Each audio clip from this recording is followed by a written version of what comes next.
Friday, December the 18th, we've got another episode of That's What G Said podcast for you. There was so much content that we had, so many good interviews, so much to talk about this week that we split into two shows, and we've got a ton for you on this episode. We're going to talk NFL Week 15 with Paul Bovi. We spend about an hour going through all of the games, the Saturday games, Sunday games, and the Monday game for Week 15. All sorts of playoff implications. We talk betting lines, point spreads, totals, injury information, all sorts of news for each and every game.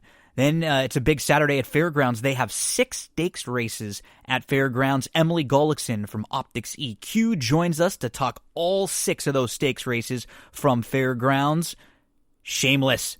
Episode 2, Season 11, the final season. We're going to recap Shameless Episode 2. Going to preview WWE TLC coming up this weekend. And then we'll close things out with the old wrestling rewatch. We're going to go to Survivor Series 2016. Andrew Champagne, Darin Zoccali join for the old wrestling rewatch. Now, before we get to all of the good stuff, just wanted to ask a favor of all of you. If you're listening to That's What G Said podcast, if you can, give a little bit of love to some of the sponsors of That's What G Said podcast. Let's start out with the longtime sponsors, Cindy Carava, full-service realtor Cindy Carava.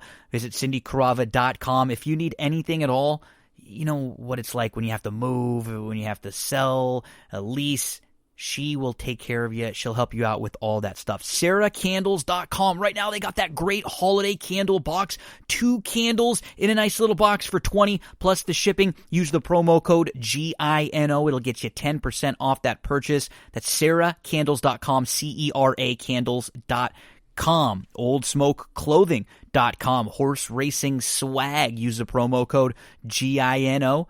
It'll get you free shipping on your order. Don't forget about Stable Duel, those daily horse racing contests. You hear all about Stable Duel lineup analysis here on That's What G Said. When the new year turns, we're going to have even more analysis for those daily Stable Duel contests. DRF, Daily Race Reform. Yes, that's where I get all my past performances from, and DRF has a newly optimized mobile version. So if you go to DRF from your phone, it's going to be much more user-friendly, much easier to use than before. And get ready, because once the new year hits, we're going to be talking a lot of Sam Houston racing here on That's What G Said podcast.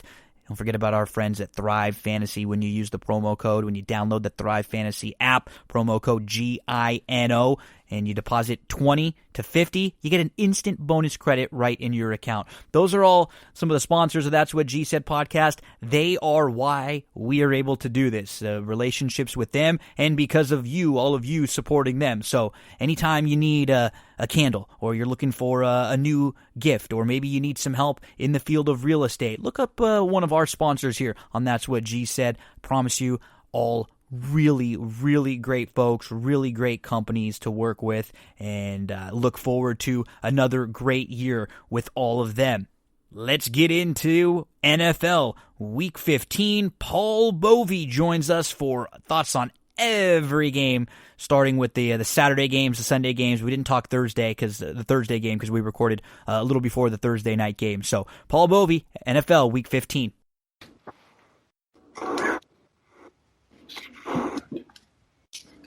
You know, you're getting a little older when it feels like the time is flying by. I cannot believe we are in Week 15 of the NFL season. Joining us here on That's What G Said for either the third or fourth time to break down a weekly slate this year. One of the better handicappers you will ever find. Vegas Insider, VS, Vegas Sports and Information Network, covers. You've seen his work all over the place, and you've heard him here a few times on That's What G Said podcast. Paul Bovi joining us. Paul, how you doing, buddy? Hey, great, Gino. Doing well. We got a little snow in New York these days, so Aqueduct is out, but we'll have to hold out till tomorrow and get our fill with NFL today. Yeah, we're recording this on early Thursday, so we're not going to talk as much about the Thursday night game as we will the other 15 games on the slate, because this will probably come out right around when the Thursday night game is going on. But what's interesting about this time of the year now, Paul, is everybody's got either some sort of incentive to play for or nothing to play for. We're getting to the point where some of these teams, they don't care if they win or lose really these last 3 or 4 weeks of the season.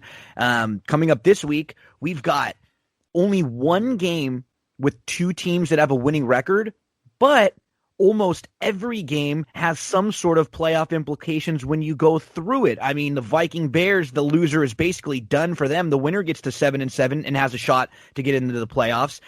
You're looking at Arizona, who has to keep winning in order to stay ahead of one of those 2 teams. Seattle and Washington, they're both trying to win their divisions and secure a playoff spot.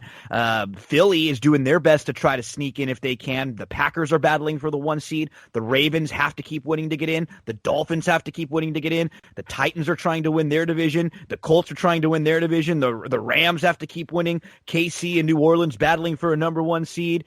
Cleveland, the Giants, they're trying to win their divisions and get into the playoffs. I mean, we've got a ton going on for a week. When you just look at the slate and you're thinking, there probably aren't the greatest games here. They still matter. There's still a lot that's important.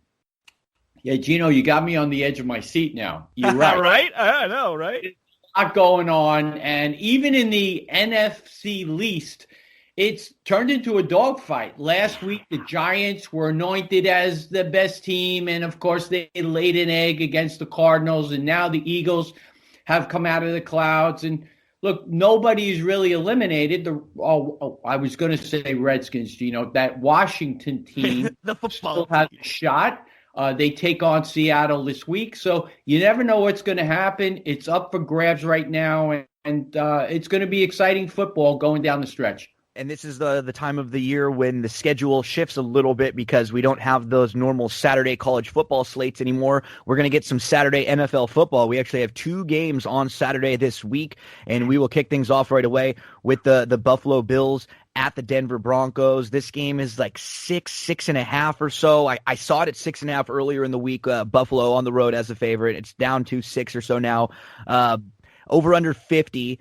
And you got a Buffalo Bills team here, Paul, who they just beat up on a Steelers team that I know you and I have been kind of calling frauds all throughout. So now we've got Buffalo, who's had back-to-back big wins in big primetime games where everyone has seen them look like one of the best teams in football.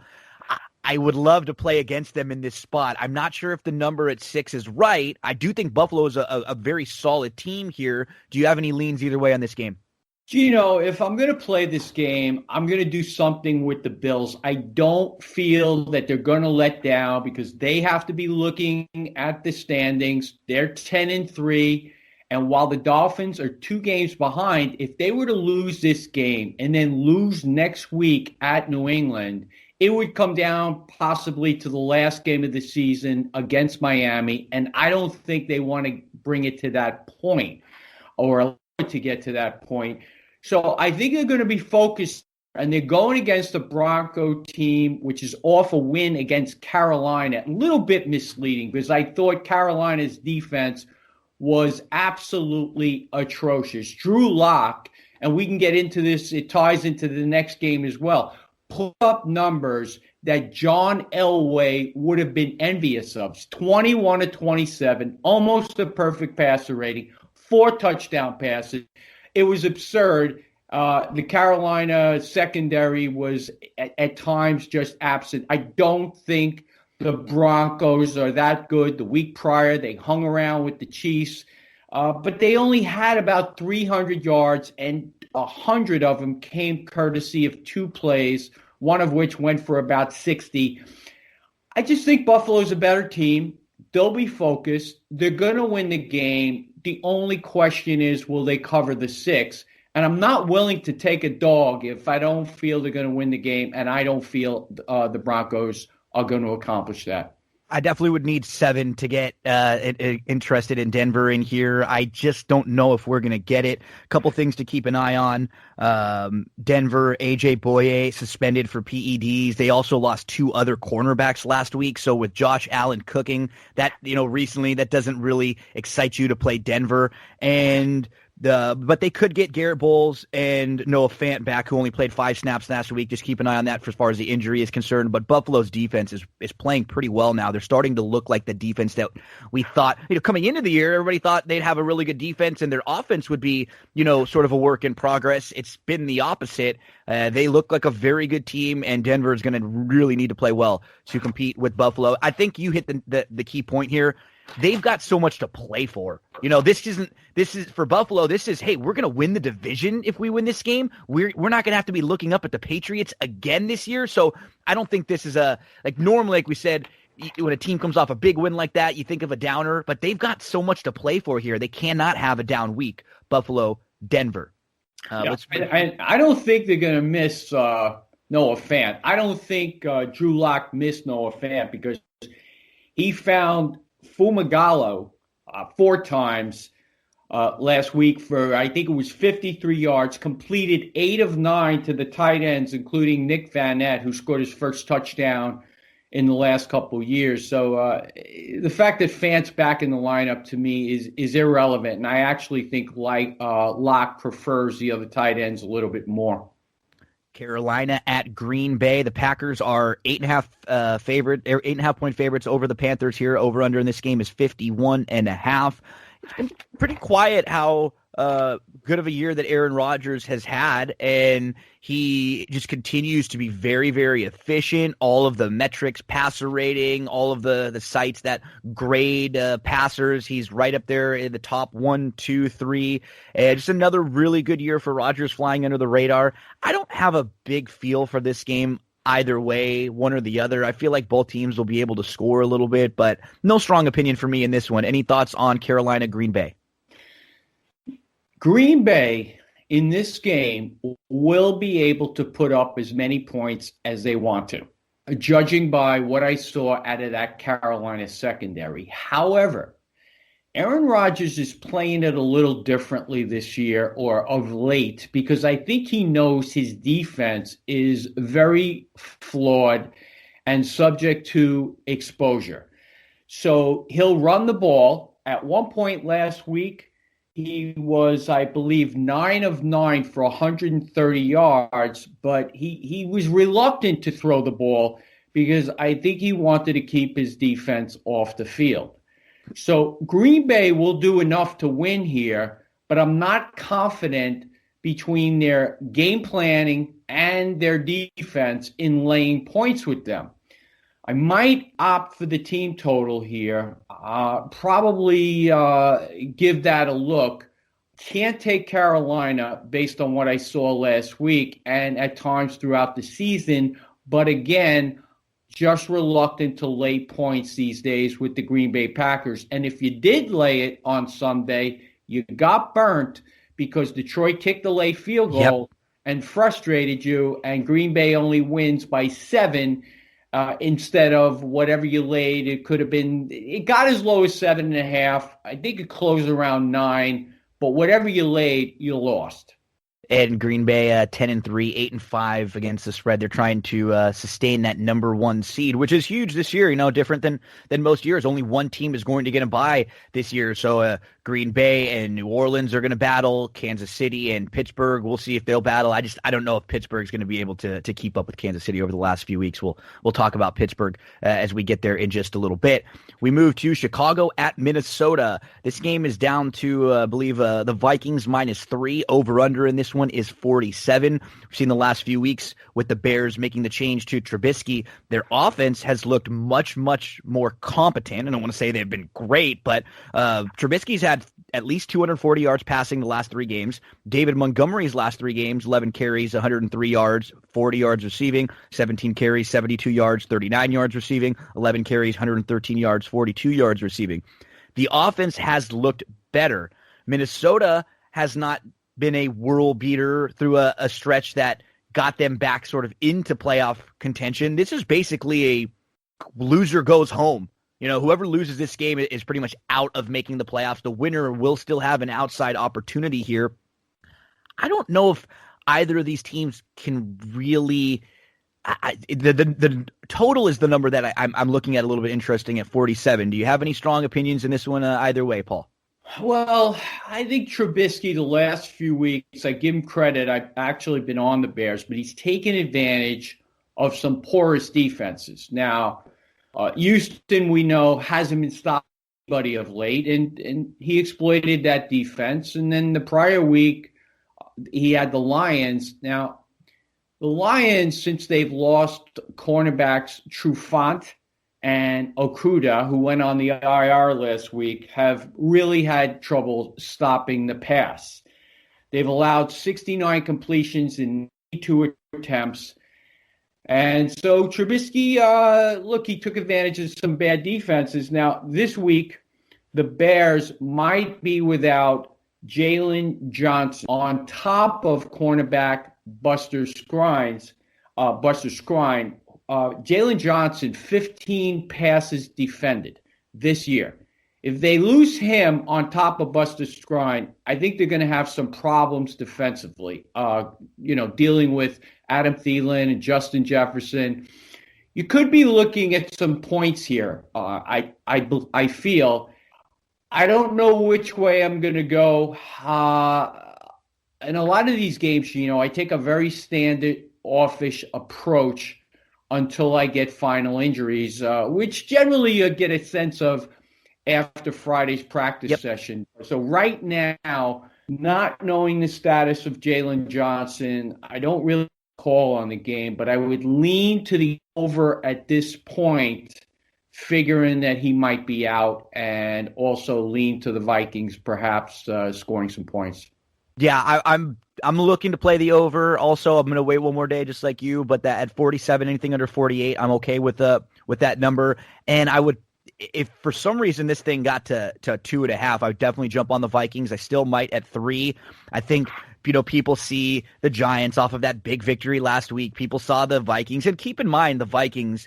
That was Dan Bailey who missed 3 field goals last week, who missed another extra point. He completely changed the complexion of that game. They were in that game. It would have been a totally different game if he hits 1 or 2 of those. So yeah, I'm leaning Minnesota. I think I'm definitely gonna take a look at the over here once we get all the information in the next day or two.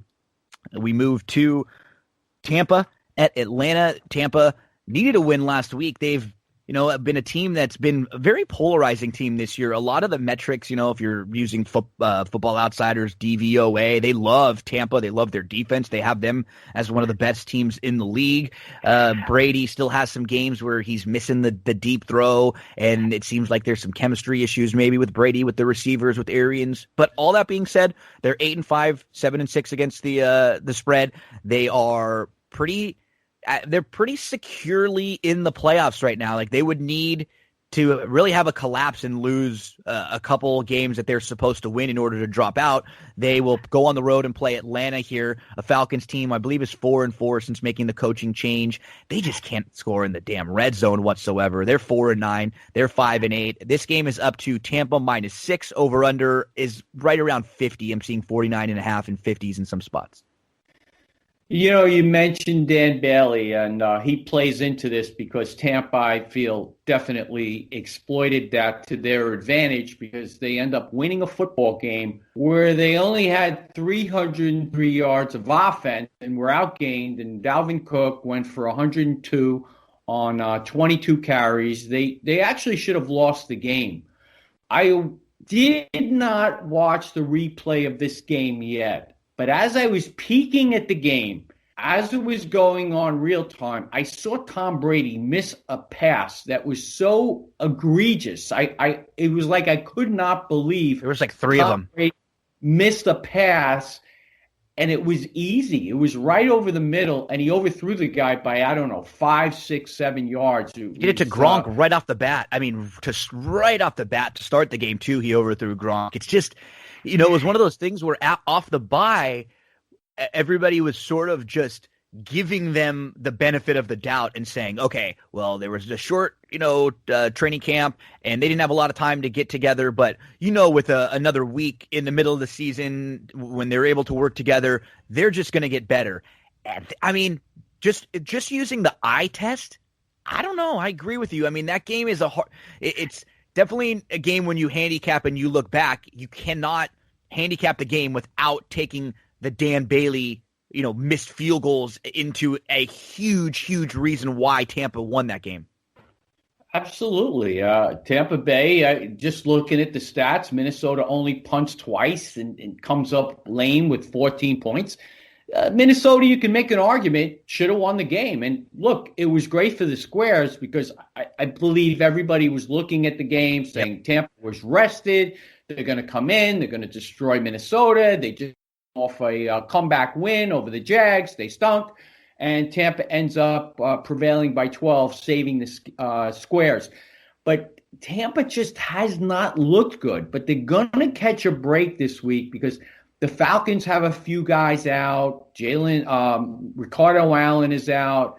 Denard's out, possibly a cornerback. And you wait for things to happen and you hope it happens. And I hate to rely on that strategy. But I do think Tampa will have a decent showing on offense. And somebody made an analogy the other day, or an example, saying you look at the Tampa Bay Buccaneers and it's like going to a buffet where you have all these great dishes in front of you and it looks great, but at the end of the day, it just amounts to nothing. And that's what's going on here. They've got more talent at the wide receiver position, you can make an argument, than anybody. Having picked up Antonio Brown, but it's not manifesting into anything at this point with respect to offensive productivity. So unless things really start to gel, Tampa Bay is going to be a one and done in the playoffs because defensively, and I think this all started with that giant Monday night game when Daniel Jones had several open receivers that he barely missed. They're just not that good. Receivers can beat them deep. We've seen it. It didn't happen this week. I mean, the long catch, longest reception for Minnesota was 25 yards, but I think that was more a choice of Kirk Cousins in that he was trying to control the clock, playing a short passing game. But I think Tampa Bay can be beat deep. I don't think their defense is particularly sound. So if their offense doesn't step up, they're going to have a lot of problems. But I would lean Tampa Bay here to score some points. I would lean to the over. It's 50.5, and it probably will get there. And Tampa's going to be a team that comes into the playoffs, and everyone's going to start saying, oh, they figured it out, because they beat up on a couple bad teams in order to get there. But I agree with you. Like, unless we see some – and it's not even winning or losing, right? Because their schedule down the stretch is not difficult. So they should be able to beat these teams. And the problem is if they get going visually, are we going to just say to ourselves, okay, yeah, they did that against a really bad team. They're going to be a tough team to back for me against other really good teams or against teams that have some sort of a front defensive pressure they could put on Brady. Yeah, and oftentimes I catch myself. I say, what has this team shown me? Am I just hoping they're going to upgrade their game? And if you're taking Tampa, you're basing your wager on hope that they actually come out of this funk, because they have been in a funk. They lost to the Chiefs by 3 points. But if you look at that first half, they were basically shut down. I mean, it wasn't until late that they got a couple touchdowns that brought them back into the game, and they ended up scoring 24 points, which is 3 points less than the Dolphins managed against the Chiefs. Scoring 24 points against the Chiefs is nothing to write home about. So, again, Tampa Bay is a leap of faith here. Laying 6 points on the road is tough, but I do think the over will get there. We get to the Ravens versus the Jags. Really exciting football game on Monday night where we had the Ravens and the Browns just going back and forth. You had all that stuff with Lamar Jackson. Did he have to go to the bathroom? Was he having cramps? He comes back. It was like a movie. You got Tucker comes in and he hits that kick. And then for anyone who backed the Browns plus the 3, you get the brutal ending with the safety at the end after the pitches. It was just a game where you had a lot going on. Whenever there's a game like that is in particular where there's two teams that are, solid teams, good teams. They're rivals. They're in the division. There's sort of an emotional factor to the game too. And then they're both coming back on a short week now. I would love to try to play against both Baltimore and Cleveland here. I know we got the quarterback for the Jags. It looks like it's going to be Minshew. I think this was 14 earlier in the week. Now it's down to 13 or so, over under 47.5. Baltimore's 8-5, 7-6. They need to keep winning to stay alive in the playoff mix. That was a big one for them last week. What are your thoughts on this Baltimore Jags game? My thoughts are that Baltimore has not looked good in the secondary. Now, they did not look good against Dallas, and I was actually going to make a large play on the over on Monday. And I got scared off because there was windy conditions. There were windy conditions over there, 18 miles an hour. So I laid off, much to my chagrin, because obviously it went way over the total, but I did sneak in a little bit live at 48.5. when I saw the ball wasn't really fluttering around when it was coming off the receiver's hands. But I'm not impressed with this Baltimore secondary. I wasn't impressed against the Cowboys the week prior. I thought receivers were getting separation. And now you have Marcus Peters, who was far from great on Monday night. He did not practice at the time of this taping. Jimmy Smith didn't practice. Tremaine Williams was limited in practice, and Devontae Harris was also limited. Now, on the other side, the Jaguars, it looks like they're going to be without cornerback Trey Herndon. They did get back Sidney Jones, which was big, but earlier in the year they lost C.J. Henderson. Now, if they're without Sidney Jones and Herndon, as well as Henderson, who went out 4 or 5 games ago, that is going to be a death sentence against this team in terms of stopping them. I like the over in this game. It's 47.5 with a lean towards the under. I think it's minus 15 to the under. I haven't really dug into the weather conditions yet, but I like the fact that Gardner Minshew will be calling signals this week and taking the snaps, because I think he's more of the accomplished quarterback of the three that they have. And maybe the time on the bench will have served him well. I mean, he's had some good games in the NFL, and I think given the secondary issues for Baltimore, he will be able to move the football. And I could see this game going into the 50s and Baltimore winning by 10 points. I certainly wouldn't lay 14 or 13.5 with that secondary. Yeah, 13.5, 14. I'll take the Jags here. I'm also with you at under 48. I would go over in here, anything around that number 48. I like Minshew just as a feisty quarterback who can move the ball. He doesn't quit or doesn't pack it in. He'll scramble a little bit. He'll pick up a first down with his legs here and there too, and just kind of keep them moving the ball. Baltimore too, I think. Last week was probably a good game for Lamar to get a little bit of confidence back. They should be able to move the ball and score at will here. I mean, they should be able to get to 40 if they want, and they have to. There's no, for Baltimore and some of these teams, there's no, get up and try to play it safe here. They have to win. They can't let anything crazy or stupid happen in a game like this. I think the Jags are the right side. I think the over is probably the right side also here in a big game for Baltimore. Keep in mind, too, Baltimore dealing with some COVID issues. Marquise Brown has been placed on the COVID list. There's a couple more too, so keep that in mind over the next couple days, because if they do not test positive before, or if some of the tracing stuff has not worked in their favor, there might be a couple other Baltimore Ravens missing this game too. So they could be a little shorthanded in a game where they're a heavy favorite. And when a total's that high, when a total's not that high, and you have a line that's that massive, you usually kind of want to take the underdog just because they're assuming there's not going to be that many points. You and I kind of feel that there are going to be more points than Vegas maybe thinks on paper. As we move to New England, Miami, what a funny game this is, huh? How the tables have turned in just 1 year, where the Dolphins were able to spoil the Patriots' bid for a bye last year in the playoffs, and who knows, maybe that was what sort of sent Tom Brady off to Tampa and change this whole Patriots team for, the next couple years. You bring in Cam Newton, but now the Patriots have a chance to spoil things for Miami. Miami, I think, is down to a 1.5-point favorite here. Total is really low, around 41.5, 42 or so.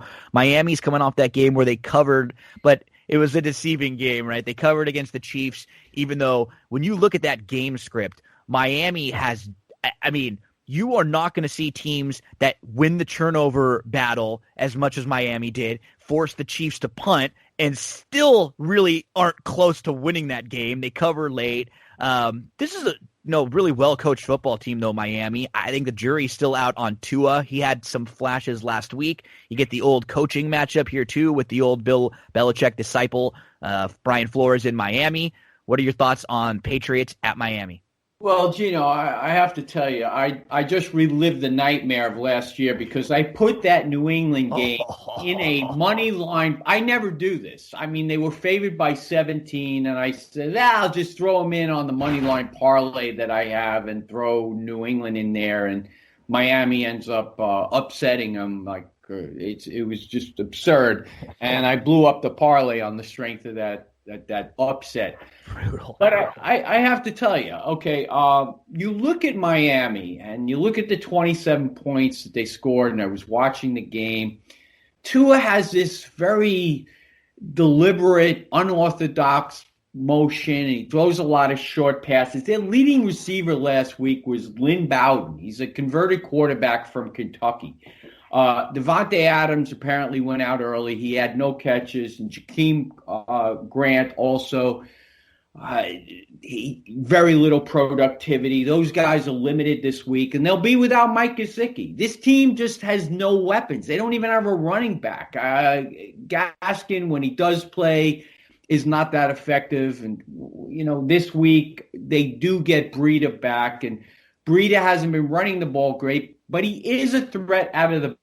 But I just don't see the scoring coming from Miami. I think New England has a real good shot to actually upset them. And I'm not a New England fan, and I'm not a Cam Newton fan at all, but I do feel the Patriots could upset here. And the line shows. It's not like I'm getting value here, taking 2 points, which is nominal. It's basically assuming that this is a 50-50 proposition. But I do think New England will end up winning the game. Miami's going to take the ball. I am a Miami fan. I have their win total over. I lived in Miami. I went to Dolphin games. I love Dan Marino. I have his helmets. But, I have to put aside my fanhood and be in touch with reality here. And the Dolphins are going to be struggling to score points on Sunday. It's funny. A lot of your handicap is very similar to mine with this game. I don't like this Patriots team. I've actually made a little money playing against this Patriots team in spots throughout the year where I just thought they may have been overvalued after a couple of weeks early in the season when Cam looked good. He hasn't looked great. And who knows, maybe that's something to do with the COVID that he's had. We never know some of the lingering effects on that. But I think this is a great spot for New England. I really do. I sort of feel like after their loss last week, they kind of have, they don't feel like they're winning. They're making the playoffs now. The pressure's a little bit off them. I think they're going to have a relaxed game. Belichick knows this coaching staff too. And, you mentioned Gesicki. We also have, and you mentioned Devontae Parker, who are both banged up. You also have guard Eric Flowers, a couple of linebackers, and a safety for the Dolphins, all banged up. They are not in great shape here. It's funny too. If Fitzpatrick was playing, I probably wouldn't touch this game because I feel like he can move the ball a little bit. I just think they're sort of being a little stubborn trying to force Tua right now. And I get it. It's probably better for their long-term franchise trying to find out if Tua can do this and what do they need to do in the coming years. But, I feel like as far as them winning games right now, they're better off and more likely to win with Fitzpatrick. So, I'm playing this game money line, New England straight up. I'll probably throw it in. If I play a parlay or two, I'd throw it in there. But if for some reason this moved back the other way, I'd love it if it got up to +3. But if it won't because it's moving Miami's way because it's moving up New England's way. They're banged up. So I think, like you said, just take the money line here. Yeah, and you mentioned the safety, McCain. He hasn't missed a game this year. He has 40 tackles, and he's been somewhat effective in coverage. So I definitely think that will help New England's cause. But Gino, I'm on a money line play here. I usually split these because I just don't want to have to live with a 1 point win by Miami where I just kind of like You're like, what the hell? No, I'm with you. I agree. It's devastating. So I end up if I'm going to take a money line play on a wager like this, I'll end up splitting it up. So I just don't have to live through that. But I agree with you. I do think New England has a good shot to win, and if Cam takes care of the football, which is not a given these days, and Cam's had 2 decent games in terms of passing, and the rest of them have been sub-pedestrian. I mean, he comes in with these clocks in at 60 yards, 70 yards, 80 yards, and hopefully he could do something here and get the Patriots over the hump to win a football game here. Next up, we got Detroit at Tennessee. Keep an eye on this one because there are lots of injury things to keep an eye on with Stafford. Not sure if he's playing. He's really tough, though. He's always going to try to play. Every week, it seems like they say Galladay, they don't know. I mean, I'd be surprised if he ends up playing. It's been a while now for him. I think the total's around 51.5 in here. I don't got a real strong opinion for this game. I think there's a lot of information we kind of have to wait on over the next couple days. Well, as I mentioned before, Detroit isn't stopping anybody in the secondary. 69-92 the last couple games. As soon as those guys went out in the secondary and Okudah came out on Thanksgiving, the floodgates opened and Watson had a huge game, 17-25. It's not a big deal in terms of completion percentage, but he racked up 318 yards. And last week, Aaron Rodgers really could have done whatever he wanted to do. Adams had over 100 yards receptions, yardage, and 7 catches. I would think that the Titans are going to score points here.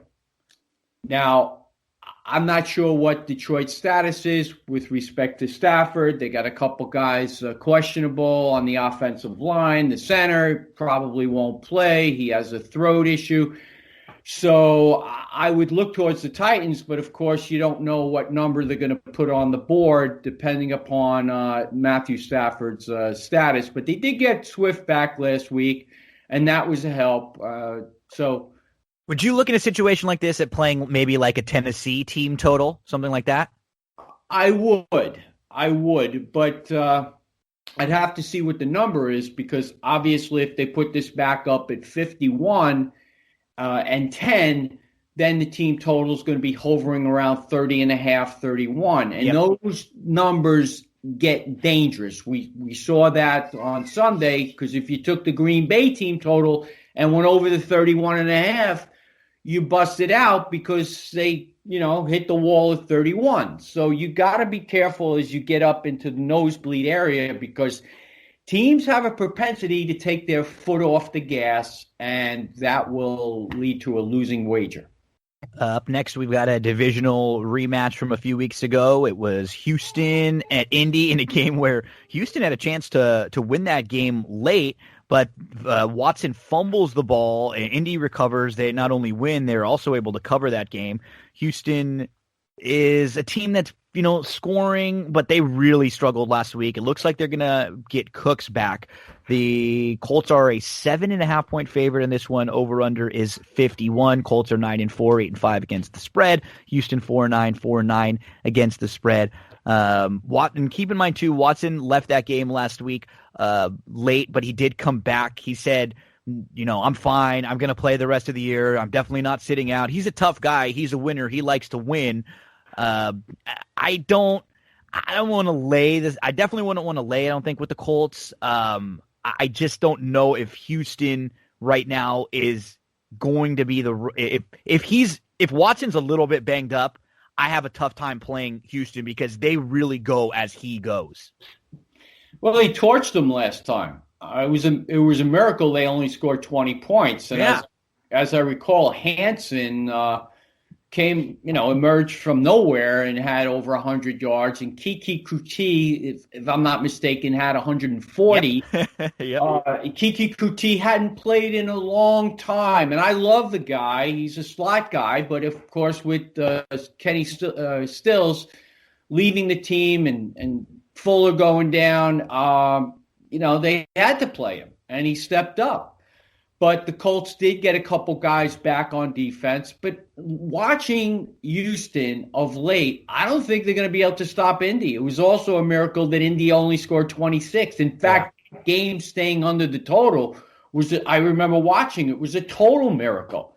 And I remember playing the game over 53, getting out at under 53, watching it go down to 51 and as low as 49.5. And I said, I shouldn't have got out. This game's going way over. And then he fumbles it late too. Yeah, I'm saying, boy, I was pretty brilliant for that, for getting out of the game, and getting out at a good number, not getting out at 51 where I could have gotten, sandwiched at 52 and had a double loss. But these teams, the number opened 52, went to 52.5. It's now sitting at 51.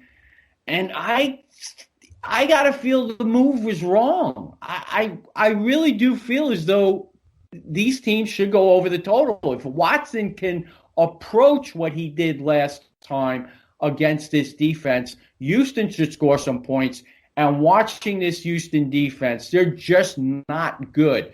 They lost another cornerback. A lot of that had to do with Roby getting injured. Roby's out of the lineup, and he was their best corner. And then this past week, I think Phillip Gaines out. He's questionable. They just don't have a good secondary right now. They get a good pass rush, but no secondary. And Trubisky, I got to give him credit because on Sunday he threw a lot of short passes, and he was torching them with the tight ends. This guy Komet caught, I don't know how many passes he caught, a bunch of them, and Jimmy Graham got into the picture. So I see Houston having trouble defending the tight end. Now, Indy's got 2 tight ends out this week, but Jack Doyle's been stepping up lately. Jack Doyle could have a big game here. They could run the ball against Houston. Also, another positive for Indy, and just for the points that you're talking about, T.Y. Hilton has started to look like T.Y. Hilton again. Seems like they're getting that connection. He's getting a connection with Phillip Rivers that we didn't see throughout most of the year. He's coming off of a couple big games, and he is generally someone who plays very well against Houston. So keep that in mind. If you're looking for points here, I would be on that same side with you. I think their points, and maybe some players here with someone like T.Y. to throw in some of your fantasy, your DFS stuff. We move to San Francisco at Dallas. I mean, a game that when they made the schedule early this year, this game was a primetime night game, and this one has been flexed. When you talk about these two franchises and their history and what the expectations were for them coming into this year, and then where they are right now, both teams just decimated by injury, is a 49ers line -3 on the road. I think the total in here is 45 or so. And Dallas is coming off that win last week against the Bengals the Bengals are bad. The Bengals are really, really bad. And that made Dallas look good, whereas San Francisco had to go play a Washington team that's getting feisty, and we're seeing how good that Washington defensive line is here. I don't like laying points on the road. If you could find 49ers at less than 3 or around 3, I'd be okay with it. And one of my reasons and my main handicaps in this, Paul, is I think we're going to get a real coaching mismatch between the Dallas defensive coordinator, Mike Nolan, who is just atrocious, and San Francisco, who even when they are limited and banged up and have a ton of injuries, Shanahan is still able to find ways for them to move the ball. And just comparing this Dallas defense to the defense that the 49ers were trying to go up against last week in Washington, I think they will be able to move the ball fine. So I lean the San Francisco side in here. Who do you like in this San Francisco-Dallas game? Well, I'll tell you, the opening line was 1, and my eyeballs were popping out of my head, and I grabbed the 1. Yep. Okay. I said, what am I missing? Sometimes I see a number, and I say, what am I missing?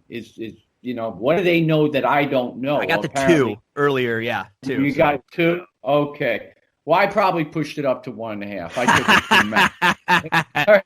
because I saw it come out right away, and I hit it at a pretty big place. And anyway, it's up to 3 now, about where it should be. Because, look, Dallas, that, as you mentioned, that win over Cincinnati, and I took Cincinnati in live wagering at plus 7.5 at minus a quarter, and I actually thought I had a good play.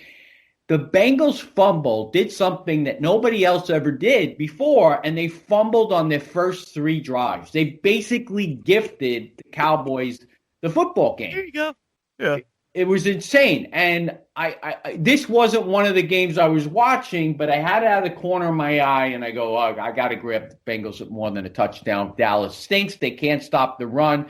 And that would be my assessment here. Now, even though they don't have Mostert in there, he'll be out again. He's been in and out of the lineup this year, only played 7 games.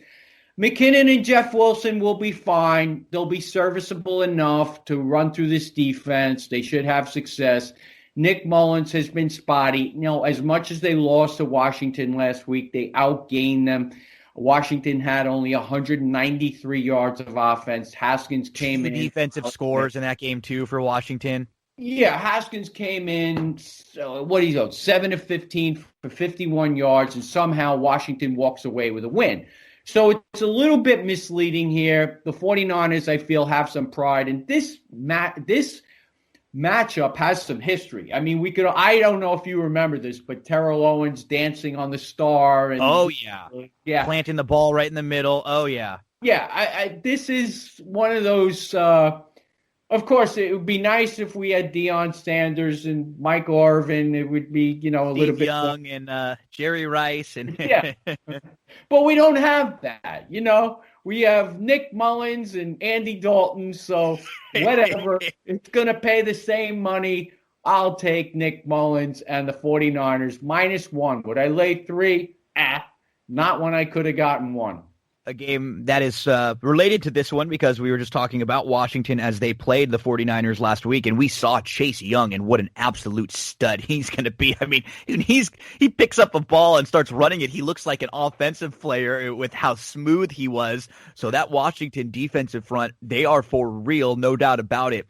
They, unfortunately, are going to lose the quarterback that played the best for them this year, Alex Smith, and he's no Patrick Mahomes, but he was steady. He did what Washington needed in order to win games. Just not make a lot of mistakes. Short passes, don't do anything stupid, and let your defense try to win you games. And that's what Alex Smith did. Now, Dwayne Haskins is going to be starting for Washington. So they are a 5.5-point underdog at home. The total in this game is 44.5. Seattle is a 5.5-point favorite on the road here. Seattle 9-4, 7-6 against the spread. Washington 6-7, 8-5 against the spread. They are in first place in the East. This is a massive game for the football team here. With Alex Smith, I would like the football team in this spot. With Dwayne Haskins, I don't know what to think. You are getting some value built into that number, though.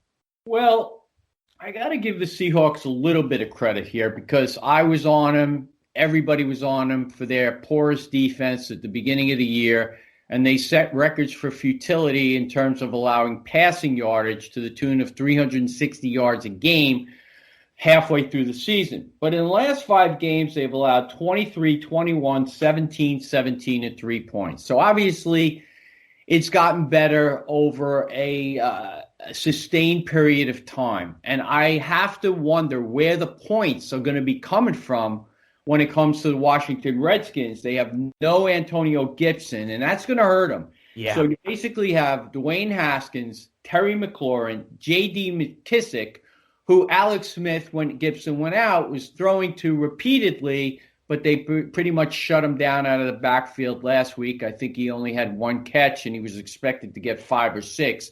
That was his over and under in terms of receptions. So I just struggle to come to grips with how Washington is going to score points here and how they will contain Russell Wilson to the point where they won't cover this number. So if I were going anywhere with this, I'd have to lay the points with Seattle. I'd have to go to the low side on the game. And go to the under. we move to Philly, Arizona. Philly doing what they can to try to stay alive in the NFC East. And I think their fans are probably scratching their head going, well, why did we wait so long to make the quarterback change? Not that Jalen Hurts is the next coming, but for this particular team, a team that has an offensive line that's decimated, a team that had poor Carson Wentz back there just fumbling, throwing interceptions, getting sacked, turning the ball over and over and over. We actually saw a game last week with Jalen Hurts where he had just one turnover, no interceptions, no sacks, 106 yards rushing, 167 yards passing.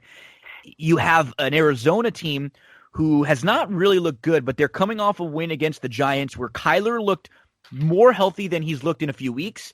The problem with that game is they were able to beat up on a Giants team that had Daniel Jones playing, and I got to give their coach credit, Judge credit. He's done a great job this year.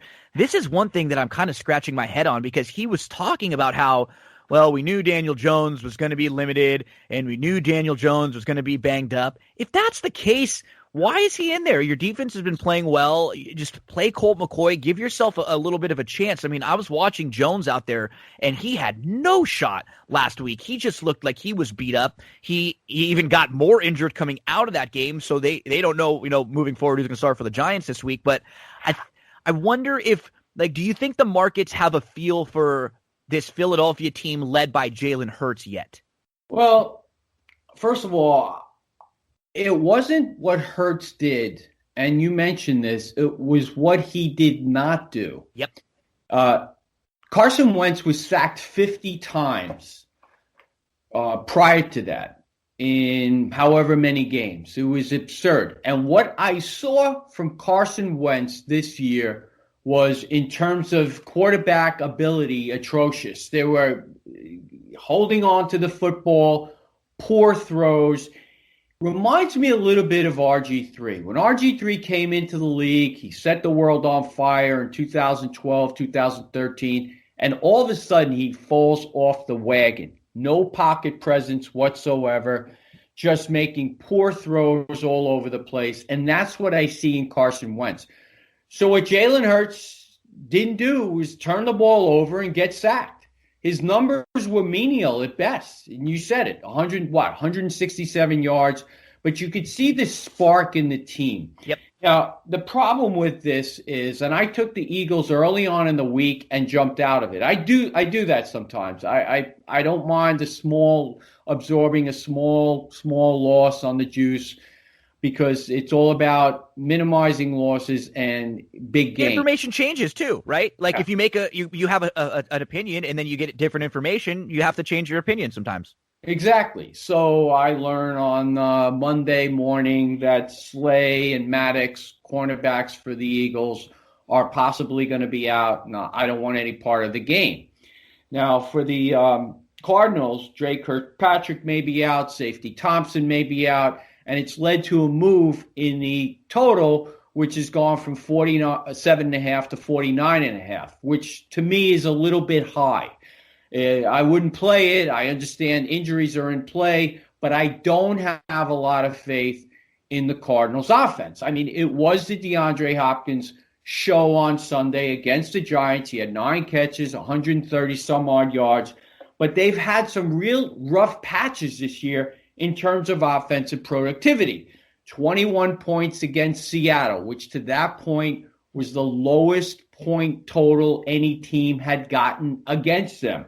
17 against the Patriots, 23 against the Lions at home. And of course, they needed that miraculous catch against the Bills, and they ultimately got 32 in that game, but they were stuck on 25, whatever it was. So the Cardinals, to me, are not a solid offensive team. Eagles can definitely stay in the game, but a lot is going to hinge on their secondary and the status of those players. There are actually 3 of them who are questionable, and if Slay and Maddox are in, I'm on the Eagles. If not, I'm taking a pass on the game. Yeah, I'm definitely on the Eagles side here with you too. We want to wait and get as much information in the next couple of days as possible, but I still think that this Eagles team is just a much better team with Hurts, and I wasn't even a Hurts guy coming in. I didn't think I don't even know if he could be your franchise quarterback for a team, but for this particular team right now, just trying to be competitive in week-to-week games, with the way their offensive line is, the way that Wentz, I think that was a great comparison to RG3. He just seems like he's become a shell of himself. It's like he's playing a little bit scared. Maybe what people are talking about is is it going to take Wentz reuniting with Frank Reich in Indy for him to kind of get back on track and show some of the promise that he showed in his first couple years.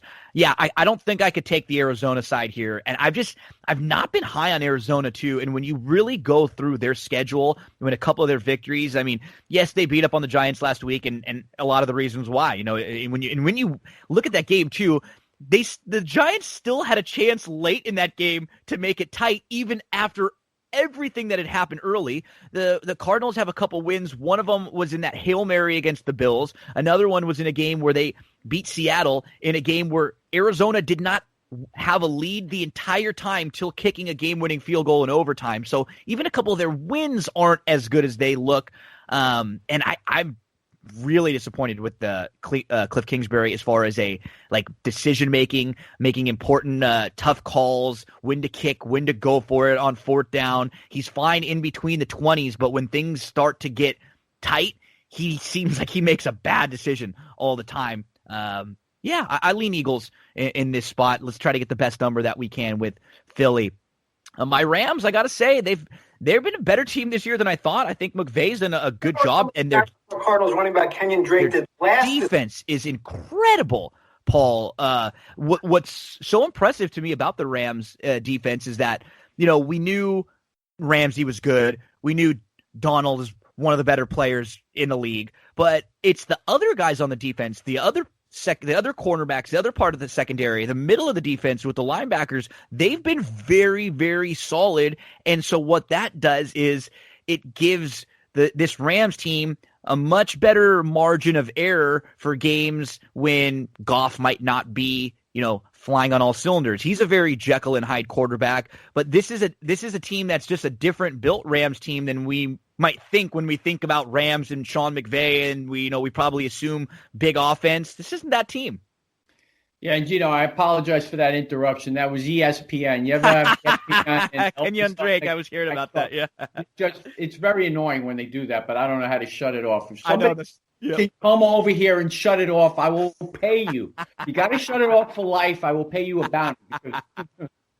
But anyway, Gino, look, this is a game I'm not going to be interested in. The number's too big, and you kind of get the sense that the Rams, if they don't play down to the competition, they can do whatever they want. And I have to tell you, all of my win totals are going to cash this year. And the only one that's not going to cash, and it's always the one that gets away that bothers you and you fester over.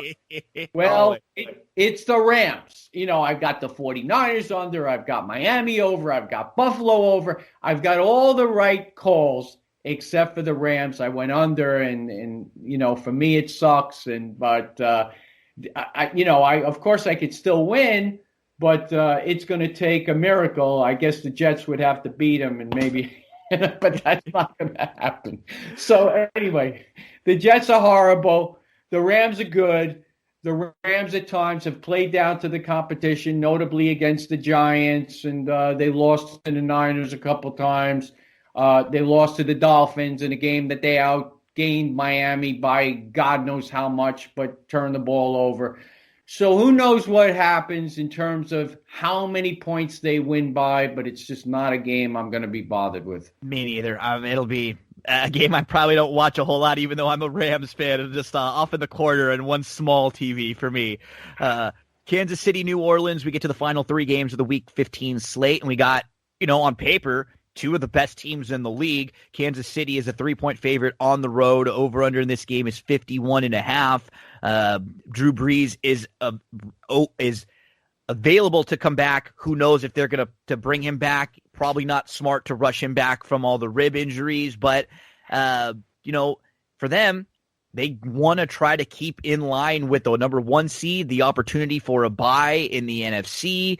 And, Taysom Hill has had some success against teams that weren't very good. We saw him play the Falcons twice in games where the Falcons couldn't score. Then he played a Denver team who literally had no quarterback. And then last week against Philly, he sort of got beat up for a while and didn't look great.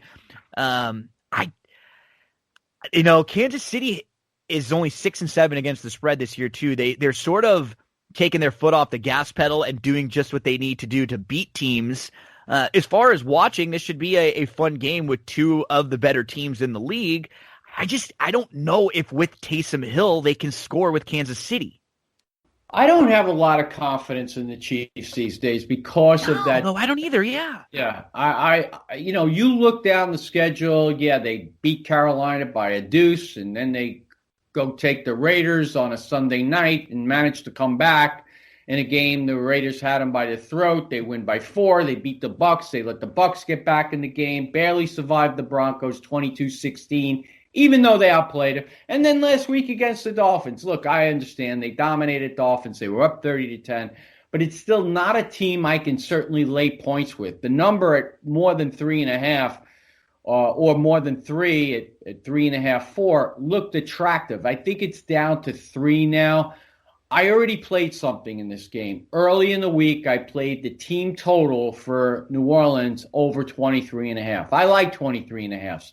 I don't like 24s and 24.5s because basically you got to get to 27 to win unless you think there's going to be 4 field goals and 2 or a touchdowns. Safety or something bizarre that you can't account for. Yeah. I mean, it's just simple math. So 3 touchdowns and a field goal look like a strong possibility. I don't want to bet against Patrick Mahomes. There's certain quarterbacks I shy away from betting against. And when you play the team total, you're not betting against Patrick Mahomes. In fact, you might be betting on Patrick Mahomes. Yeah. Because if they open up a 38-10 lead, you still have a shot to get it because the Chiefs will just fall asleep and let teams just score some garbage touchdowns. And that's what happens. So that's where I'm going with the game. I don't have confidence based on the number. I'll just stick with my team total over. That's a great point, Paul, and it's something that I think you mentioned, and some of the other gamblers that we have handicappers on that mentioned that nowadays. Keep in mind there are so many options, right? If you have a certain handicap of a game, there are ways that you can play what you feel without having to just take the side of a game or a total one way or the other. There's all sorts of individual player props. There's all sorts of team player props, just like you're saying in this situation. Maybe I don't think New Orleans can go toe-to-toe scoring back and forth with Kansas City. But sure, if Kansas City gets up early and they're sort of just playing prevent the rest of the game and Taysom Hill and New Orleans is able to just move the ball in a lot of garbage time throughout, can they get to 24? Absolutely. So I'm glad when you point things like that out for the listeners to know that, remember, it doesn't have to be so square A, B, C. There's a lot to get into nowadays. So many more options than we ever used to have. And by the way, Gino, you got a couple guys on the Saints offensive line that are questionable. Left guard Pete and the right guard as well. Right tackle, I think, is questionable also. So they will not bring Drew Brees back unless the offensive line is solidified. So you're probably going to get Hill here. But still, Hill has been adequate at times and more than adequate at times. And I do think they'll go over the number. And with respect to props and team totals, yes, you got to take that buffet, look at the whole buffet. You don't just go to the, to the Alaskan king crab. You got to look around and you got to pick the best choices because with all these different options, you're going to find weaknesses in lines where the books may not have factored in certain intangibles. For example, if you go with a running back prop, they're generally going to come up with an average for the running back, not taking into account whether the opposition is strong or weak against the run. So you have to, weigh all these factors in and then come up with your best play. Don't force a play on the side. Don't force a play on the total. Look elsewhere because you'll find plenty of green grass around that you can take advantage of. Two night games this week. How about this one? This game got flexed. Can you believe that the Browns are in prime time back-to-back weeks? The Browns are coming off of a game that many people will say was on the short list of best games of the year, most exciting, most entertaining games of the year, maybe not just best football game overall. But the Browns are a 4.5 to 5 point favorite on the road here, playing the Giants on Sunday Night Football. 44.5, 45, the numbers for the total in here. Remember, with the Giants, is it going to be Daniel Jones? Is it going to be Colt McCoy? Keep that in mind. Cleveland and the Giants, both with opportunities to make the playoffs this year. I mean, again, something that you're surprised saying. So can the Giants stay alive here as a 4.5 to 5 point dog at home? There was a movie, and if you remember, one of the lines was, or a series of lines, sometimes when you lose, you win. Sometimes when you win, you lose. It was White Men Can't Jump. Yep. And you know what? In this case, even though the Browns lost, Baker Mayfield actually won. Because I think people saw things in Baker Mayfield that they did not know existed. Number one, the ability to throw the ball away. He didn't have great numbers in terms of completion percentage, but a lot of those were throwaways. One of them at the end of the half where he actually showed off his arm. I don't even think he was trying to complete the pass. I think he was trying to show everybody. Look how far I could throw it. Look how far I can throw. He actually threw the ball, 72 yards or 73 yards? There we go, yeah. I'm sure people were like, holy Christ, you mean this little pipsqueak can throw the ball 70-plus yards? But anyway, the guy, he actually showed the ability to get rid of the ball. You know, the 2019 rendition of Baker Mayfield would have thrown it into coverage 3 or 4 times and gotten picked off. And even the one interception, I didn't think it was a bad interception. I mean, it was just a fluky play where the defender made this outstanding catch and reaction towards the ball, but it wasn't a bad throw. But you got to give the guy credit. Now, can the Giants cover 4.5 points? I struggle to make predictions on Giant games. You know why, Gino? I'm a Giant fan. So a lot of times it's just like the Knicks, and we've gone back and forth. Sometimes my head is telling me no, and then by the time it gets to my heart and outside my mouth, comes out of my mouth, something else comes out, So I don't know, Gino. I'm just going to take a pass. I'm just going to take a pass, watch the game, hope the Giants make a good showing. But in my heart of hearts, I'm also rooting for the Cleveland Browns because they've been mired in futility for so long that I want to see them do well, and I want to see them beat the Steelers when they play them and atone for that. I think it was a 38-7 loss earlier in the season and actually step up and win the football game. I'm kind of like where you stand here too. Like, I've become sort of a closet Browns fan. Mainly, I played the Browns win total over this year, and mainly it was because so many people just got off of Baker Mayfield last year and were just ready to give up on this guy after his really good end of the rookie season when he came in and he looked good, and then last year they had all the hype in the world. Everybody was talking about them as a Super Bowl contender, and it just didn't work. But I think we found out this year, you know what? When you put Baker in a competent offense with a good offensive line, with a good running game, with a good coaching staff, he can be a winning quarterback. He showed us that this week. He showed, even in losing, he showed us that against Tennessee a couple weeks ago. So I've sort of become someone who takes the mantle for Cleveland now, and sort of like you, I've seen them struggle so much that I would love to see them finish off this season well, and I'd love to see them win a couple games and beat Pittsburgh, because as we get to the normally this would be a spot where I'd want to play against Cleveland because they're coming off a tough loss on national TV. Now you got a short week, and you're in prime time again, but it's sort of like I want Cleveland to do well. So I actually like the Giants and their coaching staff too. So this will be a fun game for me to watch. Two teams that I have no problems with, and I sort of closet root for here. I know a team that you and I were not high on most of this year, a team that got to 11-0 and has now lost a couple games in a row. They really should have lost 3 games in a row because they looked bad in that game against the Ravens. Then they got beat by Washington. They got beat by the Bills. They're dropping passes all over the place. Ben Roethlisberger is telling people he sucks. Now they're a 13-point favorite on the road on Monday night against just a bad Bengals team. Just to give you an idea, the total in this game is only 40.5, and the Steelers are a 13-point favorite, which you just don't see that kind of a favorite with a total that low.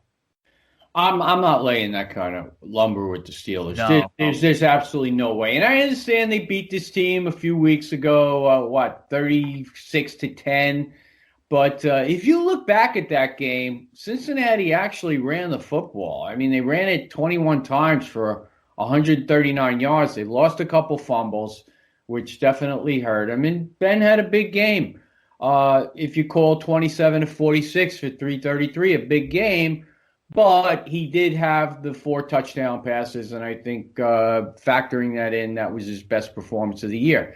But like Pittsburgh has been the entire year, their moniker is that they can't run the football. They ran it 20 times for 44 yards. So I can't play a team that can't run the football because that generally catches up with you. And, maybe Cincinnati has learned something from that game, and they'll bum rush Ben, and he'll force him into a couple turnovers, just like they did, or I should say the Bills did on Sunday night. Because, look, the Steelers were playing great that first half, but that pick six before the half completely changed everything around. I have to tell you, I had a huge bet on Buffalo, and I was scared.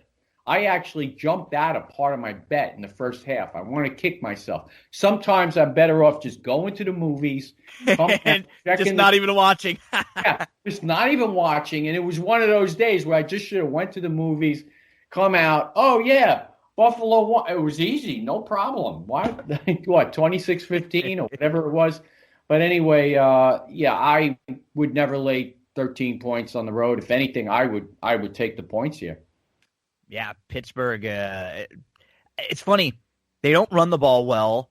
Their receivers are dropping passes. Ben is not on. He's, saying he sucks. And their defense all year, I thought, has been a little overrated. Like, when you break down some of their metrics, they haven't been all that great against the run either. So, yeah, for a team that was undefeated and a team that everybody was jumping on, every time they won, it actually, I think, affirmed to you more that they weren't real. Because like, the more people jumped on them, the more and more you kept saying, I'm telling you, this team is really not as good as they look. Is not as good as their record is. And we've seen it in the last few weeks. And, win or lose this game, I'm sure they'll win this game and move forward. But they're just not a team that I've been all that high on this year. And I mean, when I stack them up against some of the other teams in the AFC, obviously against Kansas City, I have them below. Against Buffalo, they just got beat by Buffalo. You mentioned Cleveland. I like Cleveland a lot better than them. Baltimore could have beat them a few weeks ago when Baltimore had all of those issues and they were missing all those players with COVID. So, I'm just not high on the Steelers. It was a joke, Gino. I mean, look, they played Garrett Gilbert and RG3, Jake Luton, and Tennessee Gostkowski misses a field goal, and the 38-29 win over Philadelphia. It was 31-29. They got a late touchdown, and Carson Wentz had thrown an interception, a key interception, and they beat Denver by 5. They beat the Giants by 10. You go back to the Giants game, and that was a game where the Giants were driving to either to take the lead. They have an opportunity to take the lead. They threw a bad pick there, and then the Steelers drive back down and score. They fumble. They fumble. They were able to get the ball and then score. It seems like for so long things were going their way, Paul. And what happens in gambling, and we know in sports, when that's going for a while and it feels like you're sort of overachieving, it's gonna even out. Yeah, absolutely. I remember there was a Jet team. I think it was back in like '86. And they were like 11-1 or 10-1. And everybody was waiting for the fall. And they lost their last 5 games of the regular season. Now, the fact that they are 13-point favorites here, to me, would suggest to me that they are still being overrated because you could go down that schedule. You mentioned the Giant game. I'll go to the Denver game. Cortland Sutton went out in the second quarter with 66 yards of receiving. Their run offense has been poor. Their run defense has been poor. They went through a 5-game stretch where they allowed 5.5 yards per rush. Their average yards per play has been minimal at best. It's just no running game. It's just, to me, this is a 500 team. I know people are going to criticize me, just like they criticized me on Twitter when I was making these statements of how fraudulent they were. But, you go back to that Baltimore game, 19-14. If that tight end holds that ball at the end of the half and they don't come away with no points, Baltimore does, they're going to win the football game despite all those guys being out. I've got the gardeners outside, so I usually know that's my tune to wrap it up here when I hear the gardeners getting ready. Paul, you're awesome, man. There's so few people who I can sit down and have an hour conversation and go through every single game of a week slate and get great information from. Really love the conversations that we have each and every time. And now I'm sure when we have our own conversations, we'll start talking some basketball because we've got the NBA season kicking off just a few days away from tipping off. I guess not kicking off, tipping off a few days away from when we are talking here. And let the folks out there know, where can we follow you online and catch some of your work? You can catch me on Twitter at Paul Bovi, PaulBovi. I'm on covers. I'm on Vegas Insider. And you can get my picks there. So, look, I throw some picks on Twitter for free, but you got a lot of good information here and a lot of leans. And, of course, my plays aren't generally solidified till I see practice reports. So a lot of plays go up early in the week when I can scout. Early and late, right? Yes, early and late. I'll put them up on Sunday night. Because that's when I grab great numbers like the Niners. Then after the Friday practice reports, and then an hour and a half before the game when the scratches come in, because that's when things can move around a lot. And in my opinion, you get a really good understanding of how the game is going to play out based on who's going to play and who's not going to play, Gino. Paul Bovi, thank you so much, Paul. I'll have to get you back in a few weeks when playoff time starts because we'll have some extra playoff games to talk about this year. Always love the conversation, man. Best of luck this weekend. Sounds good, Gino. Take care. That was Paul Bovi. Thank you to Paul for joining us again. Really love talking football with Paul. Very, very sharp handicapper, gambler there. So make sure to give him a follow on social media. Paul Bovi, NFL Week 15. Right now, before we move along and get into our next subject, we have to talk about SarahCandles.com, one of the sponsors of That's What G Said podcast, CERACandles.com. When you go to the website, if you use the promo code GINO, it'll get you 10% off of your purchase. Right now, during the holiday season, they're offering you a holiday candle box. What this consists of: 2 candles in a little box together for $20 plus your shipping. With that promo code Gino, going to cost you even less.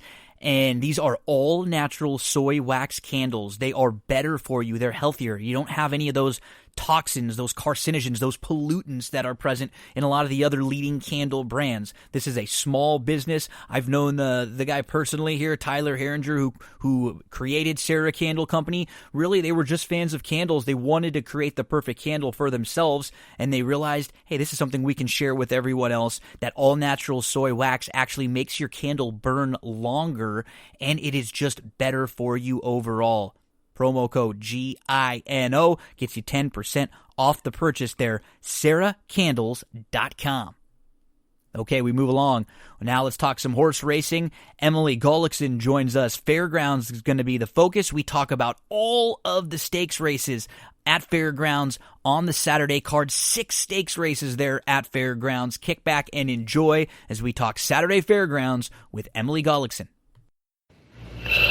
We're getting ready for some Fairgrounds this weekend and a big Fairgrounds card on Saturday, December the 19th. And you can hear the soothing sounds of some of my gardeners in the background. They're just saying hi and just checking in. I love and knowing that their schedule changes every single day when I try to get some of my recording done. That's fun for some of us, Emily, who have to do content from home and record and try to work schedule around some of the gardeners and the landscapers here. But it's okay. It's the crosses that we all bear. I'm very happy to have a good friend, Emily Gullikson, back. Optic CQ, Twin Spires, one of the better handicappers, gamblers that you will find out there, and one of my favorite people to talk horse racing with. Emily, how you doing? Hi, I'm doing good. It's funny you said that, because right before you came on, we were talking about how I just moved, and that was like one of the things that like prompted me to move, is like I had so much anxiety about the gardeners, honestly, because it would always be like I'd have like a scheduled time. They were never on the same. So I'm here on the 15th floor. I have no gardeners. There we go. And it was definitely part of the decision making on when I was moving.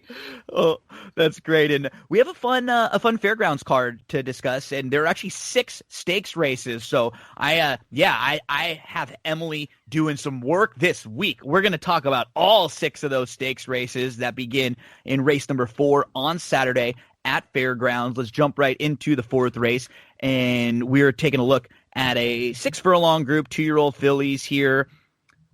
Right off the bat, Joy's Rocket is going to be the filly that takes a lot of money and that takes a lot of attention, and she's really, really quick, and she has won a couple stakes races. She actually faced Grade 1 Company 2 starts back. She was behind Day Out of the Office and Vequist, who we know won the Breeders' Cup Juvenile fillies. But at least on paper, it looks like there's 1 or 2 others in here that are pretty quick and might be able to push her.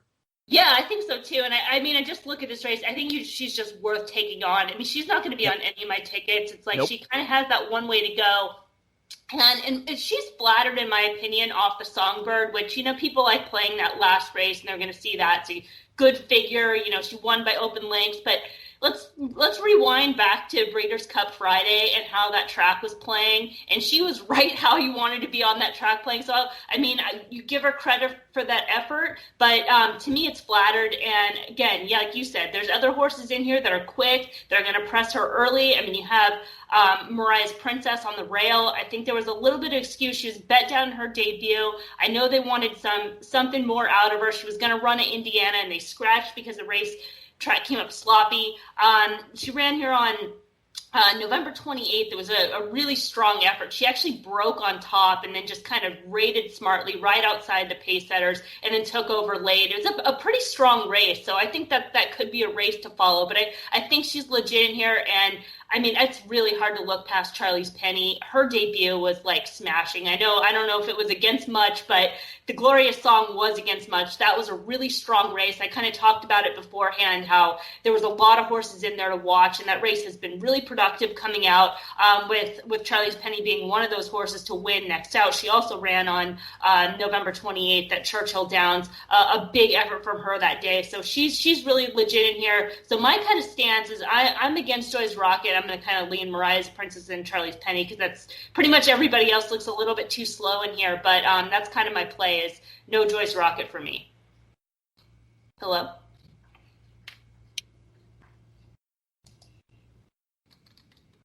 I was talking, which is great, Emily, and I was on mute. This was like the best. That was the best work I've ever done in my entire life. I went off on like a minute tangent on why I'm so in love with Charlie's Penny, and it was on mute. So that's great. But I'll make sure we edit that out so the folks in listener land won't even know. But it really feels, Emily, like Charlie's Penny is the horse that's going to get the trip. And if Mariah's Princess were more drawn towards the outside, I might feel the same about her. But the way Charlie's Penny raced last time out, good start, right on the lead, but then was able to take back a little bit, and that's exactly the type of trip I'm envisioning can win this race. Enough positional speed to stay close, but then you can sit behind. And, going 6 furlongs, I don't want a horse that's going to be coming from 10 lengths out of it. I want a horse that's maybe a few behind. Sure, yeah. And I think kind of the same thing Mariah's Princess could, but yeah, when you have the rail, anything could happen in that situation. But again, I think we kind of see this the same way. I'm against Joy's Rocket. I can't go against Charlie's Penny in here, and then Mariah's Princess kind of being the up-and-comer, maybe some confidence kind of wheeling back in 3 weeks. we will get to the 6th race, which is the Sugar Bowl. This is always an interesting race because you've got these 2-year-olds that are getting ready to turn 3. So you'll usually get 1 or 2 in here that run really well, and then they'll show up in like an Oaklawn Stakes soon, or in one of the stakes races for 3-year-olds here at Fairgrounds. There are, I guess I can't really get too cute in here. For me, I did think that the horses that are probably going to be the top 3 betting choices, I don't know if I could get like outside of them. Starting with Quick Tempo from the inside, he is pretty quick, and on paper, I think he does have a pretty decided advantage here, cutting back. And he was behind a horse named Highly Motivated on Breeders' Cup undercard weekend. And that horse actually ran really, really well, earned a 96 Beyer speed figure in winning that race. The 3rd place finisher came back to win an allowance at Churchill. The 5th finisher came back to win a Louisiana Bred Stakes next out. So he'll probably be pretty tough from the inside. I mean, I thought Gagetown was impressive. Before we go any further, I want to kind of pile on this horse real quick, sure. Because I'm for kind of the same reason that I talked about with Joyce Rocket in the 4th race. I'm against Quick Tempo in here. One, I think he was flattered off that record. I mean, Highly Motivated ran just a massive race. I mean, he kind of overcame that profile to win. I mean, that was like a graded stakes winning effort. But going into the Nyquist Stakes, I was against Quick Tempo because he was actually the morning line favorite for the Nyquist off that big effort at Parks, which it earned a strong figure. You know, on paper, it looks like a massive effort. But if you watch the race, his visuals are just not exciting. And this is just, from that perspective, you know, that's a class thing. And so I think with those 2 races that are sitting on top, I think that they're dressed up.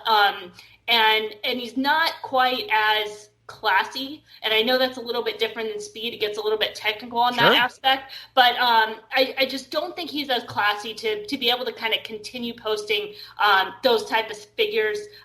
So I'm against him in this spot because I think he is going to be a short price once again for all those kind of reasons that just sort of jump out on those standard PPs. All right, now we can move on. Now we can go. So good. So I'm probably would lean to Twilight Blue. Gagetown I thought was impressive, but Twilight Blue, last we saw him, he had a good start. He moved up nicely to 3rd. He was in the 2-path. He moved to the lead. He opened up a length. I think he was just 2nd best that day. He was a clear-cut 2nd. That was going 7, so he'll be turning back to 6, but he was able to sit off and win at 6 pretty nicely a couple starts back at Churchill Downs. So I probably lean that way. And then Gagetown I thought was really impressive, also in his win, and really 0 knocks on his. He looked pretty professional doing it. So some thoughts on those 2, the 5 and the 6. Yeah, I'm going to kind of be a little bit more like lukewarm on the number 6, Twilight Blue. He was a slight flow upgrade on the 11:28 race, but that was just kind of an overall maybe kind of, in my opinion, kind of a suspect race. I mean, if you look at even just the odds that he's been at throughout his career, right? 5-1 and then almost 25-1 when he broke his maiden, and even close to 8-1 last time out. Now he's going to be a super short price. So just from a value standpoint, you know, there's a little bit suspect there. As far as Gagetown, I think it's interesting too, and one of the things to keep in mind is a lot of these circuits, horses can't run on, the juveniles can't run on Lasix. So you have a couple of these horses in here that are getting Lasix for the first time. Gagetown being one of those, and his debut was solid on debut. There's no data with horses coming out of that race yet, though it looks like could be a really productive race, so a race to kind of keep an eye on. And I think that first time Lasix also comes into play with number 2 Tate, who has just a little bit more foundation under him. He's been quite popular in all of his races, taking a lot of support. And Stidham has just been really live with his horses. So I think he's worth a big look in here. Yeah, a couple of interesting horses. I think there'll be 1 or 2 that we'll see moving forward, and we'll, at least continue on into some of the early 3-year-old stakes races as the calendar turns next year. Some lightly raced horses that are nice. I always like this Sugar Bowl as sort of what we'll see in the coming months. Let's move to race number 7. We have some interesting turf races that we're going to be looking at also here. This one is the turf sprint here, and I look at first glance, and I guess at a couple glances, for this type of a race, I didn't think there was that much speed in here. That much. I mean, you're generally going to get some horses showing some speed in a race like this, but for like a 5.5 turf sprint with a big field, it didn't feel like there were that many that are going to be cooking early. I guess that probably would lead to my handicap of looking to horses that I thought were going to be more forwardly placed or closer up early on. Yeah, I kind of see it. I think you're probably right on in that, because there are horses that are more like kind of EP types than really those like E types that want to get out there and blast. And so I kind of upgraded Just Might from that perspective. Last time out, I mean, he was kind of over his head in the Grade 1 Breeders' Cup Sprint. I mean, the races just didn't set up for him. And him at that level, just where he is, I mean, he would have needed everything to go right, and he kind of had everything go wrong. So I think that race is just sort of, draw a line through it. He was just kind of over his head. And this is a more reasonable spot. I mean, he was running competitively in those Grade 2 sprints in Kentucky. And kind of as a horse that has some speed, I think he's worth upgrading. I mean, in terms of this race overall, I have a hard time like looking at this race and kind of seeing a favorite. And the morning lines came out earlier today, and I kind of went back through and just, Arch of Dust, I guess is how you say it. I mean, there's nothing about this horse that really gets me excited as a favorite. I mean, I guess he's fine. I don't know. Maybe you have something to add on him. No, I like Just Might for the same reason. Like, yeah. I just feel like he's coming out of the better races. You talked about some of that like classier speed. He's kind of got that. Like, he showed that he can keep up and press and right with some of the really good turf sprinters. I think if Hollis wants to go to the front, he can sit right behind Hollis and press off of him. So, yeah, for me, Just Might at like 7-2 or so, that would be fair for a horse who I think is coming out of some of the better races. And I didn't love anybody else was the problem that I had. I start going through everybody else. I guess maybe Gildsman had a little bit of trouble, but this is going to be difficult, like a tougher group and a fuller field against some older horses. I thought the 9 Real News is a horse who I've chased a few times, and he's had some brutal trips. So knowing me, the day I don't go back to him, he will get a great trip and win.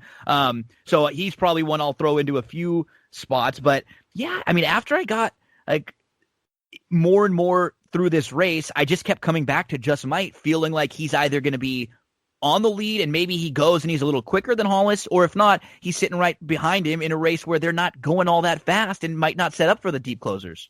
Yeah, I mean, the thing with Hollis, I think he's also one of those horses that is just a little bit similar in terms of being dressed up, and have to question him at a short price, and that if he's better at 5 furlongs, and I know this course, I know people will be like, 5.5, there's not much of a difference, but a lot of times for these sprinters, that's a world of difference, and especially at fairgrounds, because fairgrounds can favor horses that come from off the pace at times. We're going to see a different rail setting. We haven't had a lot of turf racing this year just due to weather. So I'm not. To me, Hollis is kind of one of those horses that I don't want. I would imagine Fast Boat is going to be the favorite in here. He just kind of seems logical. I mean, he's got those kind of big speed figures, and he kind of finds trouble at times, but I mean, he kind of makes sense. Gildsman, I think, is a definite use in here. He's got some class on the turf. He's coming out of those recent graded stake races, upside off a traffic trip last time out in the Arctic. So he's a must use. I mean, looking to strike, I wouldn't toss him either. I mean, he's got sneaky good turf sprint form.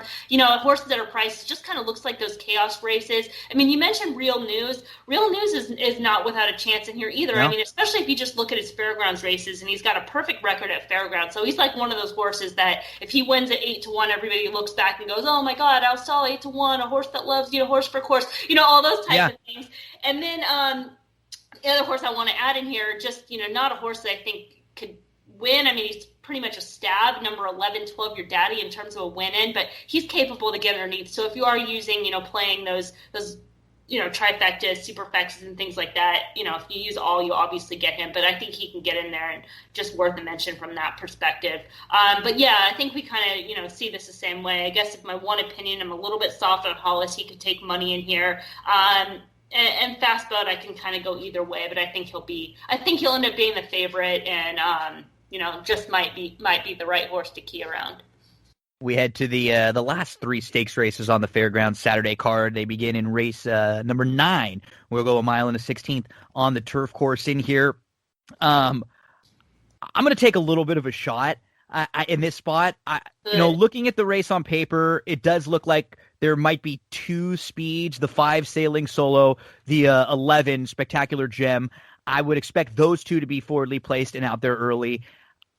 There's a horse here, the 7 Henley's Joy. I think it's just going to be like starting over here. And if we can get around 10-1 for a horse who's coming out of just some of the better races with Zulu Alpha, Factor This, Mo Forza, he's caught horses that have been in really, really good form. Now, we're looking at a horse who has not won in quite some time, and he's not a consistent horse at all. But what I like playing horses like this who I know he's capable of winning with his best effort. Is he going to give us his best effort every time? No, and that's why he's probably going to be 8 to 12-1 or so in that range. But he's in good hands. He's capable. He should get a trip if those speeds end up at least keeping each other honest. And so he's at least one horse I'm going to flop into some of the exotics here. The number 7 as a total shot, Henley's Joy.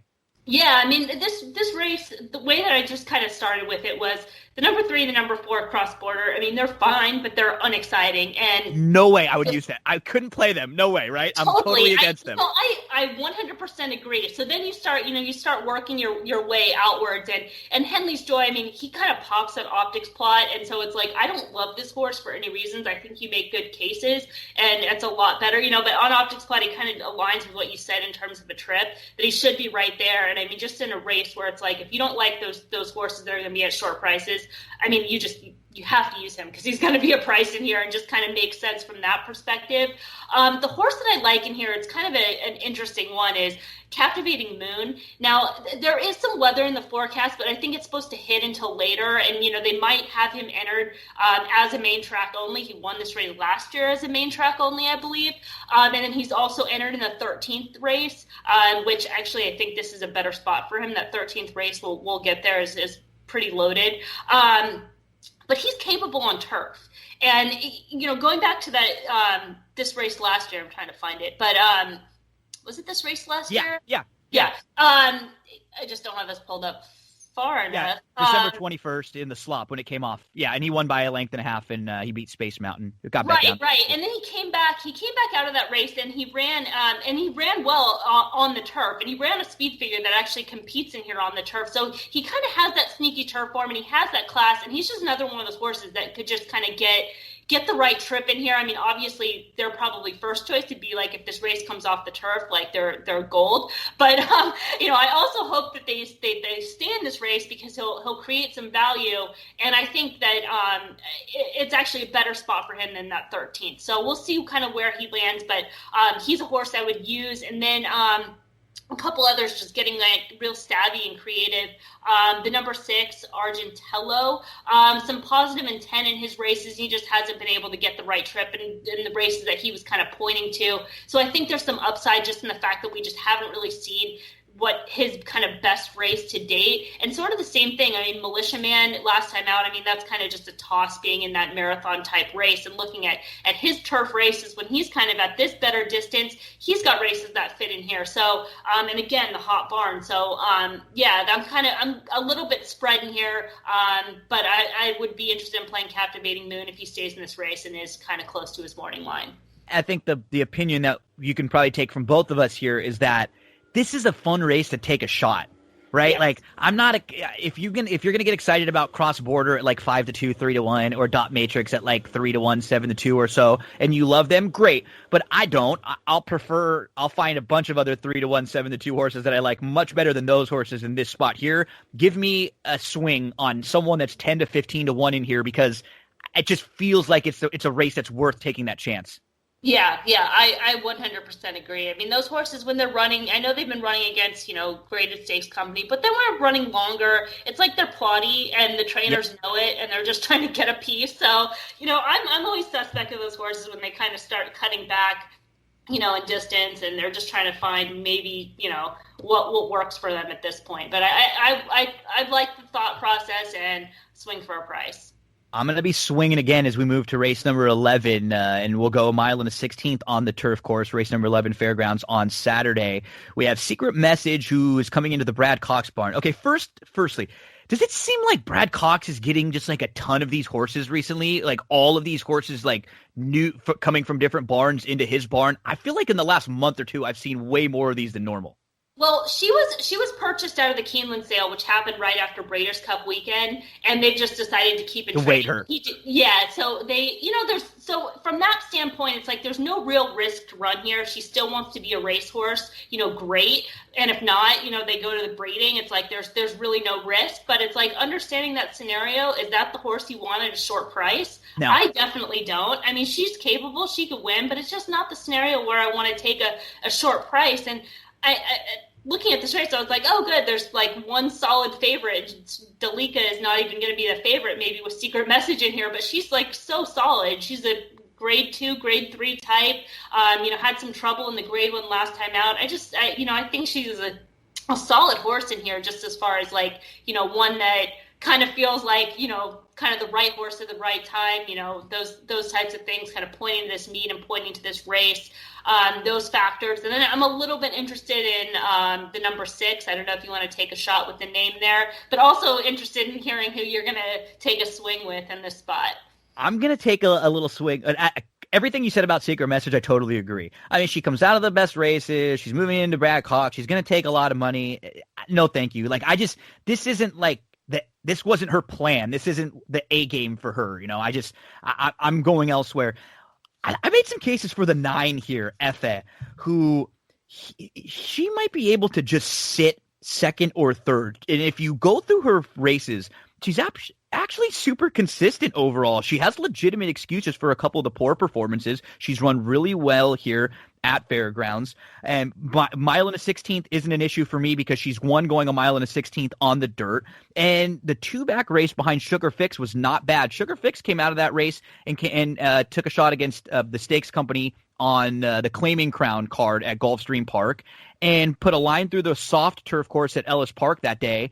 Now you're looking at a mare who's not bad. Last year, I think you can make a legitimate excuse. She did have some trouble at the start of the Alstall in February. So again, you're able to make like 2 or 3 excuses for some of her poor performances on paper. She's super consistent. I think because people see that she hasn't won at the distance, even though she's won at the distance on the dirt, she'll get a little more money. And overall, like, we get past Secret Message, we get past the 3, who I completely agree with you. I think if you're playing against Secret Message, you have to use Gullikson in all of your exotics as like the other horse.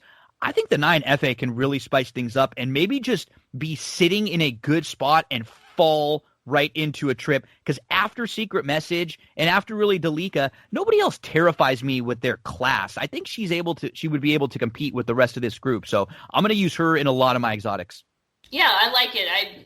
I agree. I mean, if you kind of excuse those 2 just because they are the class of the field, you can pretty much draw a blanket around everybody else and then, make a case in terms of trip, which you've done. So I like it. I think it's a good logic. A couple others that I thought maybe were interesting. I live in Temple City, so anytime I see the Temple Cities, I'm looking. Temple City Terror is on the upswing, maybe more of like an underneath. I don't know if good enough to win. Quick-witted, third off the bench, like getting ready for the third start of her current form cycle. Maybe she can just sort of save ground and be in a good spot. But yeah, I mean, I think more in this race is that I'm cold on Secret Message. I'm high on the 9 FA, and I do agree with you in that I'm going to be using the 9 along with the 3 everywhere else, maybe throwing 1 or 2 of those other prices in. Cool. Let's move along to race number 13, the final stakes race, and the final race on the card for Saturday. Emily helping me out. Normally we talk 1 race, 2 races, 3 races. We had 6 races to discuss today, hitting all of the stakes races at Fairgrounds. And in this Tenacious, you kind of referenced it a little earlier. I thought this was a cool race to handicap. Just a fascinating race. I mean, of course, you start with Maxfield, who's undefeated, grade 1 winner, 3 for 3. He's coming off the bench. We haven't seen him since May. And then you have the inside and outside horses. They're both some of the longer prices in the field, but they seem like from a tactical speed standpoint, they may have an opportunity to win this race. Locally Owned has gotten really, really sharp. The only sort of poor race that you see in his recent form is a race where he was behind Aurelius Maximus and Bodie Express, and also behind Signalman. 2 horses came out of that race and ran really well. Bodie Express winning the grade 1 Clark. Captivating Moon, we talked about a little before. Mosito Rojo is an 18-time winner, and you have Sonoman, who has put together 3 pretty solid efforts in a row, including a grade 2 placing in the Pat Day Mile. This is a salty little $75,000 stakes race for older horses.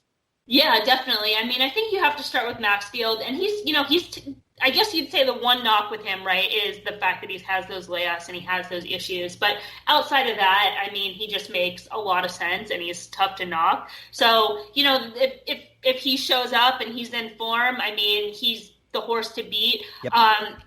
Sonneman is not far behind him and has the edge in recency. He's been really sharp lately. I mean, he's just been improving and getting better, and that's exactly what you want to see with horses in this age group. As a 3-year-old, I mean, he's just come back even in the spring this year, since that race and since the barn changed to Asmussen. He's really just come into his own. His speed figures are improving. He's stepping up class to class. He's running around 2 turns. I mean, last time out, that was a super good performance against Allowance Company. And so you want to see when horses run that to go right into the stakes race. So I think he's probably the biggest challenge to Maxfield, and the biggest challenge to Maxfield is Maxfield. And then, outside of that, it's locally owned being, a good kind of tough older horse who's just solid and fits in this race from that perspective.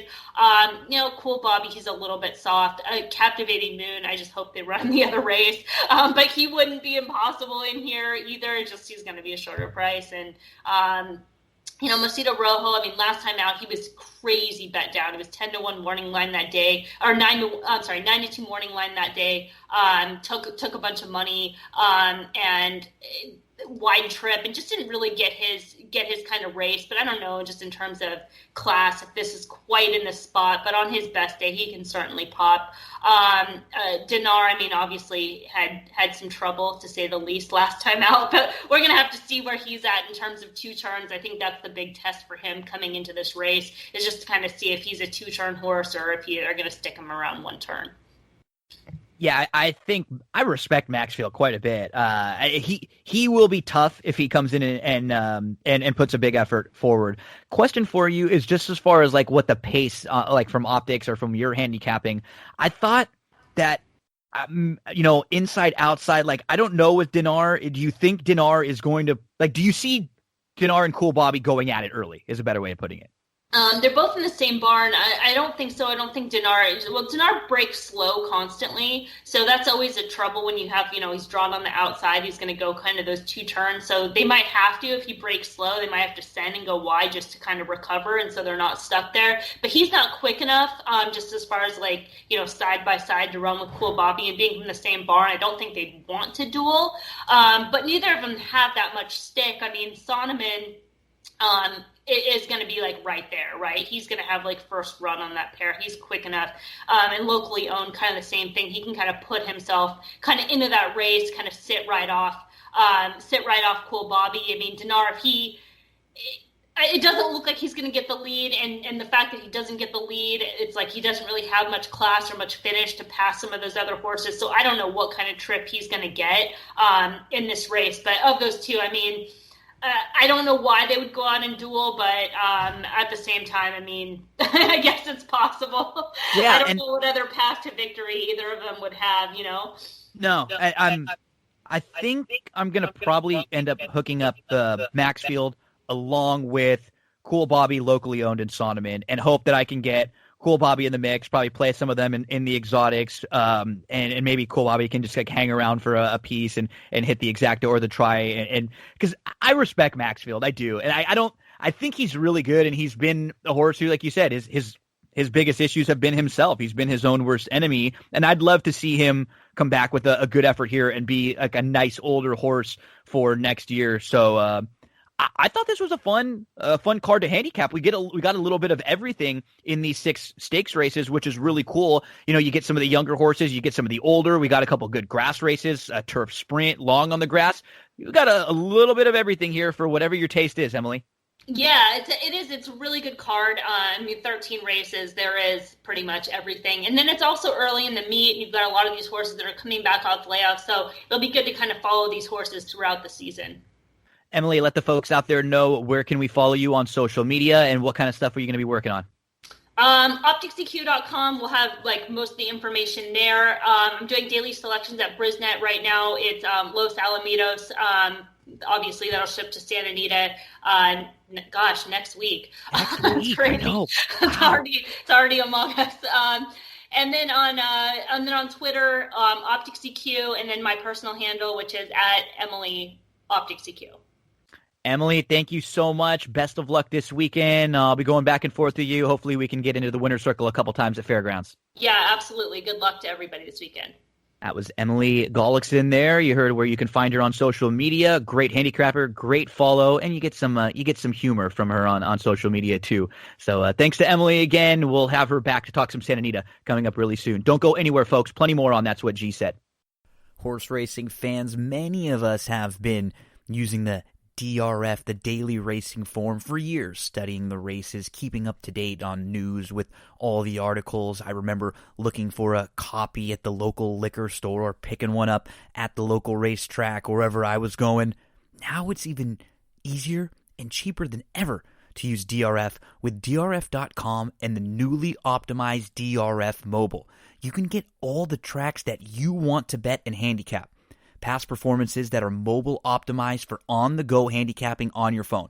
So you go to DRF.com from your mobile device, no additional cost. Tap the calendar icon on the top left. It opens all of the options for past performances and for the tools that are available.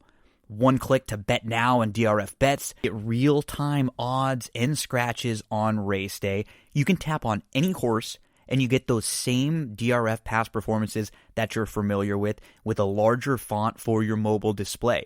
One click to Formulator for charts, for replays if you get the Formulator version, and even on the classic past performances, you get the home screen with horses, with odds, with buyers. You get a lifetime buyer speed figure graph. You can rotate your phone for the best view, and any horse that you click on, you'll see the running lines. You can easily move from horse to horse. The same data as those traditional classic DRF past performances. You get an interactive format, which is very similar to the DRF Classic version that you're used to on the desktop. Every card includes live data updated instantly with those scratches, and so you get the accessibility from desktop to phone, cross-device functionality. You can take your notes and save them from one device to the next, and then access your account on any of your devices. On-the-go handicapping and wagering, multiple formats to view. You got the overview page with recent speed figures, current day's odds, easy access to expert selections and analysis. You got the buyer speed figure graph with lifetime buyer speed figures and chart notes for every horse. And you got those traditional DRF past performances that are just newly optimized for your mobile phones. They are constantly upgrading, improving, and making everything easier for you to get your handicapping done at DRF.com. Great work always from Emily Gullikson. A big thanks to her for helping out with the Fairgrounds Saturday card. Make sure to give her a follow on social media. She does a great job with all the racetracks that she covers and all of her analysis. Now, we're going to move into the entertainment portion of That's What G Said podcast, and we're going to talk about we got know that they're not for not. Shameless, Season 11, Episode 2, the final season of one of my all-time favorite shows. Spoiler alert, spoiler alert, spoiler alert. We will break down everything that happened in Episode 2 of Shameless, Season 11. And heads up, the content is a little mature, so sometimes in order just to recap this episode, we have to get a little graphic in order to let you know what went on in Shameless, because it is a little wonky from time to time. We kick things off with Carl. He's running the neighborhood. It is Carl's first day as a cop. He's pumped. He's excited for the first day on the job. He thinks he's going to change lives. He thinks he's going to be the big man in town that everybody knows, Mr. Savior. We'll find out shortly. Not quite the way things are going to go. It's Franny's birthday, so Debbie is very excited. She's really into this princess theme. She wants to get everything set up for Franny. Liam, he is selling food to kids who have lunch debt. So he's not really selling it. He's more bartering with them. He's bringing extra sandwiches from home, and kids are trading him things for those sandwiches because they can't afford to pay for actually good food from school, so they get all this crappy sandwiches and leftover stuff. We get that awkwardness at the alibi with Kermit, with Tommy. No one knows why. We know why. We saw what happened last week when those guys got high. V and Kev cannot find any marijuana, so they are reluctantly enlisting in the services of one Frank Gallagher who knows where. He says he will help them get it, make the brownies, make the edibles, and then sell everything. They are at a crossroads. They don't have any other choices, though, so they decide to give Frank a shot. We see Carl meeting with his police partner, total dork, and it's not quite what Carl had imagined. Over at Lip's house, it's being trashed. Somebody broke his window. It's being vandalized. He doesn't know who or why. As Lip continues to work on the house, try to make it look really nice. He's excited sort of about how, I think he's not going to have the worst house on the block or in the neighborhood anymore. Ian is trying to get Mickey to get a job, and Mickey sees a commercial that sort of gets him off the couch a little bit. We get this hilarious interaction with Ian and one of his coworkers, and the coworker is talking about how it, quote, sucks to be a white male in America these days. That one definitely made me laugh there. Carl's partner, the cop, he's a total nerd. He stays away from the action. He never wants to leave the car. He never wants to get in the middle of anything, which is the exact opposite of Carl. This is why Carl joined the police force. He loves the action. He wants to help and save lives, and he's not afraid of anything. Frank takes Kevin V, shows him where to get the weed. Some shady-looking characters, I will say. Definitely not like going to your local dispensary around the corner. Debbie, she really wants this princess party, and Franny does not seem to care, and everyone's able to realize pretty quickly that this isn't about the princess party for Franny. This is something that Debbie is projecting. So somebody broke Lip's window, and then they dump trash in their yard. Lip is starting to get pissed off. He doesn't know why or who. He says, if I post a sign that says a Gallagher lives here, they'll stop messing with me. And Tammy laughs that off. So Mickey decides to go to an interview. He actually goes to interview where Ian works. And as you would imagine with Mickey, the interview does not go well. He doesn't know his social security number. He's not really wearing his mask accurately. He's not quite ready for a real job. His skill set, not great. He, makes a scene. He yells at Ian's boss, embarrasses Ian. So Carl's partner is rapping when they're in the car together. So goop. Shake that ass for me. Shake that ass for me. Come on now, shake. He's Carl's just rolling his eyes like, really, come on. This is not what I signed up for. A big call comes in and the partner ignores it. Tells Carl, we can't go after these. If you want to get, shot, you want to get killed, sure, but that, I don't do that. I want to stay safe, so I stay in the car. It's a funny scene there with him rapping in the car. So Frank shows Kevin V actually how to make pot brownies, and if you watched in the last episode, V was just dumping the weed in. No. Frank is not going to do that. He is an absolute magnifique chef, Frank. He knows all about what you have to do. How you gotta cook the weed first, and then you pour it in the butter, and you use it in the batter. And Kevin V, what? They didn't realize there was such a process to making weed brownies. So at school, the lunch lady is not happy with Liam, who is giving other kids food. She thinks he's selling it.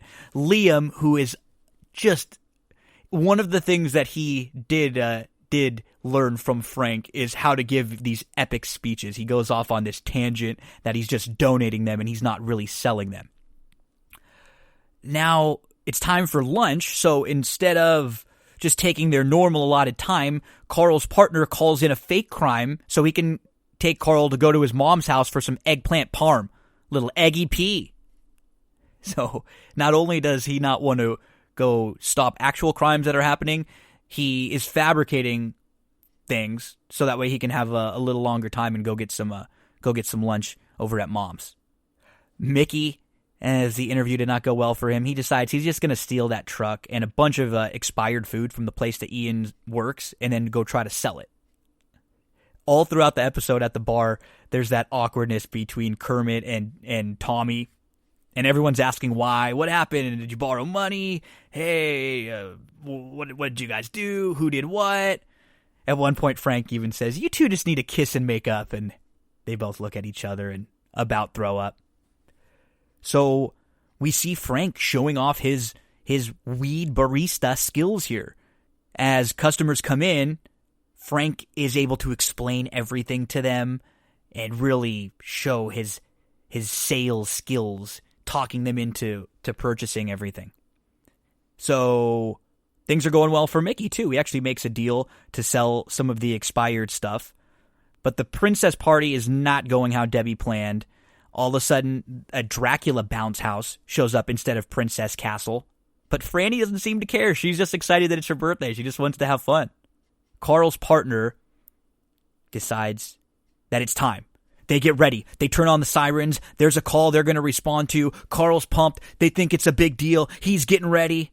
It was a traffic light that was out. Womp, womp, womp. Carl is bummed as he's just standing in the street, people honking at him as they go by.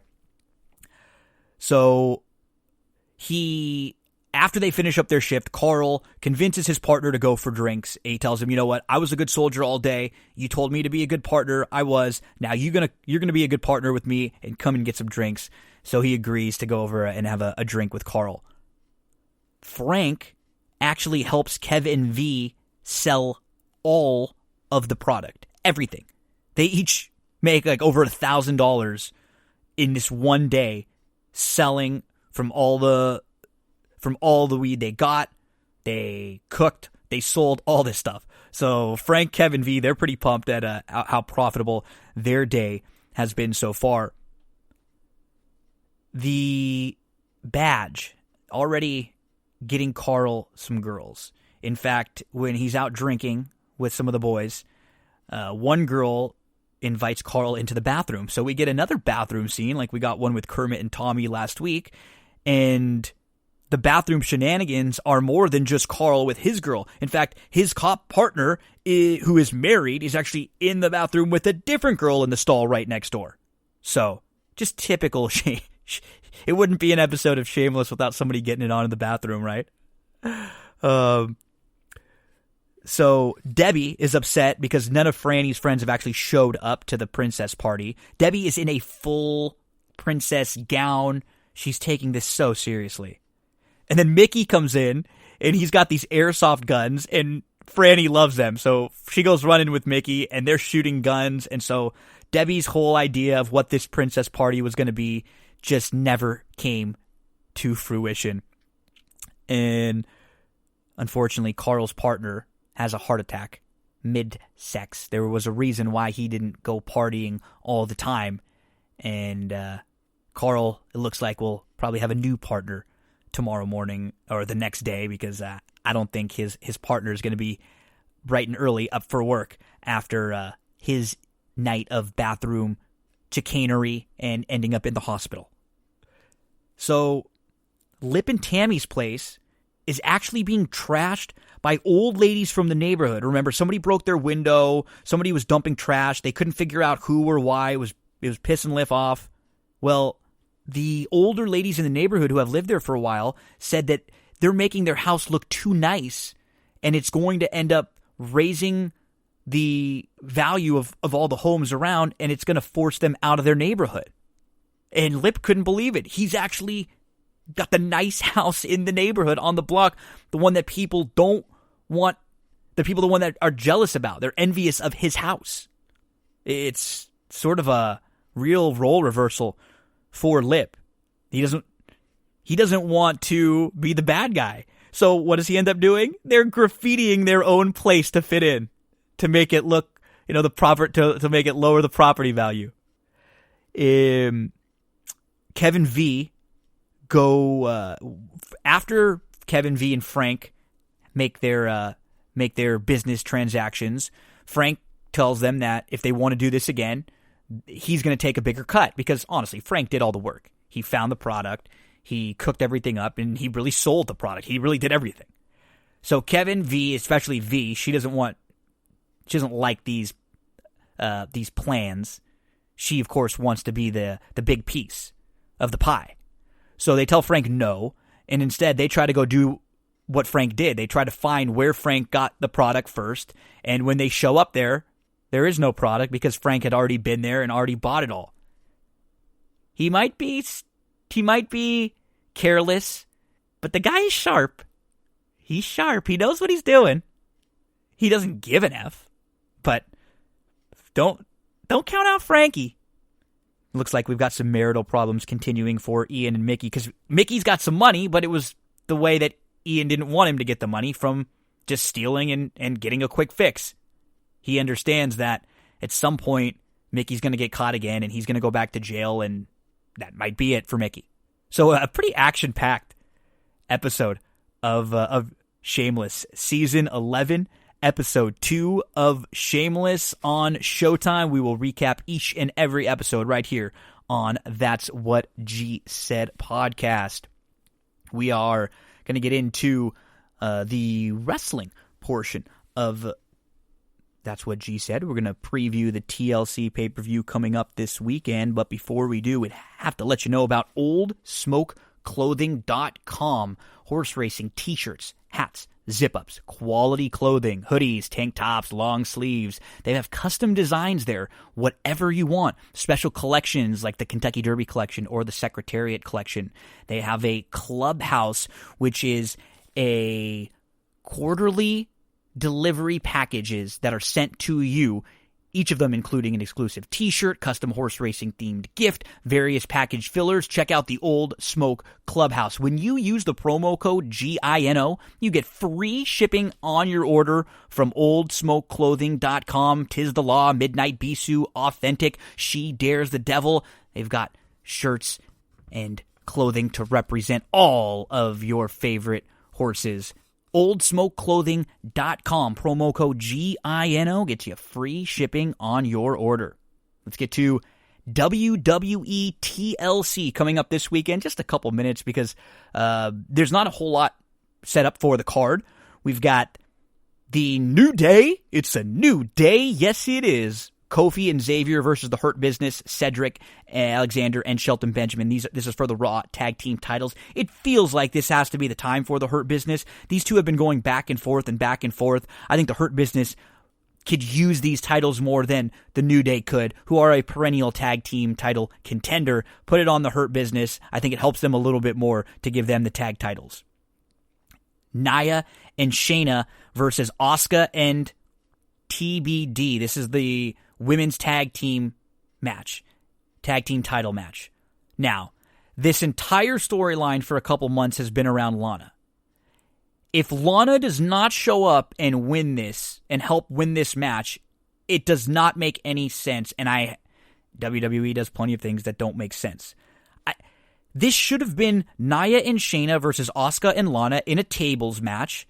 And to win the match, Lana could have put Nia through a table with the help of Asuka. It didn't have to be pick her up and slam her. Could it be pushed her through one? Could be any of different ways. But there's a storyline that's been going on for so long, and if Lana's not in here, there's no end to it. It doesn't make sense.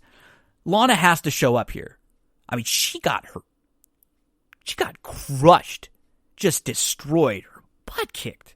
It looked bad on Monday Night Raw. She's got to show up here. It just doesn't make sense if it's anybody else.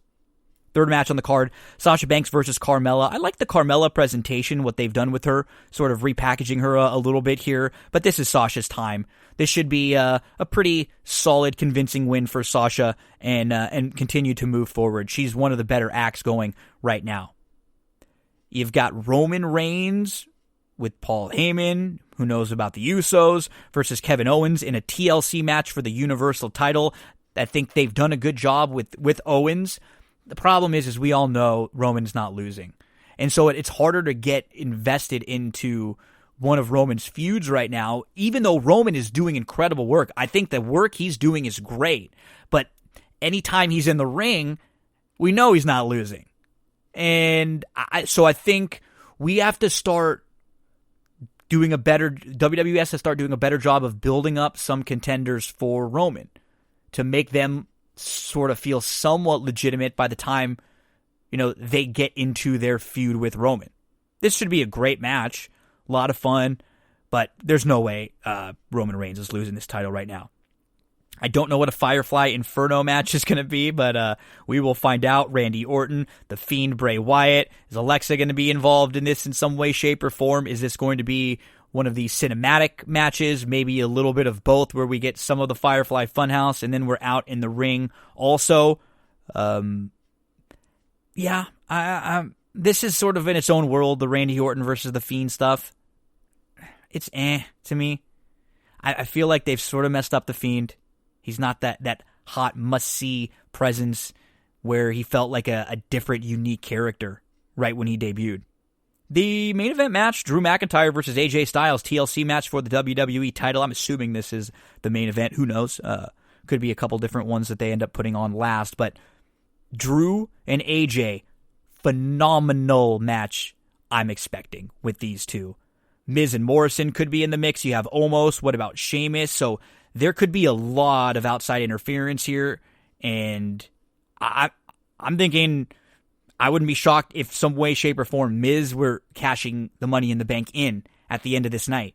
Keep in mind, Miz has been teasing that briefcase for a while, and the great thing about Miz is Miz could cash in and lose. It's not going to hurt his character any, but if he wins with Morrison there, he could play that heel champ for a little while and have somebody chase him.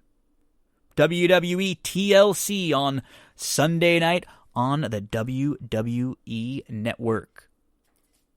Cindy Carava, full service realtor, one of the longtime sponsors of That's What G Said podcast. So what is a full service realtor? That means she can help you with selling, with purchasing, with leasing. She can help you finding vendors, like a handyman, painters, landscapers, gardeners that she's personally used in her own home. She can help you getting pre-approved for a home loan, connecting you with lenders that she's worked closely with, covering all parts of the San Gabriel Valley, parts of North San Diego County, Del Mar, Solana Beach, Rancho, Santa Fe. She can help you find out how much your home is worth through a free market analysis of your home's value. You can find Cindy on Facebook, Instagram, YouTube, reviews on Yelp, Zillow, or CindyCarava.com for all of your real estate needs. Let's head to Survivor Series 2016, the old wrestling rewatch. Andrew Champagne, Darin Zoccali. You will hear about two of the greatest ever Survivor Series tag team elimination matches on this same show. This is one of those hidden gem shows that is very, very good. Kick back and enjoy as we go match by match through Survivor Series 2016 on the Old Wrestling Rewatch. Old Wrestling Rewatch is back, and this time we're heading to 2016. One of the more recent shows that we've discussed. I really like this one. We're going to 2016 Survivor Series. Had some back and forth with Andrew. There are some things that he didn't quite like, which we'll get into. But overall, DZ, this was a show you picked. We'll start there with you. As far as the action is concerned, the in-ring work and the match quality on this show, there might be two of the best 5 Survivor Series elimination matches of all time on this show. Yeah, I kind of remembered this, show. We were at the time I picked it. We were right around, the time of the Survivor Series, so that kind of went along with, why I selected it. But I really remember it being as good as you just said it was, and watching it back, it was. Plus obviously, with the return of Goldberg and all the hype leading up to that, and we'll talk about that as well. But I thought it was an interesting show. I thought it was cool to look back at the women 4 years ago and see where they were at, see how the crowd responded to them. This was the time when, the women started to really, kind of build up a lot of momentum. Their Survivor Series matches were no longer 45-second eliminations. It was a good prelude to what we would see with the women's revolution. The show made me really miss Enzo and Cass, and we'll get into that. But yeah, I mean, overall, I got a kick out of watching this back. It was a good time. Before we go much further, I'm going to clarify something, and this is going to explain a lot about my views on this show. You can watch this show in two different ways.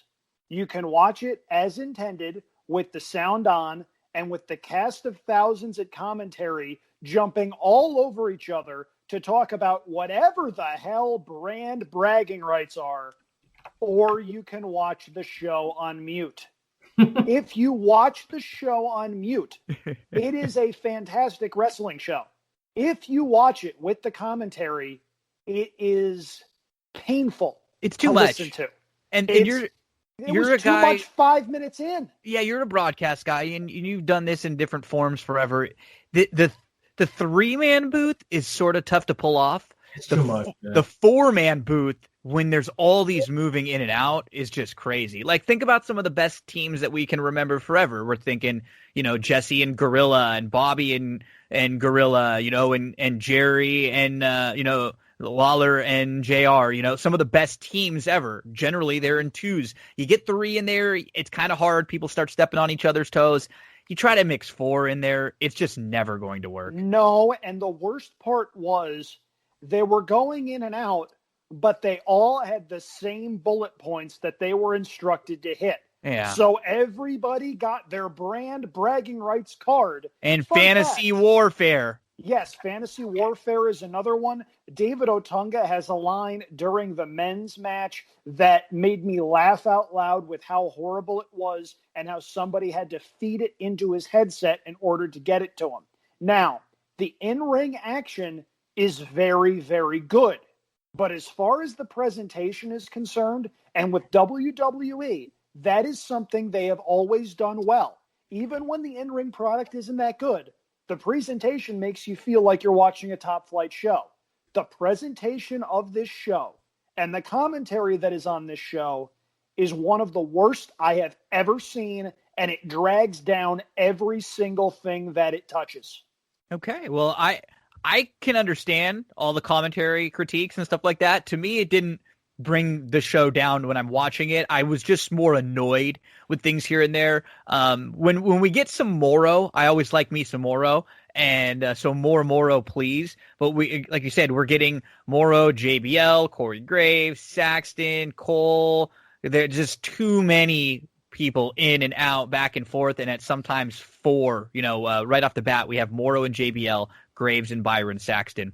We do get the opening video with the video game version of what's happening, which I thought was really cool. And we get lots of the Brock Goldberg interactions in the build-up and in the setup for the men's and women's matches, with Stephanie leading Team Raw and Shane O'Mac leading SmackDown, and he's actually a part of Team SmackDown. So we kick things off. Moro, JBL, Corey Graves, and Byron Saxton are the 4.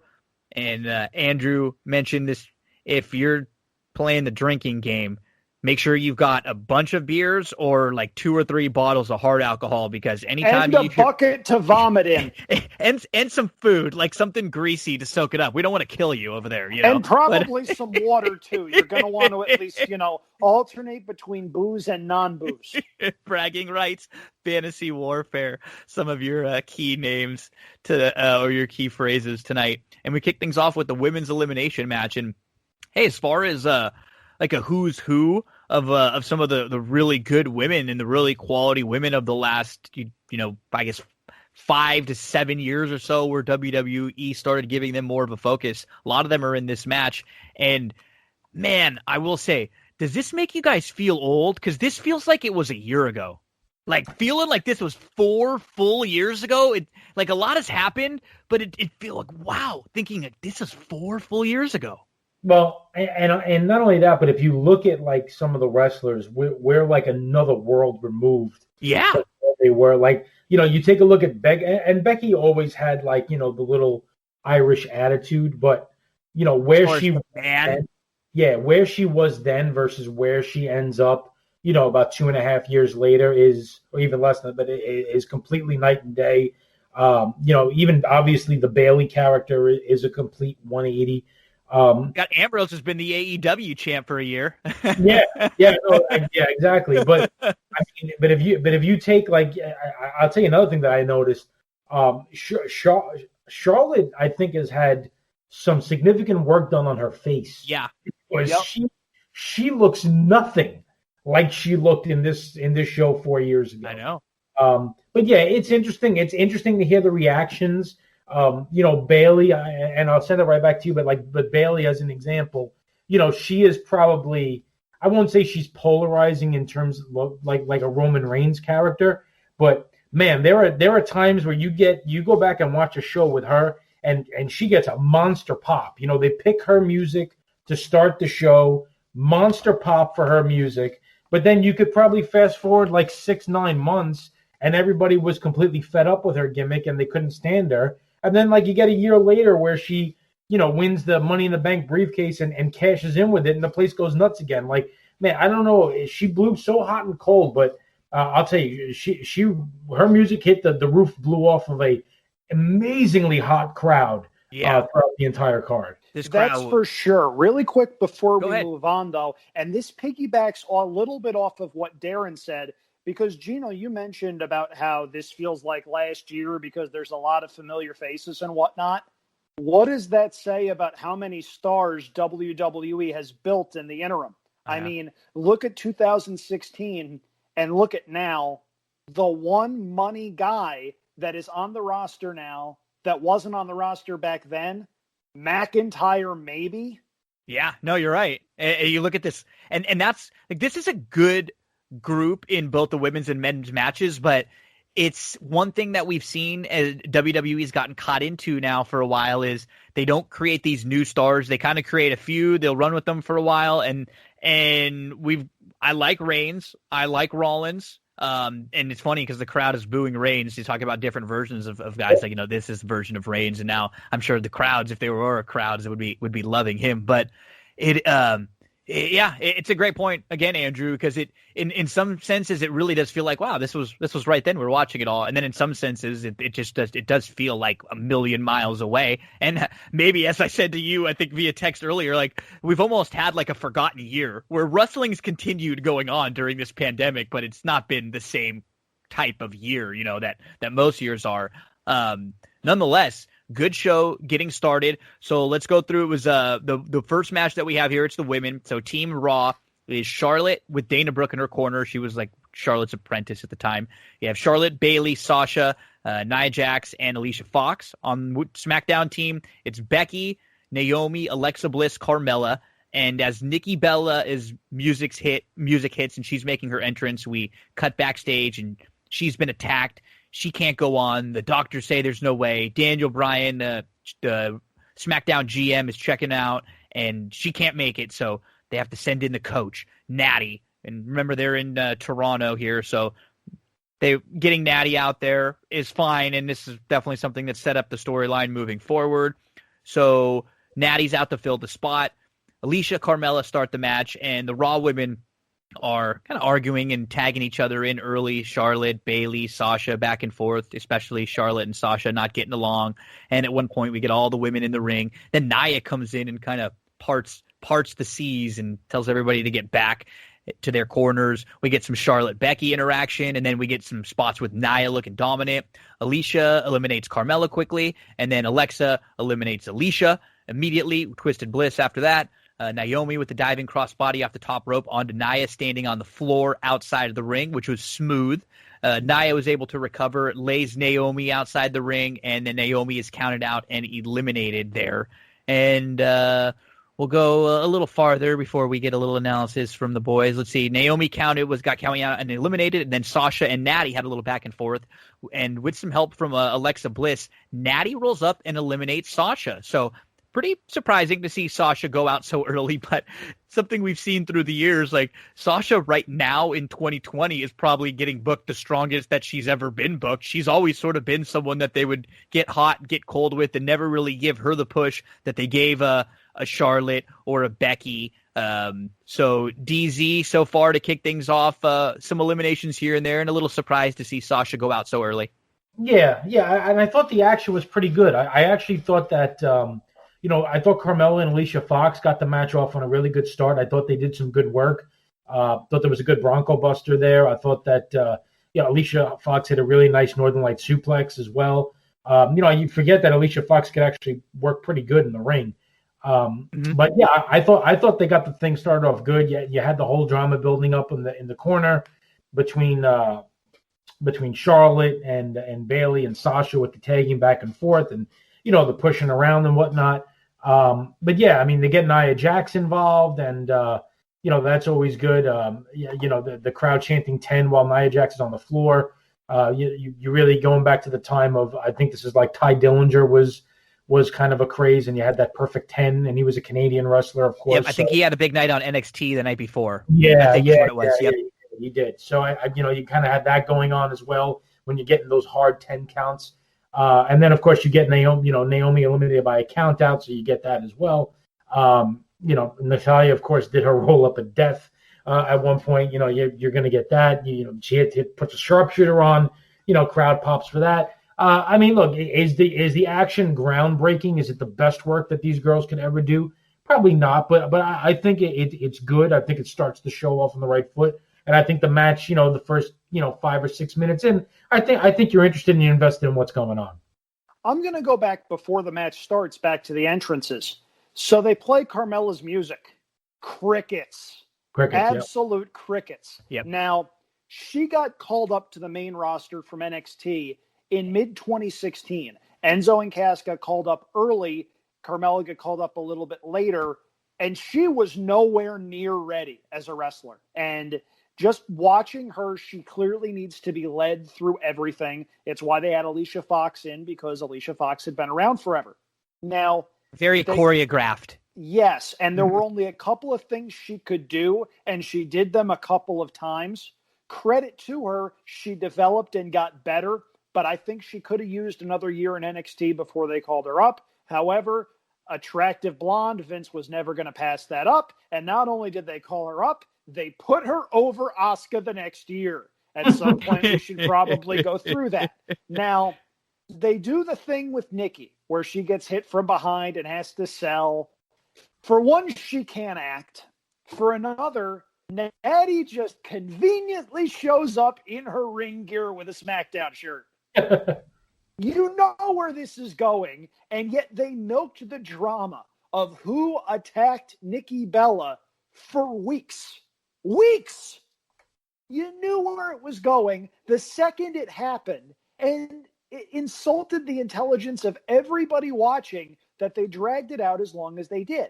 If you're a completist, though, after a couple of months, this led to a Falls Count Anywhere match between Natty and Nikki on an episode of SmackDown in early 2017. I was there for this, and the match was actually quite good. So if you like Natty's work, if you like Nikki Bella's work, maybe that's something to check out, because around this time, WWE hit the LA area about 5 or 6 times in a 12-month span, and it seemed like every show was fairly big. So I went to a bunch of them, and that's something to potentially watch if you're a completist and you're into that sort of thing. Morrow has a really good line when Naomi hits her splash saying, Naomi becomes Slayomi. There are times where he tries too hard, but I thought that was a decent line. And I'm a sucker for Naomi's in-ring work. I think she's very underrated. Yeah, so let's see. We pick things up where Sasha's getting eliminated. Then Natty hits a nice powerbomb on Charlotte. Charlotte gets a big boot to eliminate Natty. So we're 3-on-2 now with the Raw women having the advantage. Alexa and Becky are the final two for SmackDown. They're starting to argue, but then they work together to try and suplex Nia, who counters with a double suplex. Looked like it was a botched finish spot, I think, when Becky Alexa went for that double DDT on Nia. Yeah. But what I liked is they didn't end it there. Right. So if that was an audible, it was a great call by Becky and Nia to say, hey, look, we can't end this here. Like, Nia's supposed to be a monster. Like, even if she's going to tap out, Becky locks in the disarmer and Nia ends up tapping. That looks better than if she would have had finished on that no DDT where she didn't even really hit her head into the ground. Now we're down to 2-on-2, but before they go, Nia actually pulls Becky out, and she throws Becky into the barricade, and then Charlotte crushes Alexa with a big boot, and bye-bye Alexa. Becky and Charlotte go at it, and Becky tags in, Then Bailey tags in after sort of breaking up the pin. She was a little bit late too. There was another spot that was maybe a little missed, but we get some really good stuff for Becky for a few minutes when she's all by herself. And Bailey actually catches her with a Bailey to belly for the win.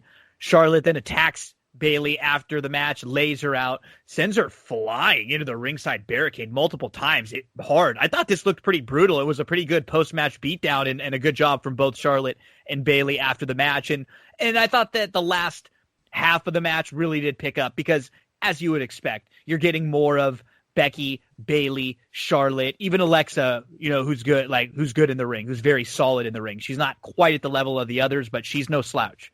So I thought it definitely picked up and it finished well. I like the post-match beat down there. And, we look at these women and one of those things too, where we say, where do they go? Where do they come from? Yeah, these have definitely been the who's who of women from, Alexa to Bailey, who had a great run this last year. Sasha's now having a great run. She is a shout out on The Mandalorian even too recently. And, Charlotte and Becky have been two of the biggest stars, women stars ever. Probably. So I think it's fun when you watch some of these, like you were saying, DZ, a few years ago and see where they went. I thought it picked up a lot towards the end. Yeah, for sure. My son and I, we watched The Mandalorian together and the episode with Sasha came on and he goes, "Whoa, Dad, Sasha Banks and The Mandalorian?" It's so cool, right? Yeah. So, but no, like you were saying, I mean, this match at the time is booked to, obviously book Charlotte extremely strong. She's just laying waste to people with that big boot. They're booking Bailey very strong. They kind of build it up at the end where, you have Charlotte and Bailey, and it seems to be obvious at the time that they're going to, kind of produce that feud in the near future. And they leave it so that Charlotte and Bailey are the last two up there where Charlotte then attacks Bailey. But yeah, the ring work definitely picks up when you get down to some of these, these big names at the end. And I mean, overall, I would say it was somewhere around, probably a 3 to 3.25 star match on a scale of 5. Wasn't overly fantastic, but it was good. It was a good opener. And I think the match got better as it went on, which is something I'm usually looking for, especially in a Survivor Series match. I think Darin hits the nail on the head pretty well here. This was a good opener. Bailey and Charlotte worked a good finishing sequence with Becky in a sign of how far women's wrestling has come in a very short time. This crowd, which was hot for literally everything else, did not care. I mean, I'm looking at this, and these women are busting their butts. It's a good match with a good ending, and the crowd, which is loud for so much of the rest of the evening, is dead. It's jarring, especially considering 2/3 of that combination would main event WrestleMania at the WrestleMania that never ended in your neck of the woods, Darin. Now, this was a good match. I like this for what it was. As openers go, it was fine. The in-ring work was good. Was a little bit long, but you know what? Check the box and move on as far as openers go. Solid match. There's not a lot to complain about. Yeah, I think it ended up going about 17.5 there for Team Raw getting the W. We go backstage to James Ellsworth. How about a guy who did a great job making some money and making a name off of what was just supposed to be an absolute jobber to Braun Strowman. And James Ellsworth is backstage. He runs into Gallows and Anderson, who make fun of his chin. They drop some chin lines here. Jimmy No Chin, living like a real-life Cinderella story. In it to chin it. Even chin their old pal AJ Styles. Mick Foley came in and he sticks up for Ellsworth, and then he actually kind of tries to entice Ellsworth to come over to Raw. Ellsworth then runs into Braun. They tease a little something for later on. And then we get to the IC title match. It's Miz with Maurice versus Sami Zayn. Michael Cole joins with Otunga, so we get the rotating announcers over and over. And The Miz just beat Dolph Ziggler in that really good feud that Miz and Ziggler were having in 2016 at this point. They were both hot at the time, and that IC title feud was excellent. They were going on it for a while, and Miz just wins it before Survivor Series, so he's the new IC champ here. And one of my first notes at the beginning was, Maurice looks amazing. Yeah, she looks just phenomenal. Miz is winning at life. Let's just say it like that. Right, my jaw dropped. That's an award-winning ensemble right there. Yeah. You know, I have to say, I thought this crowd was rather nuts because, you know, Sami Zayn is from Canada and gets this monster ovation. And I get it. He's from Canada. So is Maurice. I know. And she looks a lot better than Sami Zayn does. That's for sure. That is for sure. And you know what? The first 5 minutes or so of this match, I was like, you know what? I'm a big Miz guy, but this is kind of slow. It was a little back and forth, a little plodding. And then it felt like there was a big time turning point in the match for me. And it was right when Sami goes up and over with the suicide dive. And that was really when the match seemed to pick up. We get them back in the ring. Sami hits the Michinoku driver for 2. Miz goes to the figure 4. Then Sami counters into a cradle. Miz hits a DDT for 2. Miz hits the running drop kicks. He's doing a lot of the Daniel Bryan offense. He's making fun of Daniel Bryan, taunting him. Sami hits the Blue Thunder Bomb for 2. And then he hits the Exploder Suplex. And then Miz is doing the Daniel Bryan yes kicks. Sami trips him up, and Sami hits the figure 4 leg lock. I missed the haluva kick, and then Miz got the figure 4 in early. Sami was able to get to the ropes, and it was really good as Sami turns him over. He's really selling the knee injury throughout. So then when Sami locks in the figure 4, Miz is trying to fight it, and the bell rings. So Sami gets up. He thinks he won the match. He's celebrating like he's the new IC champ. But it was actually Maurice who rang the bell. By the time the referee can tell Sami, the Miz has rolled him up, and it's a 1, 2, 3. I'm fine with everything up to the point where, like, if you're the ref and you're pinning it there immediately, that's a little crappy. Like, that's a pretty shitty thing to do. But I don't mind the whole ringing the bell. It's a little different. It's, you know, their way of doing another Montreal Screwjob type thing without maybe doing the, you know, a Canada Screwjob thing in Toronto. But I really did like the probably the last 6 to 7 minutes of this match. I thought it did pick up quite a bit, and that these two guys were doing a pretty good job before. And ending, that's a Miz ending, right? He's the cheap heel. That's how Miz wins matches. Yeah, I mean, if you think about it, I can't even remember a time that Miz like won a title and didn't do it, you know, with some. I mean, I guess his cash in was, you know, as clean as a cash in, yeah, yeah, but it's still a cash in. Like, you think about all of his title wins. I mean, you know, even the matches with Cena for the WWE title that he had. I mean, the stuff that went on that he would end up getting wins. It wasn't even with Lawler, where Michael Cole saved him. Right. In the ladder match from like Lawler beating him for the title. Yeah. Exactly. So it's great. I mean, I thought the finish was really, really well put together. I agree with you.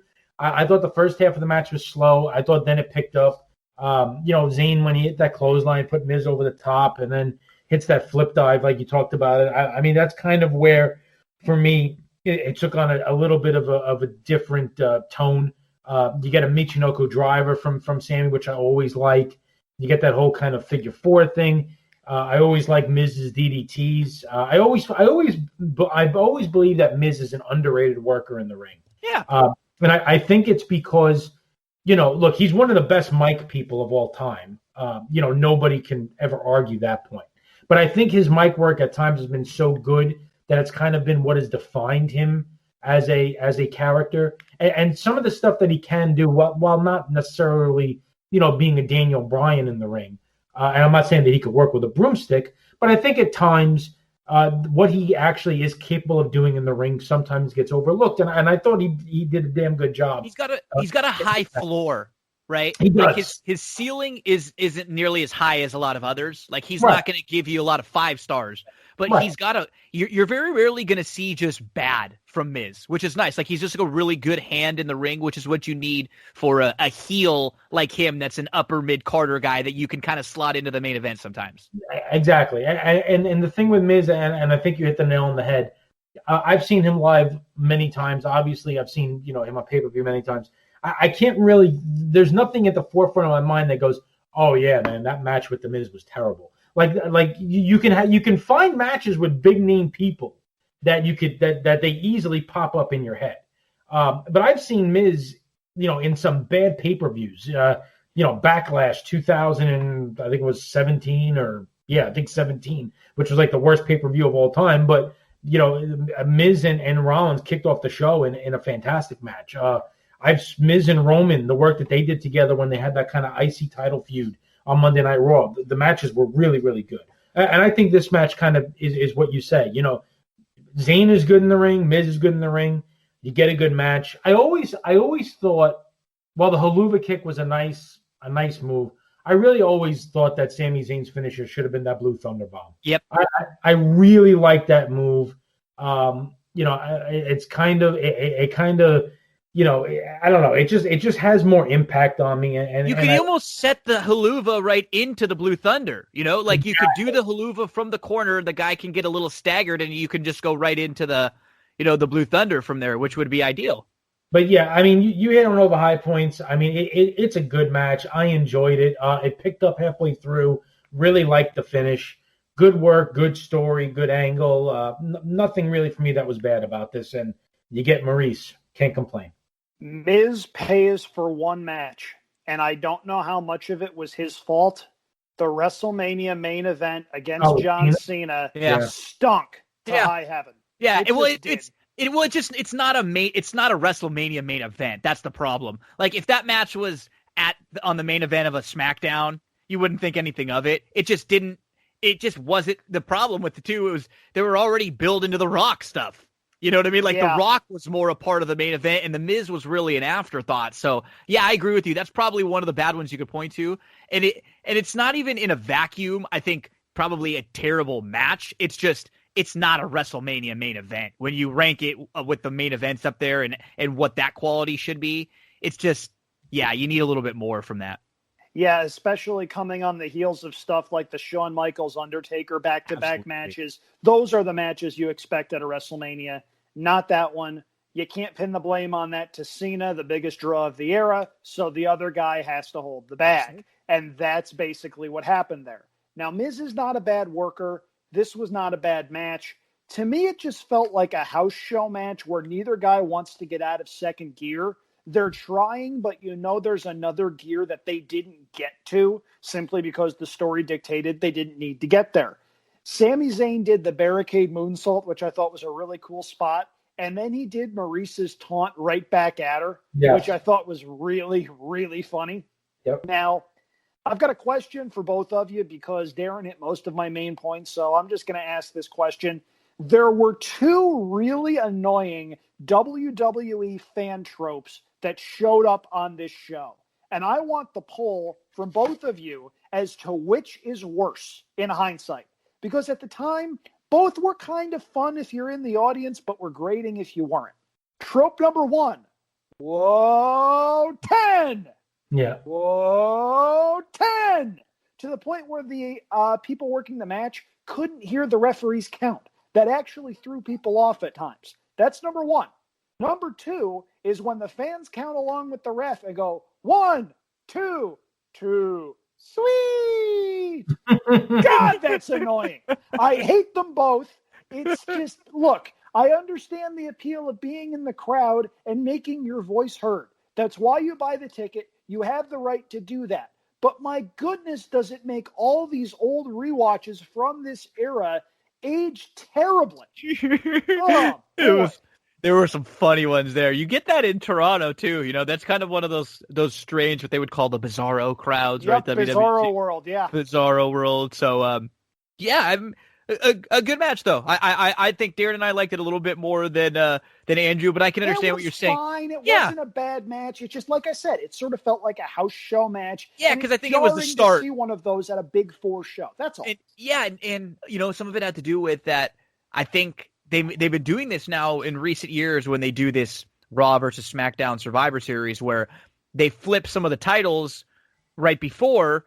And so there wasn't really like a build to this. It was kind of the starting point of a feud, of a back and forth where Miz and Ziggler had been going at it for a few months. So you could tell the way that the match finished. It felt more like a starting than a culmination, which is a key point that you make, Andrew.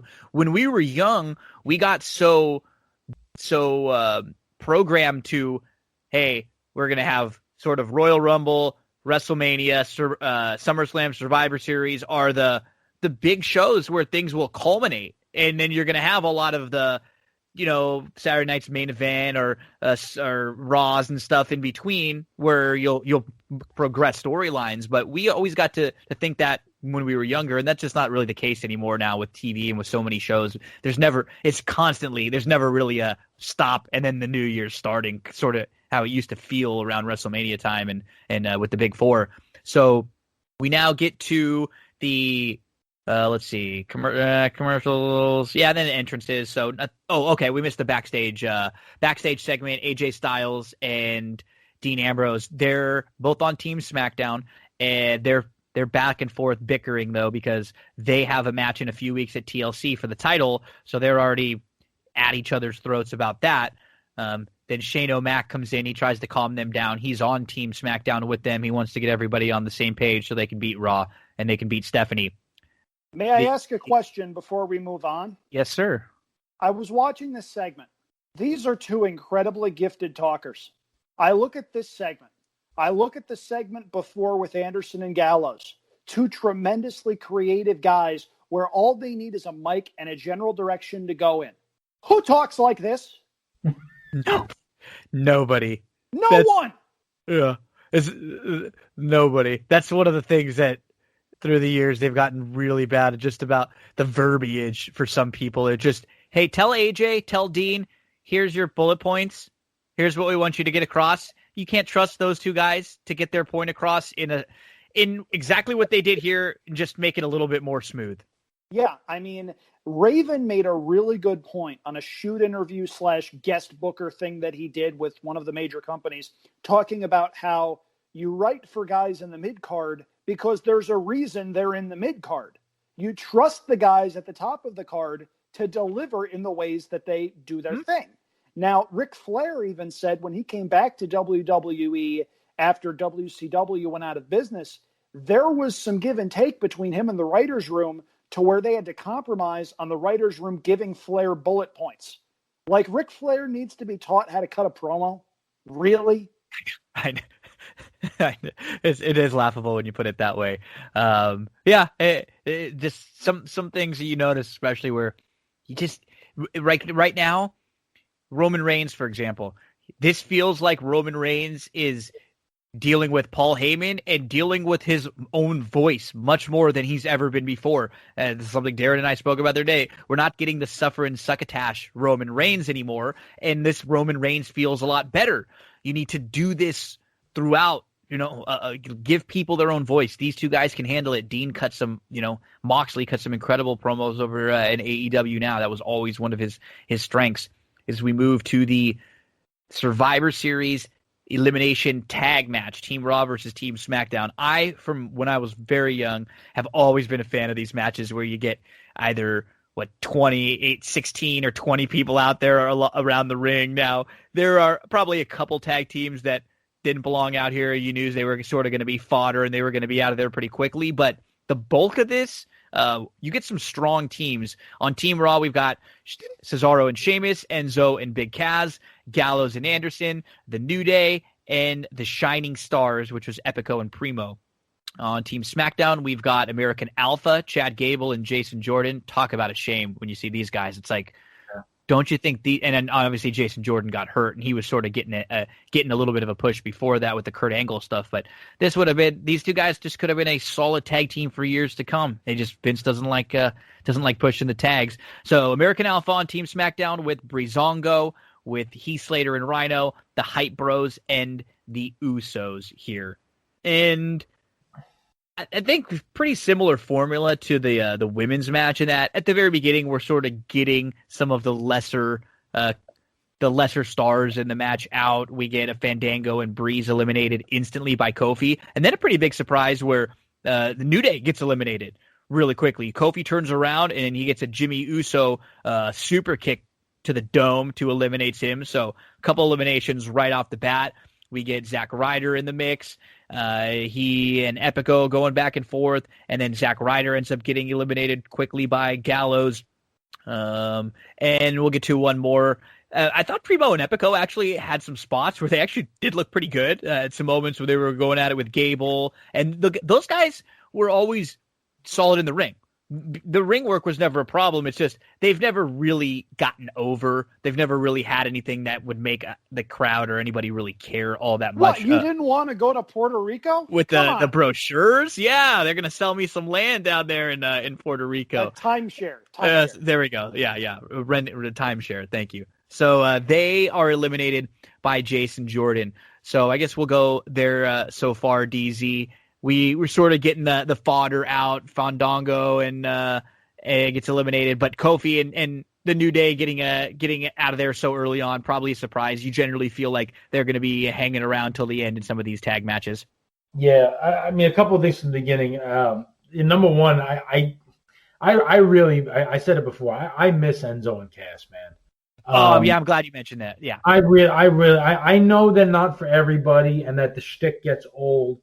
But when you're live in person, at the height of that, they are over, man. It was fun, man. I mean, you wanted to know what Enzo was going to come up with, on that night, and he had some amazing lines. I actually thought this night the funniest line that had me going was when Cass, comes out and goes, "We've been here all day in Toronto, sipping on some Timmy Hortons. Yeah.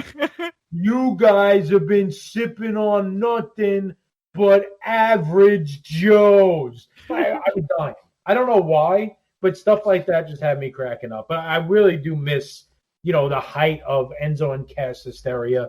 That may not be a popular opinion, but it's one of those things where you separate Enzo personally. We've seen is not the greatest guy, right? After some of the things he's done.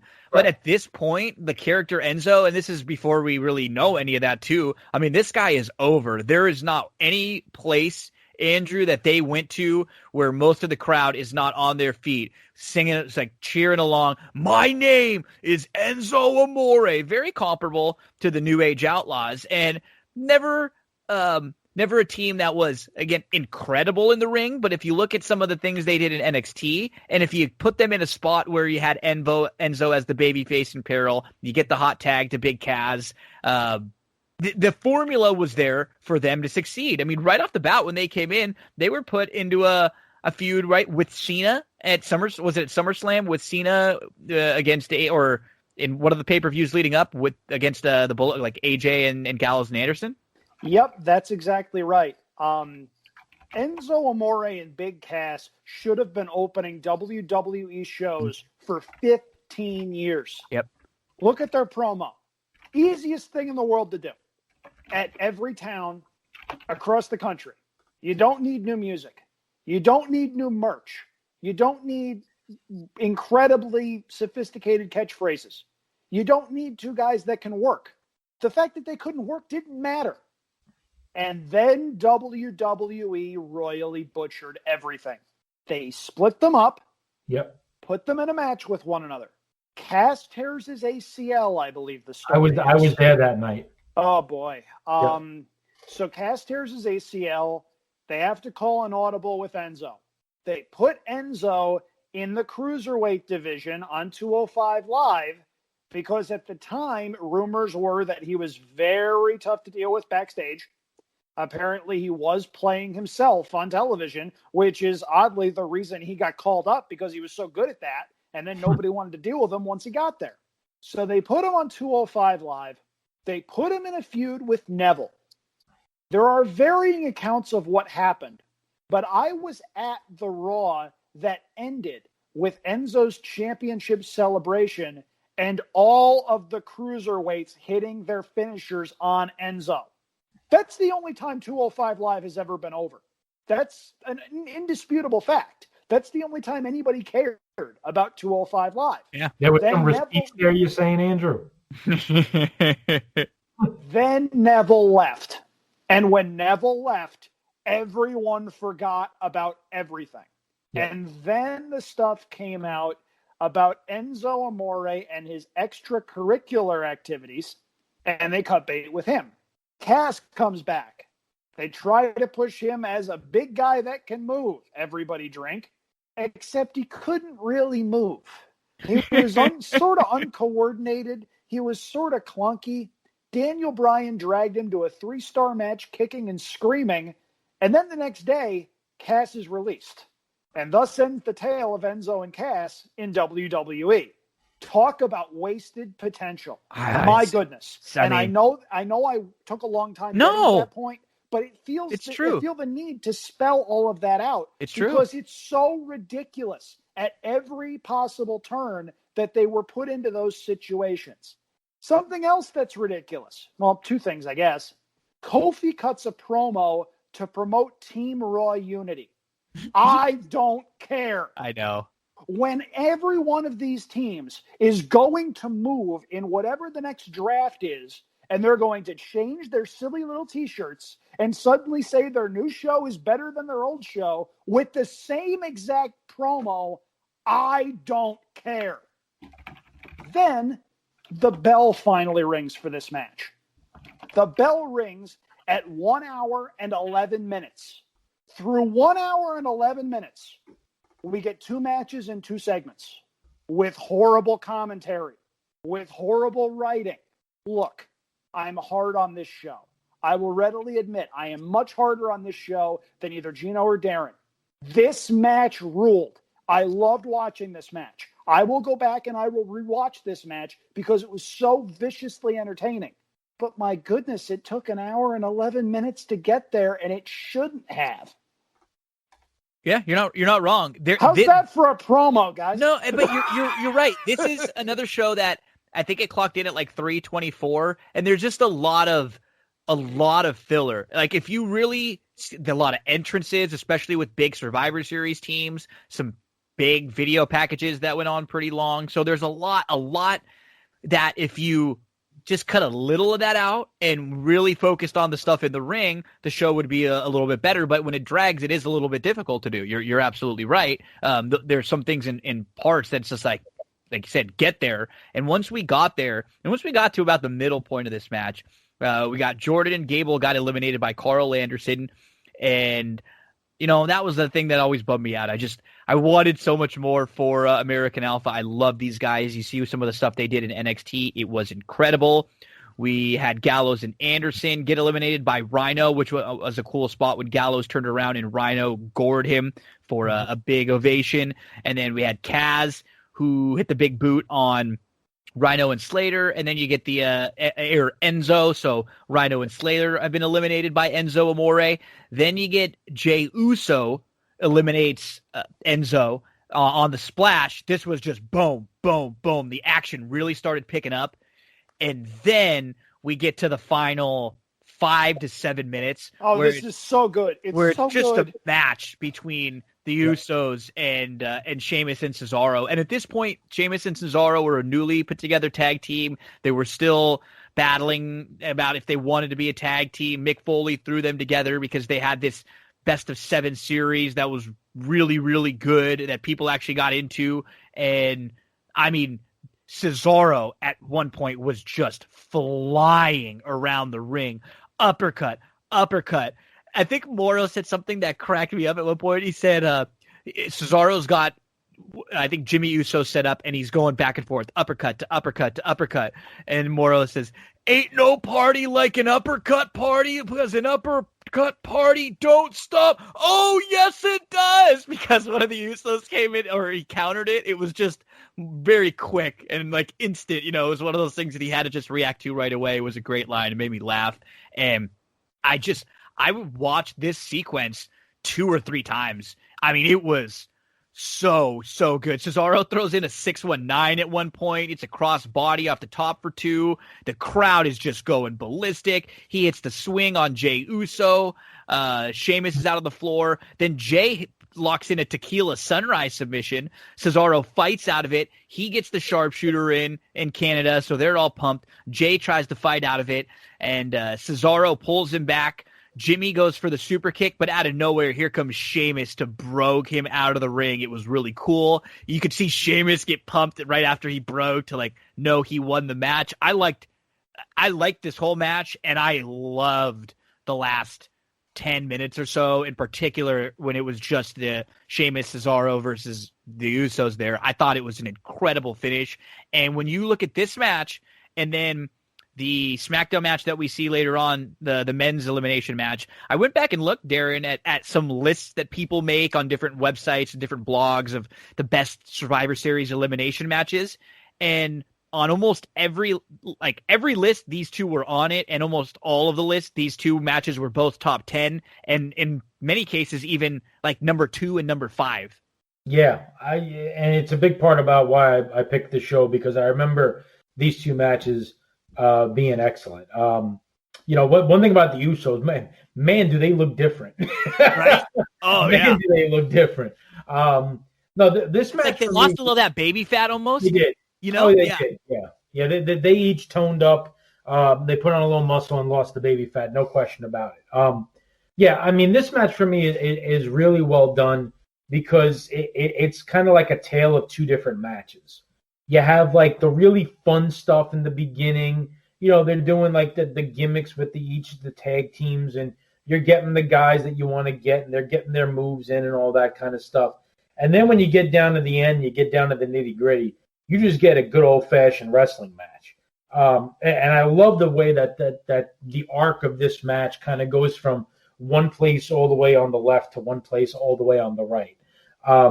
One thing I'll say about Cesaro is you can make an argument when talking strictly about in-ring ability that next to Owen Hart, Cesaro might be the most underutilized, mismanaged, technically sound wrestler that they've ever had. Yeah. Because he is not only incredibly strong, but he is quick, he's agile, he can jump over top rope. There's nothing that the guy cannot do.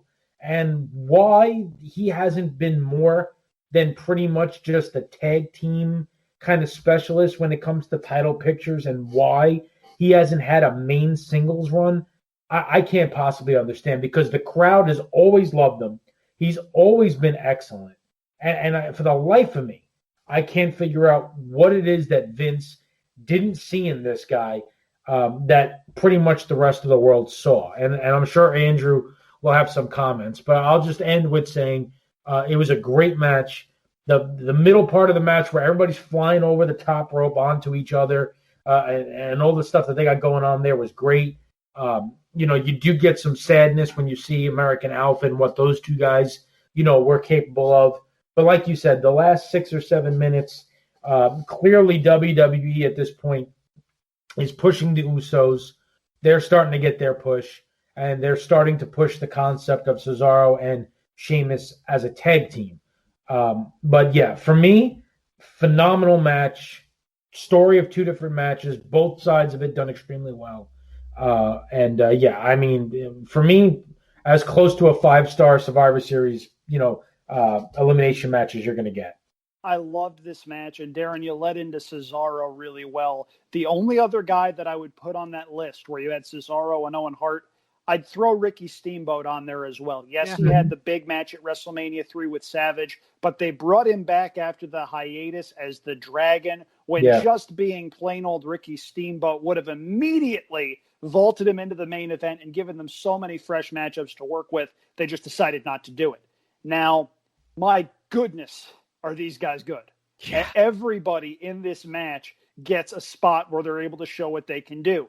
Even the guys early on in the match that get eliminated, Fandango tosses out tickets to everybody, and I'm rolling laughing because that's so ridiculously entertaining. He immediately gets his comeuppance. That's great. And then New Day gets eliminated, and Xavier Woods' expression goes from taunting Fandango with the trombone to looking like he's about to cry. It is so good. This match is so good.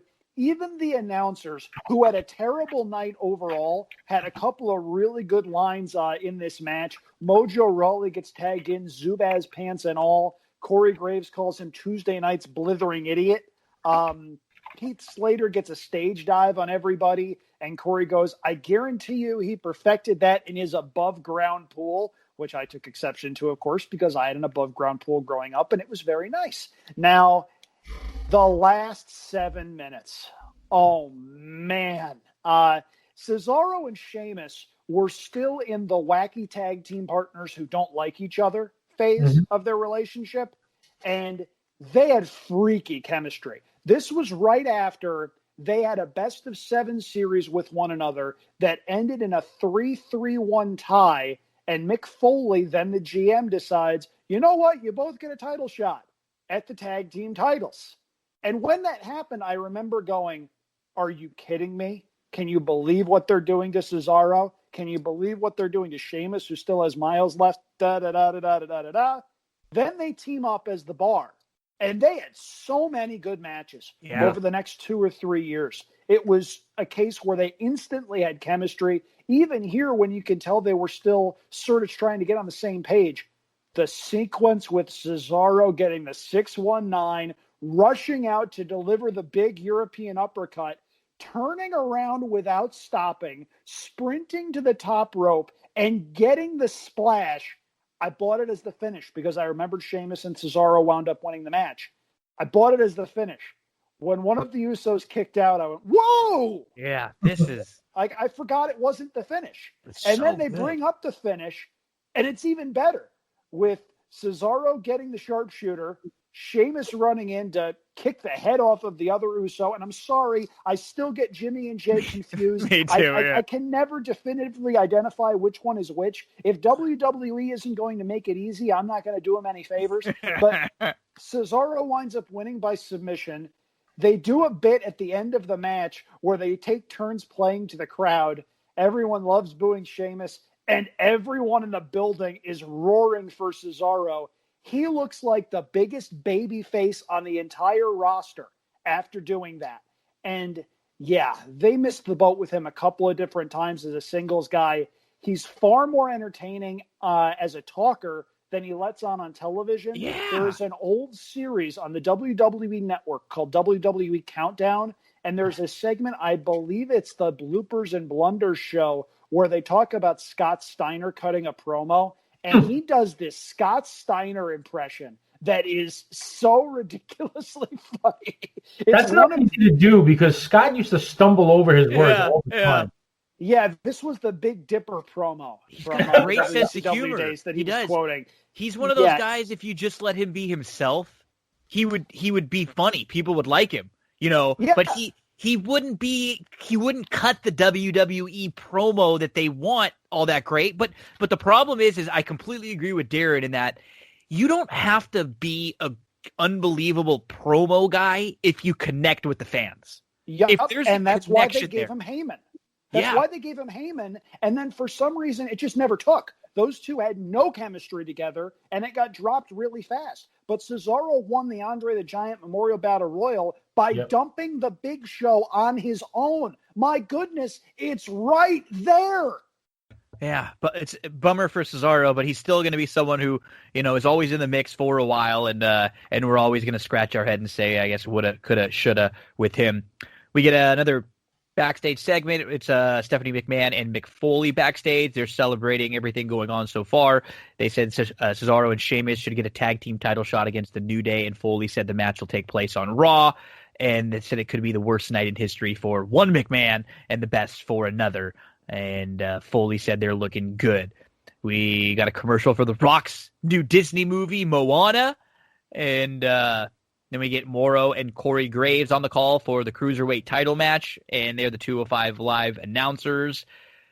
One thing that bothered me about this, and this match, Cruiserweight match, goes 12 minutes, and it's fine, right? It's completely fine. The Cruiserweight tournament that they had was so incredible, was unbelievable before bringing the 205 Live show and bringing the division back.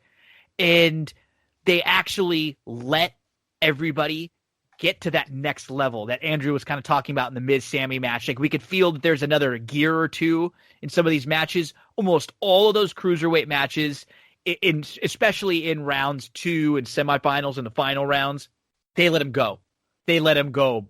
Balls to the wall, absolutely crazy. Leave it all out there, your whole repertoire, fast, everything. And it just never felt like that was the case with this version of 205 Live in the Cruiserweight division. I never felt like both of these guys that were out there were being let put on the best match that they could. It was almost like they always had handcuffs on them. You look at this match again too. It's fine. It's good. It's not bad in any way, shape, or form. But if you told these two guys, even Kendrick at the time, who was playing more of the veteran heel and not high flying as much, but if you told him to play off of Kalisto and just let them absolutely go at it for a while, we could have gotten a better version of this. And it just never felt like we got that. I don't know if it was because they wanted to leave things for the main event. They didn't want these to be the matches that stole the show. But I know when we watch a lot of these guys in the Cruiserweight division, if they were given the opportunity to go, they could do a lot better than what we got most times. So DZ, Brian Kendrick, Kalisto, again, it's going to sound like, all that being said, it sounds like I hate this match. I don't. I think it's solid. It just could be more. And then the way they end it with Baron Corbin coming out, and something that Vince is always going to do is say, I'm going to have the big man go over the little guys. Squash the little guys. If this match would have been second on the card, it probably would have gotten a little bit more oomph. It's a fine match. It's just in an impossible spot. Yep. I mean, it's in between two of the best Survivor Series elimination matches you've ever seen. And it's cruiserweights. Now, I mean, there's some good stuff in this match. I mean, you got somersault dives over the top rope early. You got spin kicks. You got snap belly to belly suplexes. You got then you get like the Spanish fly crazy ass move off of the apron onto the floor that, the crowd kind of got into. I think you heard some holy shits in there. I mean, there's a suicide dive after that. I mean, it's a good move. I mean, it's just a well executed match from a wrestling, technical standpoint. It's just, it was just in a difficult spot. It was hard after that Survivor Series elimination match to get up for it. It's the cruiserweights. I mean, when they put the purple ropes up, if you're in the building, it's like, all right, time to go to the bathroom. Does Johnny want nachos? I'm going to go now. I mean, that's, once you see that purple tape start to go up, that's kind of what happens. And it's unfortunate because sometimes these guys put on a hell of a show, and this is a damn good match. I just thought it was in a tough spot. And then, of course, Baron Corbin, who's, this 6'5" monster comes out against these two little guys and hits an end of days and whatever. But, yeah, I mean, like I said, I enjoyed the match, just never going to get the due that it probably should because of the placement on the card. I'm going to put on my fantasy booking hat for a moment, and I want you guys to oblige me here. So they do the Cruiserweight Classic. TJ Perkins steals the show, wins the title, gets his hand raised. Yay! They wound up signing about 8 guys from the bracket that were not in the company. They signed Perkins, they signed Grand Metalik, they signed Lince Dorado, Mustafa Ali, Cedric Alexander, a couple other guys. Why not recycle the Nexus angle from 7 years prior, and then the next night on Raw, have all 8 of the little guys come out with a bunch of giants in the ring and just lay waste to everything?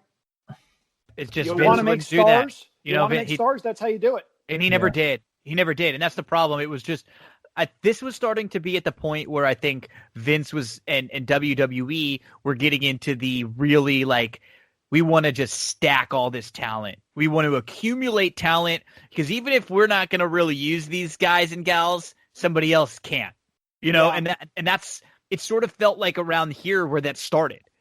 Because like you said, you bring in these guys who you had this Cruiserweight Classic, and they did the same thing with the women with the Mae Young Classic. It was so good, and they let them show off. And then you bring them in and we don't get the version of them that got over. Yep. And if you want to get really even more upset, You know what you do to make sure they get over?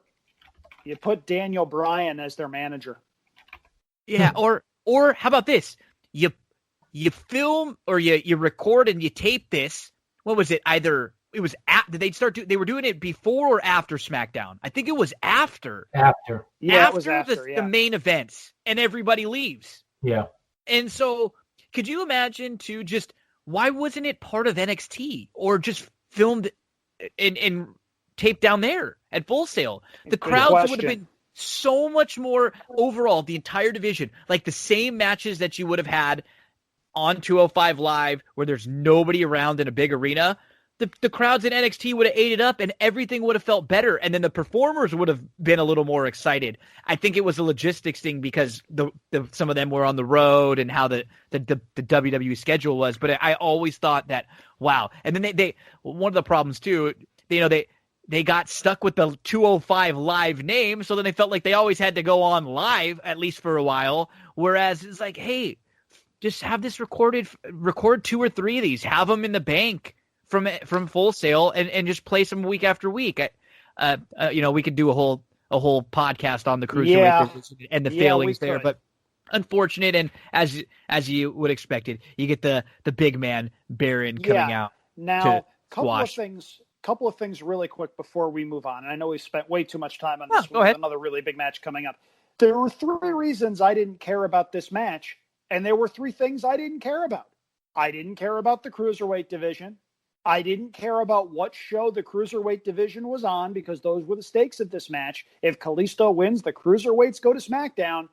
And I didn't care about cruiserweight champion Brian Kendrick. I understand why they had him there to work matches with younger guys and show them how to work quote-unquote WWE style. But just talk about a guy who was not suited to that role. Technically, the match was fine, but nobody cares about anything. One footnote, though.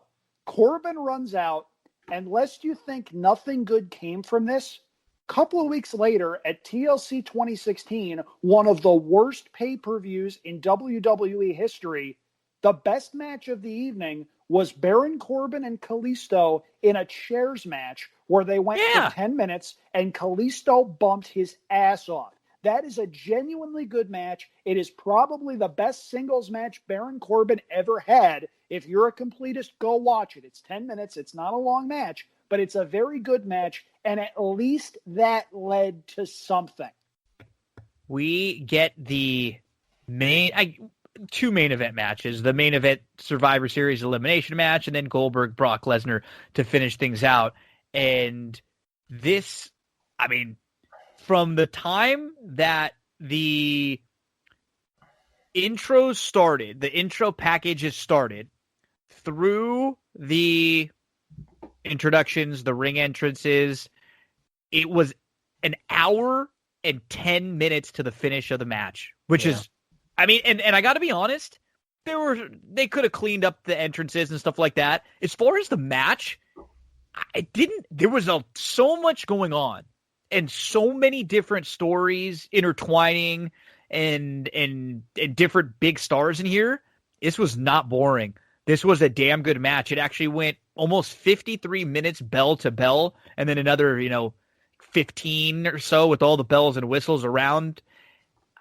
There's just so damn much to go through here. And what I liked about this match too is one of the complaints about Survivor Series is we get these really quick eliminations sometimes, and we get these moves that people get eliminated and get pinned on that they've never gotten pinned on before. Like, why all of a sudden is like a regular clothesline eliminating somebody just because it's Survivor Series when that doesn't in a normal match? We didn't get any of that in this. This match went about 10 to 15 minutes before anybody even got eliminated. It was a good match. Everybody sort of got in, they got out. Even though there weren't absurd stakes, we had Stephanie wanting her team and, threatening them, and then Shane obviously wanting Team SmackDown to do well. It wasn't like a you're fired sort of thing, or you're going to be the champ if you're going to be a number 1 contender type thing. It felt like a very big match, and it felt like everybody involved in the match was super invested in it, except for the Ambrose AJ kind of thing, which was fine. They had their own thing going on. I I just absolutely loved most of the work of this match. And let's go through the names one more time just to let everybody know again. So Team SmackDown is AJ Styles, Bray Wyatt, Dean Ambrose, Randy Orton, and Shane O'Mac, with the Team SmackDown mascot, James Ellsworth. And then you got Team Raw, Braun Strowman, Chris Jericho, Kevin Owens, Roman Reigns, Seth Rollins. I mean, you're talking about the last decade of WWE. This is the top of the list. Like, these are the who's who here. You throw Cena in the mix with them, and these are basically the guys. This was so good. So we get to, 10, 15 minutes of everybody just back and forth, getting some spots in here and there. And the first elimination is Dean Ambrose. He's eliminated by Braun. And that's where we start to get the eliminations here. So DZ, first part of the match up until our first elimination here with Ambrose, never, the whole point of Ambrose in here, he didn't really give a shit about this match. He's got a title match coming up in a couple weeks. He's more focused on that.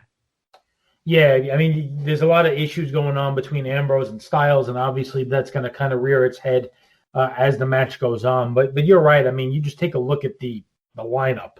You know going in, like, okay, sometimes there are matches or sometimes there are games where you have a lot of hype and you have a lot of buildup, and this is what we've always been waiting for. And look at this lineup. And then it kind of falls flat. This did not fall flat. This is a monster lineup of every big name guy that you could typically think about, or soon to be big name guy, and you get everything you could possibly ask for. You get all the reactions from the crowd that you would think. Roman Reigns is booed louder, almost as loud as the Monday Night Raw after he beat the Undertaker. Jericho and Owens are cheered like crazy, as is Styles. It's just a who's who, and you get a pretty long time without an elimination. You get some kind of wild action in the ring. Yeah, you get some time where you don't have the legal guys in the ring, and you know what? I didn't really care. It was just enjoyable. It was fun. The stuff that was going on back and forth between the guys, and the stuff going on with the soon-to-be Festival of Friendship duo, was fun. And I mean, right from the beginning, I was interested in this match. And like I said, it takes a while before you get to that Ambrose elimination, but you have fun getting there. All right, gentlemen, are we all doing okay? Are we all in a good, solid, mental state here? All right. I'm going to drag everything down, and everybody's going to follow me into the abyss. Let me know when you get tired of this. Brand supremacy, bragging rights, fantasy warfare. Brand supremacy, bragging rights, fantasy warfare. Brand supremacy, bragging rights, fantasy warfare. Two more. Shut up, everyone. Call the match. It was brutal. I don't care what shirts they're wearing. The announcers went out of their way to minimize the guys in the ring, instead emphasizing the shirts they were wearing and the shows they represented, which we're all going to change at the next draft. I can't do it. It's a very good match. All of it is a very good match if you watch it on mute. If you don't watch it on mute, you hear things like David Otunga comparing Shane McMahon to General Patton at the Battle of the Bulge. And he doesn't mean Kevin Owens' stomach. No, just no. And then a couple minutes later, they start comparing the length of time their respective shows are on the air. And the ratings. The second Michael Cole calls SmackDown the second longest episodic show in television history, I hit the mute button and I didn't go back. There we go. I'm sorry. That ruined it for me. I can't go back and rewatch that match as it was intended. All 10 of these guys can go. All 10 of these guys brought their working boots. If you put the mute button on, it is at minimum a 4-star match. Probably more than that. The only exception to the tremendous worker rule being Shane, depending on where you fall on the Shane McMahon in 2016 spectrum. But even he contributes to the drama, albeit in an unconventional way. This is good, Shane. I'm going to tell this story because it's a great story from this match. Shane and Jericho get in. Jericho goes to lock up with him, and Shane pops him in the face multiple times. We're talking Potato Factory type stuff. Jericho gets the upper hand, and you see he goes to the middle rope for a drop kick. His feet go through Shane. And that was intentional. He went on a podcast, I believe it was with Barstool Sports, and afterwards, when the cameras weren't on him, I believe the camera panned over to the Team Raw people doing a golf clap. He leaned into Shane's ear and yelled as loud as he could without being overheard by anyone at ringside, "Slow the blank down." It's a great story. And you can tell Jericho got popped because he's bleeding from both nostrils. And you can see that he got his bell rung because he's on the outside of the ring after tagging out. And he's clearly grabbing his head. You think he's concussed for a minute. He's a little fuzzy for sure. Yeah, for sure. He does return to the match. He gets eliminated in pretty funny fashion. It's a very good technical wrestling match. It's an enjoyable technical wrestling match. Watch it on mute. Join Team Carlos. Watch it with the Spanish announcers there. This was brutal. It was absolutely terrible. And it was so bad that it impacted my enjoyment of the match, which announcers should never, ever, ever, ever do. Yeah, and I think I'm with you normally on that, and I think when as it older, I guess I have a gift of sort of tuning out the JBLs of the world and the Otungas because we heard them so much, because it didn't impact my watching of the match as much as bad commentary will normally do. And we got, some incredible eliminations, some incredible spots. There was a spot with Braun where he's cleaning house, where he just tosses AJ Styles onto the floor. I mean, it's just AJ goes absolutely flying. They clean off the German announce table, and then Orton shows up with an RKO out of nowhere. So Strowman's on the table, and Shane O'Mac climbs a turnbuckle, jumps off the top, flying elbow. He gets some air in here. More recent years, he doesn't get quite as much air. He's a little nervous when he does the spot still. But this one looked really, really good. Big pop from the crowd. And we get the "This is awesome" chants. And the ref finally starts to count as Styles rolls in. And it looks like Styles actually picks up Shane and puts him back in the ring. And it looks like Braun, who gets up, is going to make it back into the ring. And as he's about to climb in, it's like 8, 9. He can't get in. It's because James Ellsworth is under the ring grabbing his legs, which is just a good little throwback. At least it's some storytelling from before. Like, these are little things that WWE doesn't do enough of anymore. They just kind of go right past something and they don't go back to it, and they forget that us as fans, we remember everything. We like the little things like this. So Braun Strowman is out. He's eliminated by count out. We get good work in the ring now, back and forth.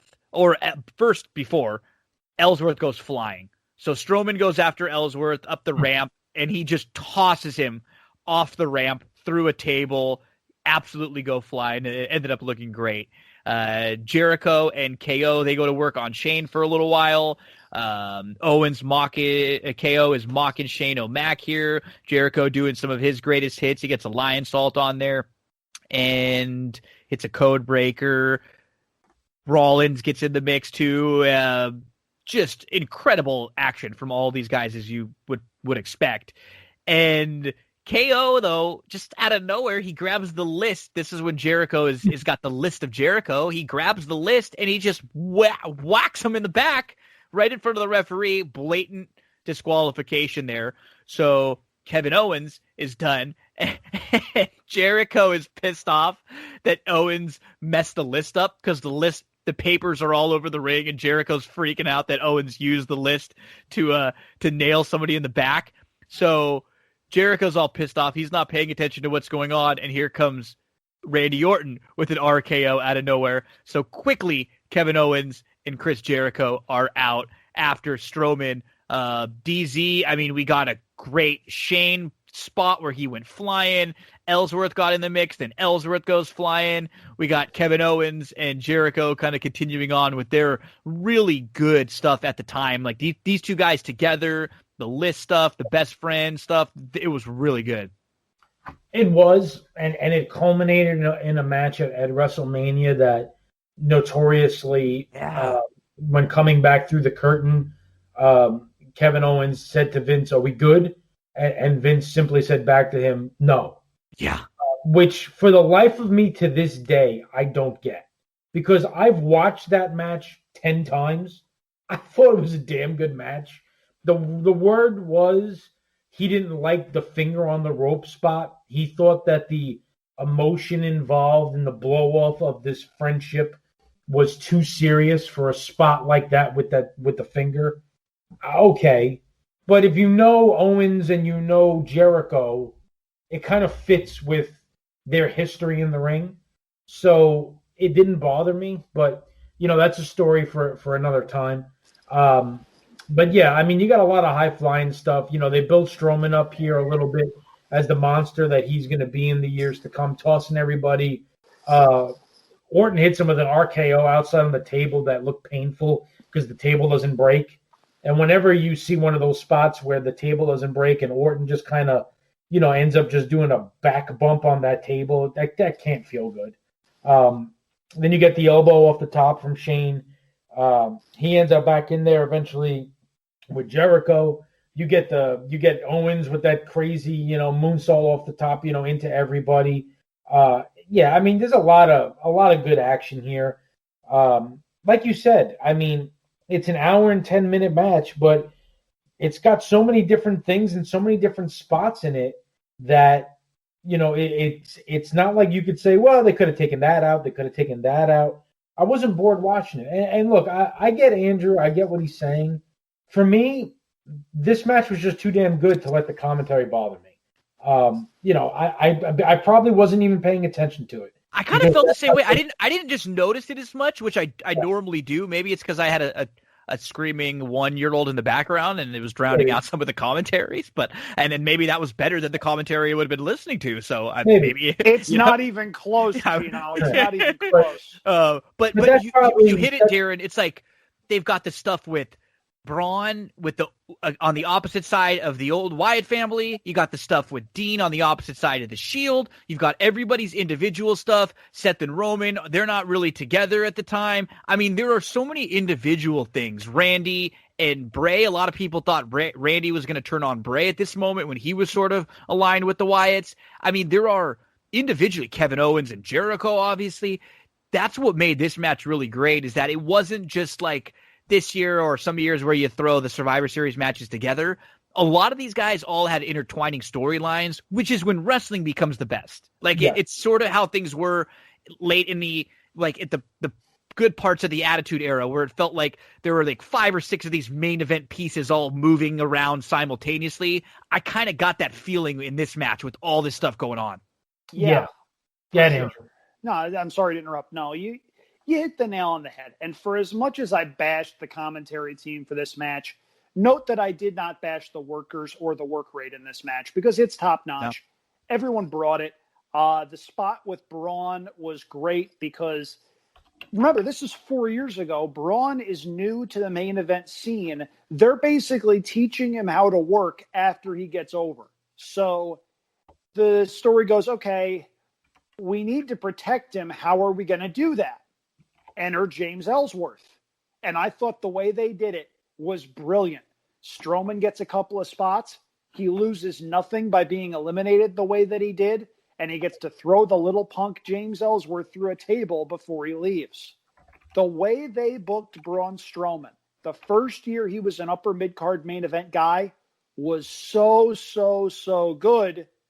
Problem is he's sort of plateaued the last 3 years and he's sort of just become another guy, another somewhat special attraction. They gave him the title when he beat Goldberg at WrestleMania. It was a fill-in. I mean, remember, it was supposed to be Roman, and this was like last minute, right as like the pandemic was starting, and Roman wasn't able to be around, and they just had to. They figured Goldberg's not going to be around. We got to get the title off of him. Like, at least Braun's sort of a steady main event picture guy to give it to. Yeah. Now, every one of these guys, with the exception of Shane, is in their prime at this point. This is, if it's not the tippy top best version of these guys as workers, it's not far off. This is a lot of fun. You get Randy Orton bringing the working boots, which only happens a couple of times a year, but when it does, it's really special. He doesn't have to do a whole heck of a lot in this match. He winds up being integral in the finish, which we'll get to, but from a work rate perspective, this was top notch. And if someone wants to say this is the best traditional Survivor Series match, I'm not going to knock it too much. It's just the commentary for me really is that dreadful. And Gino, I challenge you to rewatch it, listen to the commentary with Milo fast asleep, tucked in his little bed, and then tell me what you think. I will. I think most that I saw, this was number 2, because for as much as we give the invasion angle crap, that Survivor Series match was damn good. At Survivor Series, the winner take all match and it was much better than the inaugural Brawl match they had a couple months earlier, because even though they had Angle and Austin on the team WCW, it gave it more star power, and it made it actually feel like either team could win that match. So that one I think is still one of the ones that a lot of places I read had as the best one. But yeah, you're not gonna have an argument for me here if you think this one is slightly better as we get to some of the last eliminations here. So at this point, we're down to 4-on-2. We've got 4 on the SmackDown side versus 2 on the Raw side, and it's just Rollins and Reigns left, the old Shield guys. On the other side, you've got Shane O'Mac, you got AJ Styles, you got Randy Orton, and you got Bray Wyatt still left. So now we get Shane O'Mac and Roman going at it for a little while. This is pretty funny. Shane's, some doing his punches and some Roman and him are actually having a decent little back and forth. This is a good way to use Shane, because you get him in and out in doses in a tag match. So you just a little bit of him and then he's out, and a little bit more of him and then he's out. But wow. Now keep in mind, Shane has already done his big spot. Yep. He already has done his big spot where he goes flying from the top rope onto the table, outside to Braun Strowman. It was a great elbow. He got a lot of air. And Shane has Roman set up. He's getting ready to go for the coast to coast. And Roman's laying down on the opposite side of the ring. Shane's climbing to the top rope, opposite side of the ring for the coast to coast. And he jumps, and Roman Reigns leaps and spears Shane. And he nails Shane. And this is not like a Roman's fault thing. It's just you're hitting a moving target. A moving target who's tired and has just been working for 30 minutes so far and is older. And he nails him in the chest. I mean, it's higher than you'll ever see a spear. Every spear you see is in the stomach. A guy you can kind of curl and kind of catch someone to where you don't even really take the brunt of a spear a lot of the time. This was like right in the chest, absolutely knocking the wind right out of you, to the point where, I mean, Roman was kind of holding Shane because he was out. Like, he was out for a little while, completely out, whether it was 10 seconds, 15 seconds. You could see his eyes were open, but he was out cold from the impact there. And this was, I mean, a spot that knowing it's okay now, we look back on, and it's like, wow, what a spot. But I remember at the time, DZ, thinking this was scary. And man, it's like, Shane is good for the one big spot a match. You don't need to ask him to do the second and the third, because this is what ends up happening. Something goes a little bit wrong. This wasn't anybody's fault, but this was scary. Yeah, it's wild because you see Corey Graves in the background kind of like jumps back in his chair and puts his hand on his head. Yeah. Look, it's not Roman's fault. It's not Shane's fault. But I think when they got together and discussed this spot, I don't think either of them realized the difficulty involved because of the trajectory of Shane. A spear is a move that's really not that bad if you're on level, ground and you know how to take a bump. You can just direct it wherever you want, right into their belly. It's like so simple. Yeah. You lose the ability to do that when one of the people involved in the move is flying downward at the guy who's going to hit the spear. There's no way you can direct it because you're going to hit the guy as he's coming down. And if you hit the guy as he's coming down, What's going to happen is his legs are going to come flying up and his top end is going to go completely backwards. And that's what happens here. And Shane slams his head on the canvas. And I mean slams. There's a story, and you'll see it in part after this move, where Shane McMahon's children are sitting at ringside, as they always are for his matches. And Randy Orton goes over to talk to them. Yeah. Because of how bad this looked. And then one of the things that I did not know, and to this day, I still don't exactly know what happened. So Shane is not pinned. He counts 2. And he stops counting because Shane's right shoulder is up. And I don't know if Shane was somehow supposed to get the shoulder up and did, or if it was just a product of him kind of flailing around and the referee couldn't count 3 because his shoulder was so clearly not on the mat. And he just kind of waved his hands and said he's gone, as if like he's a knocked out kind of thing. Get him out of here, So to this day, I don't know exactly what that ended up actually being in terms of, did Shane get his shoulder up because he was supposed to, or was he not counted because he couldn't because the shoulder was up? So I don't know exactly what happened. And thank God that Shane came out of it okay, because in the history of spots in wrestling and in WWE in particular, none of them there were not many, other than stuff like, Mick Foley getting thrown off cages and slammed through cages and stuff like that, where you see somebody bounce off a canvas and your reaction is, oh my God, is he dead? Because this looked that bad. Yeah, I mean, it goes to show the remarkable nature and the toughness of these guys that do this for a living. And the fact that something like this can happen and Shane will wind up being more or less fine is one thing.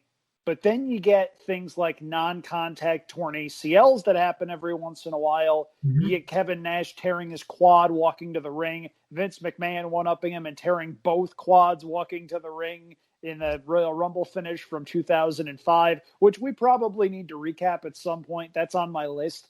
But it's remarkable, that Shane decided to come back, because there was a lot going on earlier in the year with him and The Undertaker. Shane came back and the crowd went insane because, hey, it's Shane McMahon. He did a lot of really cool stuff. Then they put him with The Undertaker at WrestleMania. And one of the forgettable Undertaker matches that's only memorable because Shane took the really insane bump off the cell. Fun fact. You guys remember what sparked that match? You know what? I don't.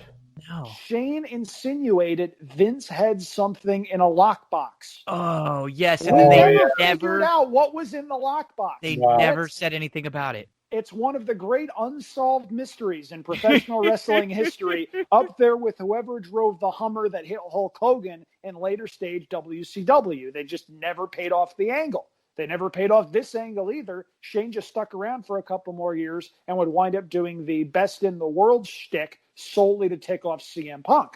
So this bump, though, going back to it, oh boy, it's one of those bumps you only need to see once. Yeah. The last 5 eliminations in this match are awesome.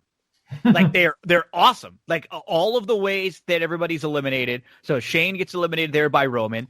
Then we're down to 3-on-2. And after some really good Rollins, AJ stuff, Bray, just back and forth with some of the guys left, here comes Dean Ambrose. And Ambrose goes after AJ Styles. And so Ambrose and Styles are going at it. The refs go to the outside of the ring. They're trying to stop it. Fans are chanting "stupid idiot" at Ambrose. And the security guys show up. And then all of a sudden, Ambrose, Rollins, and Reigns get that look. And we get the Shield reuniting here for the Kerberos, the 3-headed powerbomb, where they set up AJ Styles and they three-man powerbomb, Shield powerbomb, AJ gets pinned. So now we're down to 2-on-2. Awesome elimination. Really cool spot with the Shield reuniting. And it was just for a minute. They're all back, and Dean still got his stuff going on with AJ. So now we're down to 2-on-2. Seth and Roman versus Bray and Randy Orton. So as Rollins and Bray are going at it, we got that RKO at WrestleMania, which is what Darin says is the number one RKO. Andrew says it's number 2 behind the Evan Bourne one. This one's on the top 5 list, I think. You get a frog splash from Seth Rollins, and here comes Randy Orton with an RKO, which was great. And because Randy wasn't the legal man, you get Bray Wyatt for the pin. This was awesome. One of the first 2 times where Randy really steps in and helps Bray and is one of the big points of winning this match. Randy, one of the best Survivor Series wrestlers in history. He's always been a Survivor. He always does really great work at Survivor Series. So great elimination here. And we're down to 2-on-1. It's just Roman Reigns left. The crowd is just booing and they're chanting, "Let's go SmackDown," because they hate Roman at this point. Roman gets in. He's going to work on Bray and getting to the point where it looks like Roman is going to eliminate Bray soon. So here comes Luke Harper. Luke Harper is in the mix now. And so now Roman is having to deal with Luke Harper. Reigns hits a spear on Harper. He gets in the ring. Wyatt sets up Sister Abigail. Reigns is able to battle out of it. He hits a Superman punch, and he goes for a spear on Bray. Randy Orton comes in and pushes him out of the way. He takes the spear, and then Bray comes right in, hits Sister Abigail, and pins Roman. I just loved how every one of the eliminations were cool, like the especially towards the end. Like I said, the last 5 or so, they were different. They felt big. They were a little unique, and this put Bray and Randy at the top right here. It was one of those matches where I don't feel like everybody felt pretty big, even coming out of it. Nobody felt like, oh, they just got eliminated and they don't look strong there. I really loved everything about the match, except for the commentary that I didn't focus on enough, which I will go back and do, Andrew. But thank you. Just DZ, great match. And again, I forgot, this wasn't that long ago, but I forgot how good this match and how good the tag match were. 2 amazing elimination matches. Yeah, I mean, you get the stuff at the end when you got Harper outside. Rollins hits that, kind of moonsault over the top where he takes out Harper, lands on his feet. I could tell you this, though. After there's a sequence there with Rollins that ends with that moonsault, and then he goes back in the ring with Wyatt. Now, it's not a criticism because these guys have been out there for over an hour. Rollins is blown up. He's gassed. He is legitimately gassed. And to the Rollins is not a slow guy, but he throws Wyatt into the turnbuckle. And I mean his mouth is open like it's not a cell. He's blown up. And he flips him in. And he runs into the turnbuckle to try to build some momentum to come back at him. And he can't even do it. All he does is run towards the turnbuckle, just kind of steps on the middle turnbuckle, and just kind of pops up in the air. Literally stops, turns around, and runs back slower than my 7-year-old son can run. And then he's walking back towards Orton, where he's almost half falling over to the side. And he's supposed to get up with an enziguri, and he can't even get his legs up, like, even near his shoulder blade. I mean, he is just completely gassed, which is just a testament to the work that they've done. And then you get to that point where he goes for that frog splash. And this is what makes this, such a great RKO, because, like I said, Rollins was done. And they're able to kind of hit that move when you get the big pop whenever Orton hits that move. And then you get the great finish. And to be able to be out there for this long and still kind of map out these finishers, like you said, and get the results that you want to get and have these things kind of hit seamlessly no botches. Everything is just smooth as silk. I thought it was just tremendous.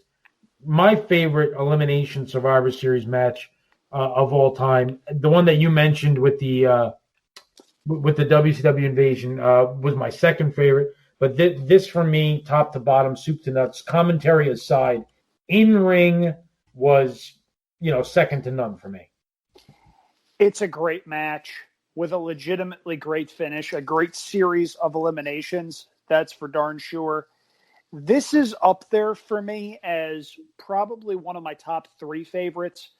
This one, the Invasion one, and the one where Shawn Michaels did everything possible to extend Steve Austin's career and just couldn't do it. Yeah. I thought that was a phenomenal story. I think that might have been 04. Maybe I've got it right. No, it was 03. My mistake. It was Team Bischoff against Team Austin. And that was an instance where it was literally Chris Jericho, Christian, and 3 other guys at that point. It didn't matter who the guys were. It was just Shawn Michaels doing his level best to tell the story by himself. And that was just freaking awesome on a lot of levels. But this match is really good. Everybody involved brought it. If there are criticisms about the match that go beyond the commentary, it's that for as great a match as it was, and it was excellent, long term, it didn't really do anything. I wish it had mattered more. I wish there were stakes. Yeah, with the Bray Randy stuff too, because that doesn't really, they come out of here feeling like, wow, Randy was good and Bray, and they outsmarted everyone, but that didn't really go anywhere. That was good. Yeah, and in fact, when Orton ultimately turned on Wyatt and set his house on fire, it led to arguably the worst WrestleMania match of both guys' careers when they did the thing where the ring turned into a worm sanctuary. And I wish I was kidding about that, but I'm not. It was a thing that actually happened. Yeah. The Shield did reunite the next year. That was great while it lasted. And then Dean Ambrose decided he didn't want to be in WWE anymore, and that was the end of that. Just, it's a great match. You definitely want to watch it. Just watch it on mute, or if you're a masochist like certain people are, watch it for as long as you can before you decide, I can't take it anymore. And do me a favor, tweet me your I can't take it anymore at Andrew Champagne. For me, it was when they were comparing lengths of the show's runs and ratings. It was about 25 minutes through when I hit the mute button. But kidding aside, snarkiness aside, it's a hell of a match. We get set for the main event, the final match. It is Michael Cole, Corey Graves, and Byron Saxton setting us up. Video package for Goldberg versus Brock Lesnar. Fantasy warfare just got real. Oh, shut up. And so this match, which, spoiler alert, goes a minute and 26 seconds. It has 10 full minutes of build-up, which is great. I always think it's hilarious when they do that. I don't think anybody thought this match was going to go 25 minutes, but this was a huge surprise, what they did at this point, with having Brock Lesnar lose like this. This is a guy that had been built up for literally a decade and a half, and you've given him all this equity. Very few people have had clean wins over him, and we constantly felt like they were setting it up to be the Roman or Seth or somebody to get the big win over Brock, and it was Goldberg, which is actually hilarious. But I gotta say, this was an angle that was hot. This was an angle that drew a lot of money, and leading into their WrestleMania match, that was a damn good 6 minute match at WrestleMania. These two guys during this run, I thought were very, very good. It was about a 6-month little spurt. And when you compare it to what they did years before, which was a horrible WrestleMania match, and definitely Brock Lesnar, I think's worst WrestleMania match, and probably one of his worst matches, period, when you look back at it. It was just awful. Neither guy gave a crap. They were both, at the end, and this was just much, much better, and it was a surprise. We got the big, entrances for Goldberg and for Brock, and Goldberg's head, by the time Goldberg comes, we see him on the screen, his head is already all red and sort of bleeding, because he'd always bang his head into the wall before he came out to get himself all psyched up. A couple times he did that, and he actually got himself a concussion and a little bit woozy. This is, like I said, it goes a minute and 26 seconds, And there's really about 4 or 5 moves. They have a long stare down. Lesnar picks up Goldberg, like a double leg takedown. He kind of takes him down into the corner, though. Goldberg shoves him backwards, and Brock falls. Lesnar starts to get up. As he turns, Goldberg is already running and crushes him with a spear. Goldberg sets him up, crushes him with a second spear. Crowd is insane. Goldberg picks up Lesnar for the jackhammer. It's a pretty clean jackhammer, I will have to say. And that's it. 86 seconds. And there was 20 seconds between the second spear and Goldberg just kind of standing there looking at Lesnar, waiting for him to get up. He hits the jackhammer. Now, keep in mind, Goldberg did have a little bit of an injury the week before on Monday Night Raw. He came out, he had a little interaction in the ring, and there were some issues with his shoulder. I don't know if they were ever planning on going longer than this. If it wasn't the plan, it still ended up fine, and I liked it. And it's kind of a weird way to end a show, especially when you just had an hour-long match that was incredible, and you had this great tag team match before that. But it was so surprising and so jarring that I enjoyed it. And when we look at things and what comes out of it, what happened with Brock and Goldberg going forward to WrestleMania was actually really good. So I thought this feud, DZ, between these two guys for the 6 months or so was really, really solid. And this I remember being, wow, actually shocked. This was sort of comparable to the Undertaker losing the streak. And not in that, okay, Goldberg had no chance of beating him, but that Goldberg just beat Brock Lesnar in a squash like that, where Brock literally didn't get even an offensive move in. Yeah. This particular match left me conflicted in a lot of ways, and I'll talk about why in a minute. First, I've spoken to people, shortly after this match that I watched wrestling with, that a buddy who said, "Oh, come on, you knew that was going to happen." I said, "Well, what? You knew that they were going to build this match up and have these long intros and make this thing the main event for Goldberg to beat him in 3 moves? Nobody knew that. If you claim that you knew that this is how this match was going to go, you're full of shit. That's for starters. Now, I'm conflicted about this match for a lot of reasons. Number one, as a kind of wrestling purist, I hated Goldberg. The guy couldn't move at all. And he was actually in WCW unsafe for a lot of guys. I was just going to say, he hurt people. That's why we got a sour taste in our mouth for Goldberg. He screwed our guy, BH. But I mean, even before that, when he was going on his whole run in WCW, everybody was going wild. I'm watching him, and back then he was doing a lot more back then than he could even do now. But you were watching him, and you were saying to yourself, this guy's not a professional wrestler. This guy, and I was still 16 years old, where the actual wrestling was, wrestling for me. And I'm like, come on, this is not a wrestler. This is a guy who just throws people around and pins them. So I never liked Goldberg. Now, even putting a pin in that and putting that aside, you have him in the ring with your big monster. The guy that beat The Undertaker at WrestleMania, right? This is your guy. This is your guy that is the beast, that is the guy that, everybody has to climb the mountain to try to get to. This is your franchise in terms of your beast. And this guy comes in after not having wrestled a match in 10 years and kicks the shit out of him in 1 minute and 26 seconds. What does that say?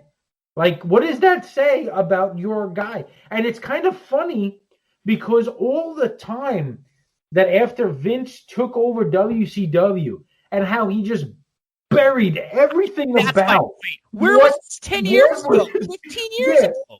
Buried every single thing about WCW, every chance he got.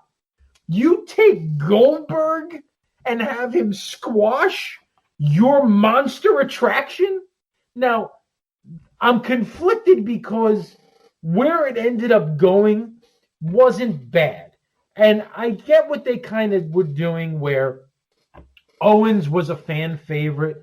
People, kind of loved him. He was the He was the Universal Champion.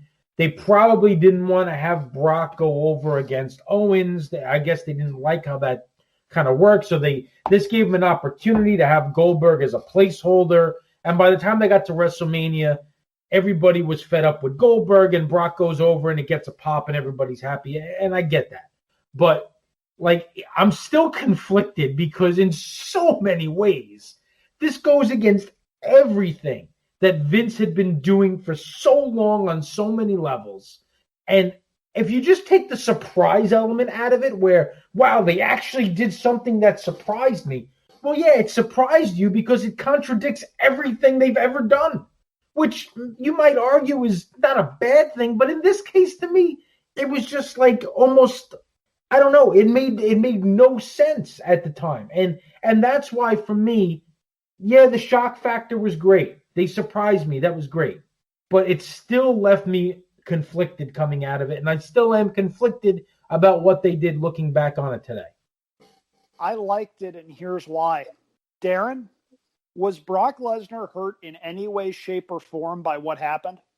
No, I mean, yeah, I could see what you're saying, but did you know that was going to be the case at the time? No. And I can understand not liking it because, right, this felt like this should have been at this point a Rollins or a Reigns or one of your everyday guys, not a Goldberg who's not there. But I'm sort of mixed feelings with it too. I just like the shock value and everything, and sort of where Andrew comes from. The fact that Brock was still able to be a monster for a while. And you know what? Brock has done a pretty damn good job the last couple years putting the guys over, right? He's done it for Reigns. He's done it for Rollins. He's done it for Drew McIntyre. So, yeah, you know what? I don't think this is a bad way to use legends, Andrew. And I prefer I didn't and going where Darin went, I don't like when you start getting them involved with the title as much. I like this where they're sort of in their own universe. As it was at the time, I hated it. In hindsight, seeing where they went with it and seeing what we got at WrestleMania X years after those two put forth an epically horrible performance at WrestleMania 20, I'm 100% okay with it because that is as enjoyable a 5-minute sprint as you're ever going to see on a big stage. Granted, that's all you're going to get from Goldberg at this point, but what we got was pretty darn fun. No, that was as long or as good as anything Goldberg's done. He didn't even get 5 minutes out of him in WCW ever. With the exception of the DDP match, I would agree with you. No, you're right. The Halloween Havoc match. Hey, Darin, what else was on that Halloween Havoc show? Do you want to revisit that? Do we want to go for an encore presentation at some point? Hey, Andrew, in your words, oh, shut up. I love you, buddy. Anyway, this match, I had, in hindsight, knowing where it was going, I had no issues with it. I thought Goldberg's run from Survivor Series through WrestleMania was as good a swan song as anybody could have ever expected him to get. The problem is he kept coming back. Saudi money. I can't fault the guy if Saudi Arabia is saying, we're going to pay you $10 million to come work an 8-minute match where you don't have to take a significant bump. You know what? I'd take the money too.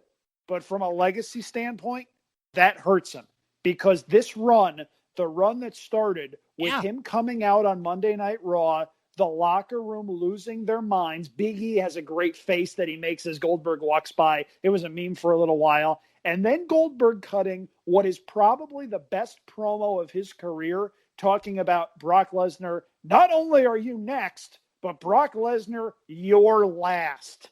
I thought that was a brilliant promo. I thought it was great. No, you're right. That?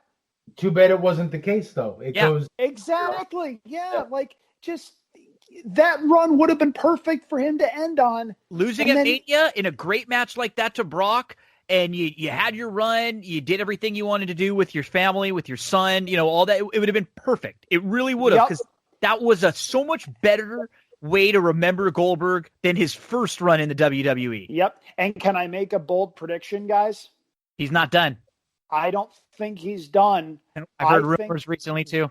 The match everybody wants at WrestleMania is never going to happen because Hollywood's never going to let it happen. The match I thought we were getting, which would drive Darin positively bonkers, would have been Roman Lesnar 72 with the alignments reversed. No. I don't think that's going to happen. If we get Reigns Goldberg a year later, would I be shocked? No.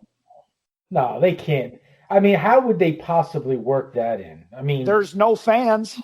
Oh my God. If you're ever going to do it, now's the time to do it. He could win the Rumble. They were going to do it last year. He could be number 30, come in, eliminate a few guys, and he's on his way. And, now we've got Darin doubting the very rules of existence. You know what? Here's what I could do right now. There's a scene in Independence Day, the movie, where Jeff Goldblum is sitting alongside Will Smith in the alien spacecraft, and Will Smith has just got done kind of like, tossing him all over space, and Jeff is kind of holding his head in his hands, and he's making this sound. Whoa. Whoa.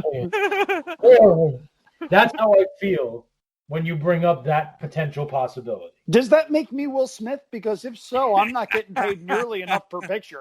Yeah, and in that scenario, it actually does. Good God, Gino, if they do that, if they do that, we have to find a way to go live immediately following. We will. We'll do a live reaction. And you know what? I think for some shows like Rumble and maybe WrestleMania, we'll just plan on doing that this year anyways. That would be kind of fun. We could do it right after and just do a 30-minute live little stream right afterwards, because that I've heard it, Andrew, and if he's coming back, it's not going to be on the part of the bottom part of the card in a nothing match. It's going to be in that spot and probably against Roman, which it just can't happen. Goldberg gets the win here. Crowd goes ballistic. Couldn't believe it. Shock faces all over. Goldberg's kid gets in the ring. His shirt is off, and they're celebrating. So a weird mixed way to end the show. But overall, I mean, you look at a show that only has 6 matches on the main card. 3 of them are elimination matches. You got The Miz, Sami Zayn, the Cruiserweight, and then you got Goldberg versus Brock. And the bulk of the show is that one Survivor Series match, which takes up a third of the entire show. I liked it quite a bit. I actually forgot how good those couple matches were. And DZ, give us your little recap. Andrew, give us your final thoughts, and then I'll let you know where we're heading for next week. Yeah, a really solid show. In-ring work is if you are a wrestling purist, as I am, you'll really enjoy this for the in-ring work.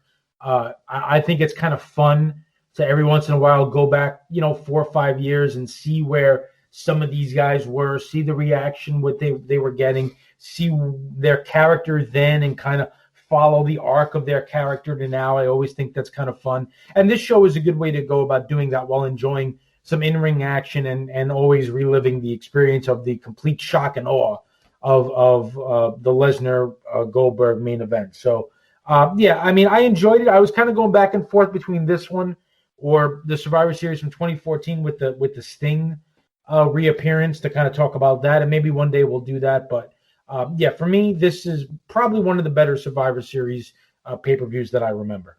I really enjoyed watching this match.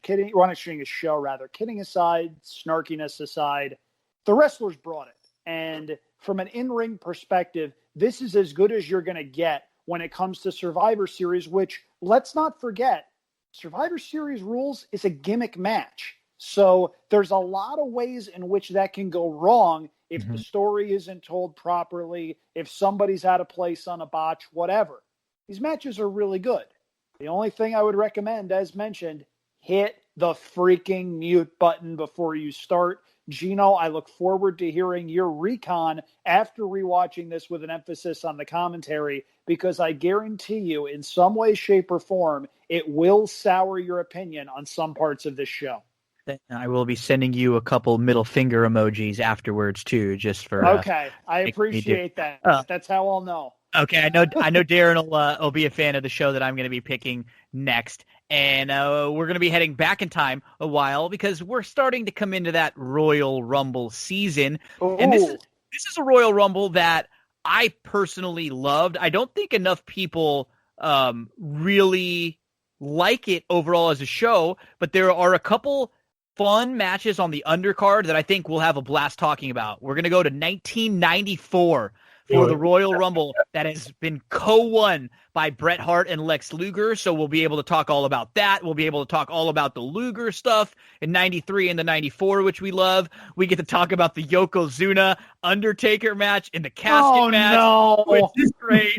And we get all that fun stuff with the Quebecers and Bret and Owen. And we get to see Bret selling the leg injury all throughout the night where he's limping like crazy. Well, Owen kicked his leg out from under his leg. Yep. So fun stuff. There's not a ton on the card. I think we got Tatanka Bam Bam Bigelow, Quebecers, Bret versus Bret and Owen, Razor Ramon versus IRS for the IC title, and then Yokozuna versus The Undertaker, and then we get the actual Royal Rumble. So we're going to go back to 1994 for next week, Royal Rumble, and DZ and I will be talking about one of our all-time favorites, Bret the Hitman Hart. Who has I like Bret just fine, guys. Yeah. Oh, yeah. No. Absolutely.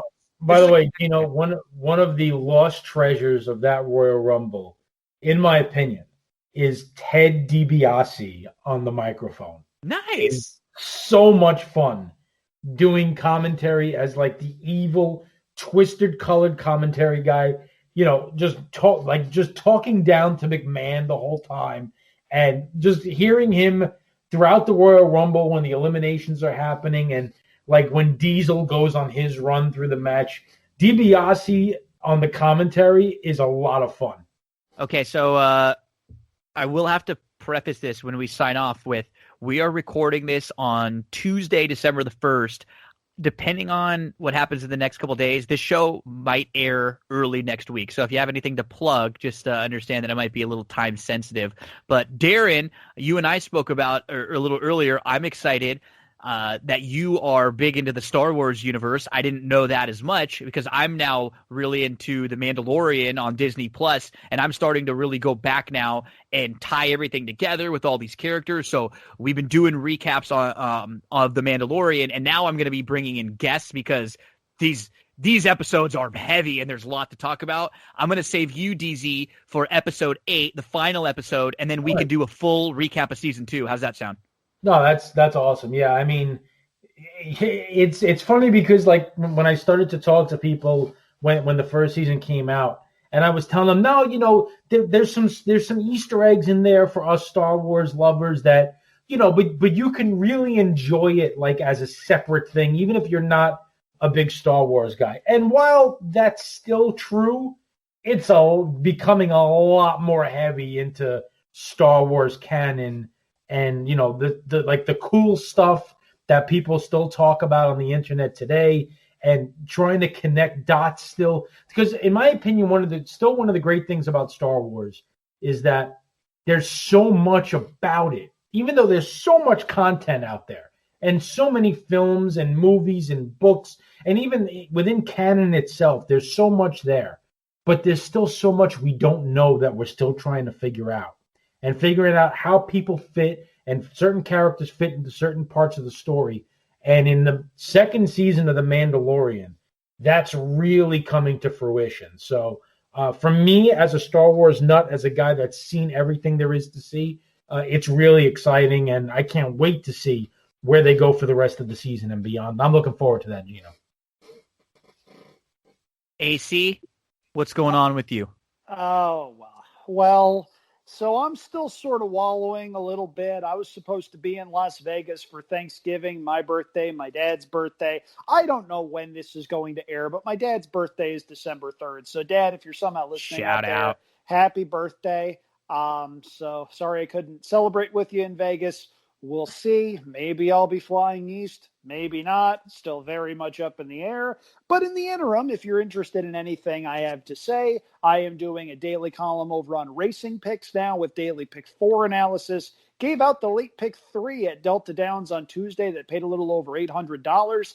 Unfortunately, Nice. I gave it out on a pick 4 ticket where my first leg single ran third, and then I went all three deep, and the all leg had a 45 to 1 shot win. So that tells you what kind of sequence that was. Having said that, I'm happy to be able to do daily stuff for them. I'll be doing stuff on my Twitter account at Andrew Champagne. We're continuing our series of interviews on Champagne and JD with track announcers. This week, we got a pretty big fish, the one and only Pete Aiello, who doubles as president of the King Elliott fan club. Darin will know what I'm talking about there. It's going to be a lot of fun. Looking forward to that interview. That'll be up later this week. And if this goes up early next week, it'll still be fairly new. So go to our page, hit that subscribe button, take a listen. Think you'll enjoy what we've got planned.